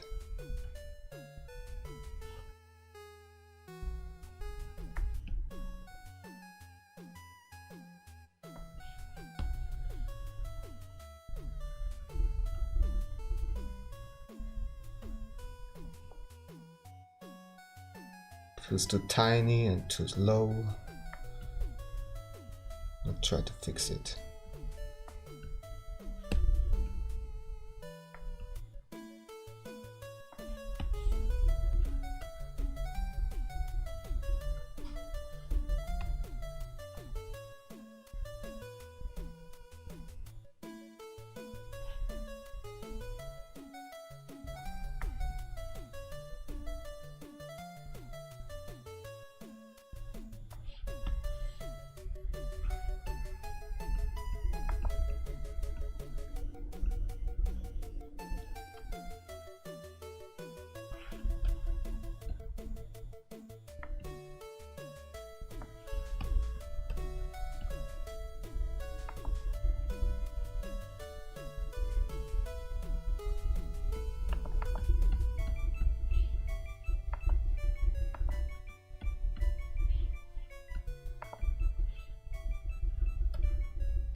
This ear's definitely moving too much.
I would like to copy it again to give the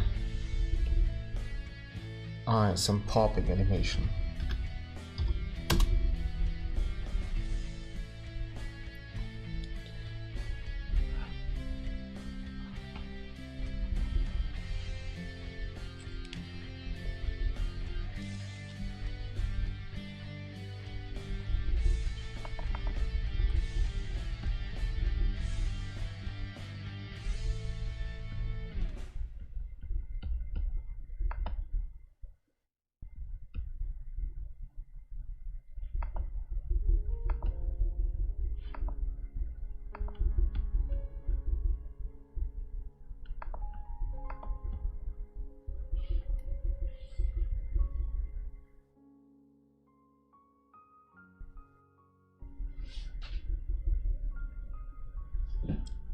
Maybe one more frame, just like I did before, where at first the eye is growing.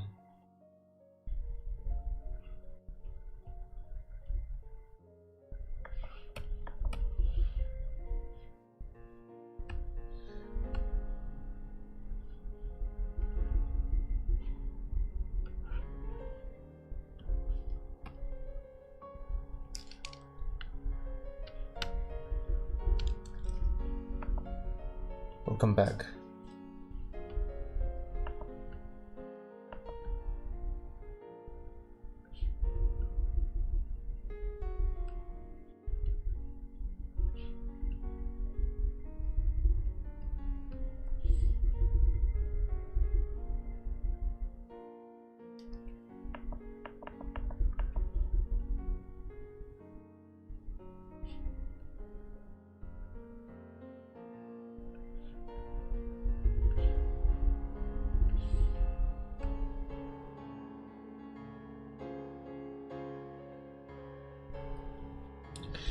Let's see how it looks like when I animate it.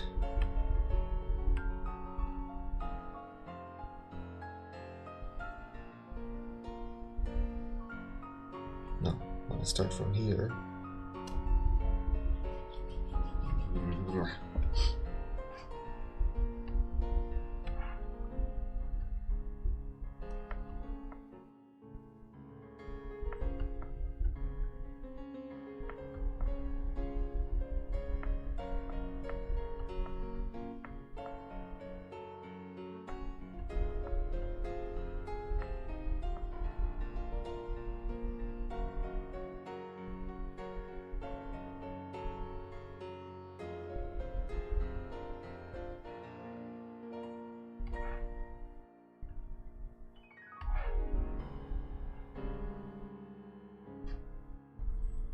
Let's see how it looks.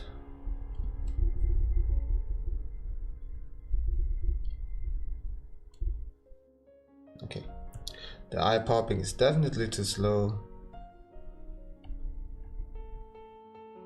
Let's pick up the pace for that.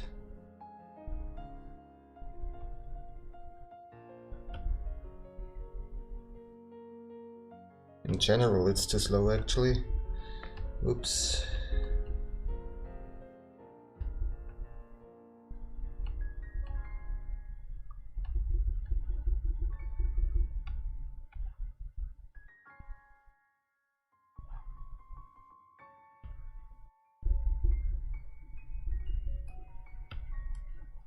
There needs to be a pause before the eyes are popping open.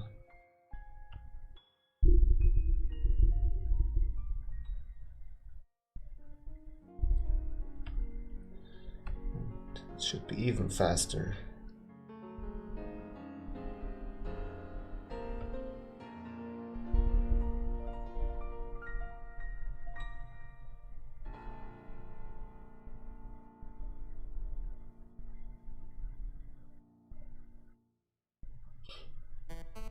That seems funny. Getting completely shocked at what it is seeing.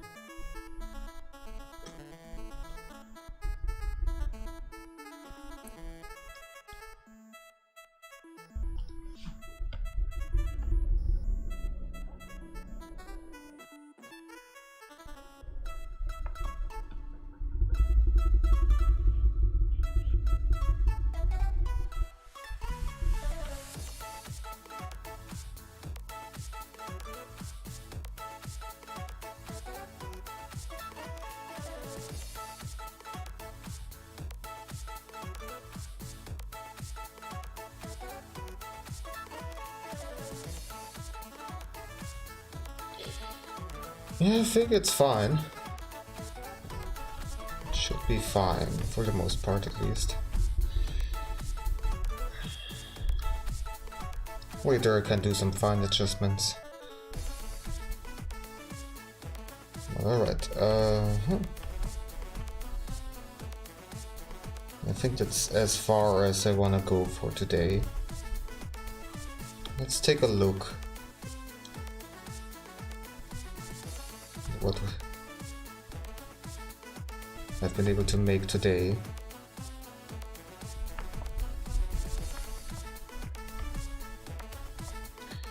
So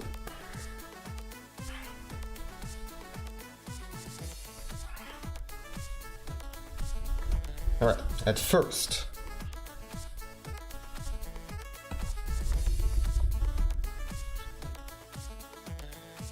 we'll make appearing and seeing this shocking storm coming. This is my favorite animation that I did today, as it's like leaning back really swiftly, and I think that turned out pretty nicely.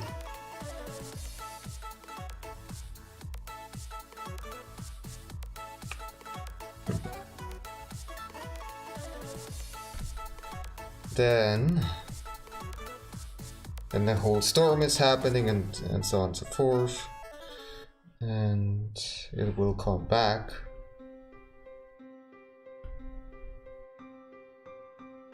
It's just messed up. This animation looks very stiff, but when I do the rendering it will look a bit more natural as I draw the frames individually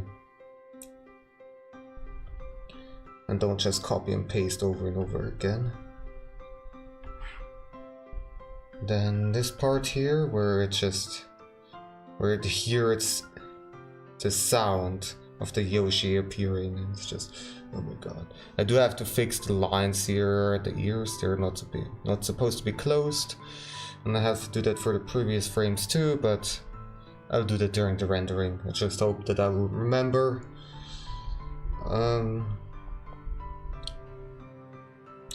So here it's get shocked and then hiding again. Not again. The timing needs to be better, of course, but I'll do that at another point.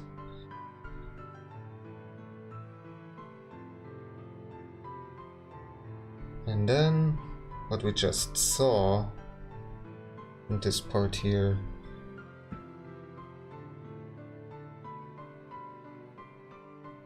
it's looking up and seeing this weird Yoshi. Alright.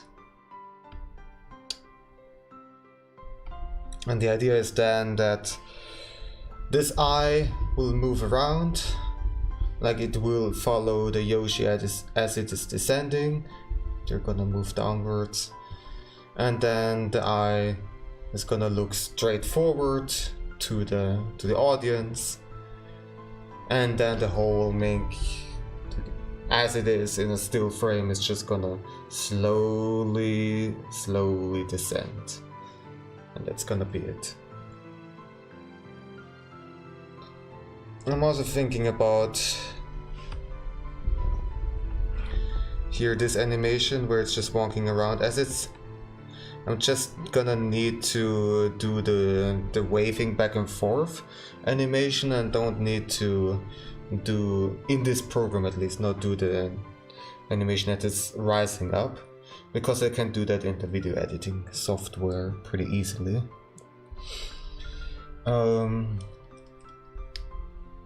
Or can I actually? Actually no, because it's animated and timing it with the frames would be kind of weird, I think. We'll see. So yeah, that's that. And that's gonna be it for today. I'm just gonna let this whole thing run while I sign off.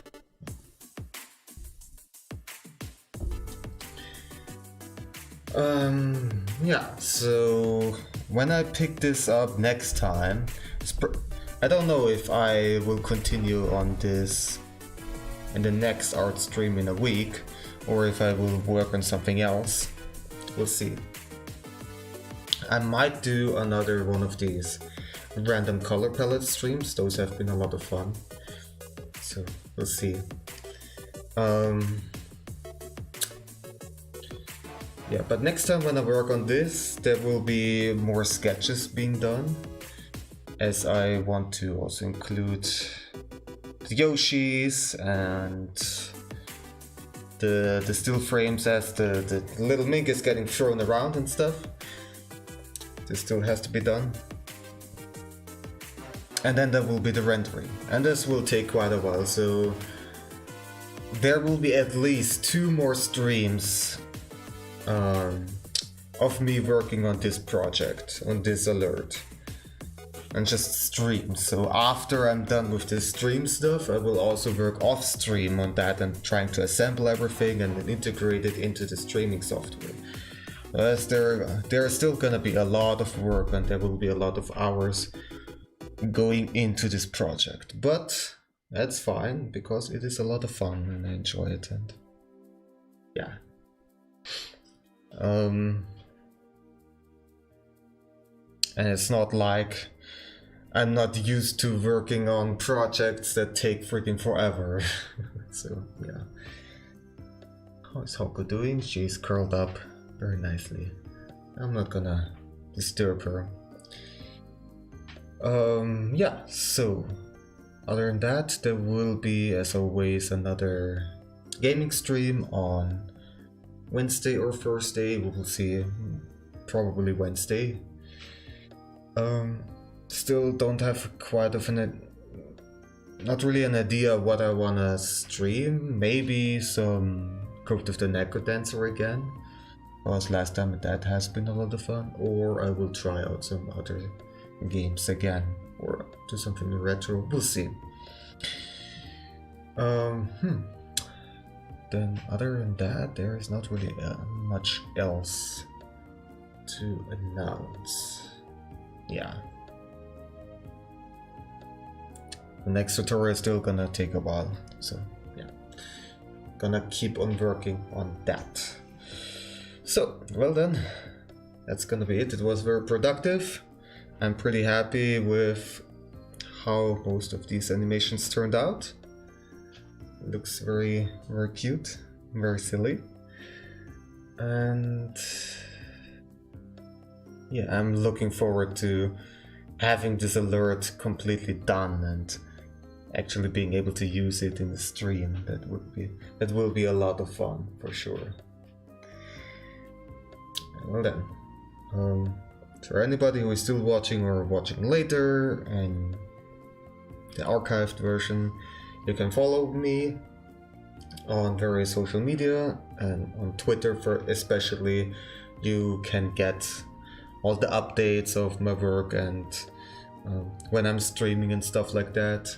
Also, you can go on the Discord server where you also can get updates on a regular basis and also join the community, and there are a lot of very nice people over there, so you are more than welcome to join.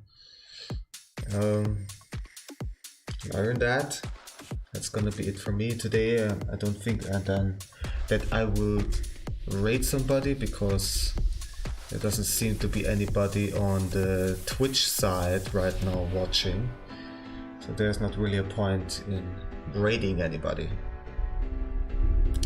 Maybe next time. Alright then, thank you a lot for watching and see you next stream. So, bye.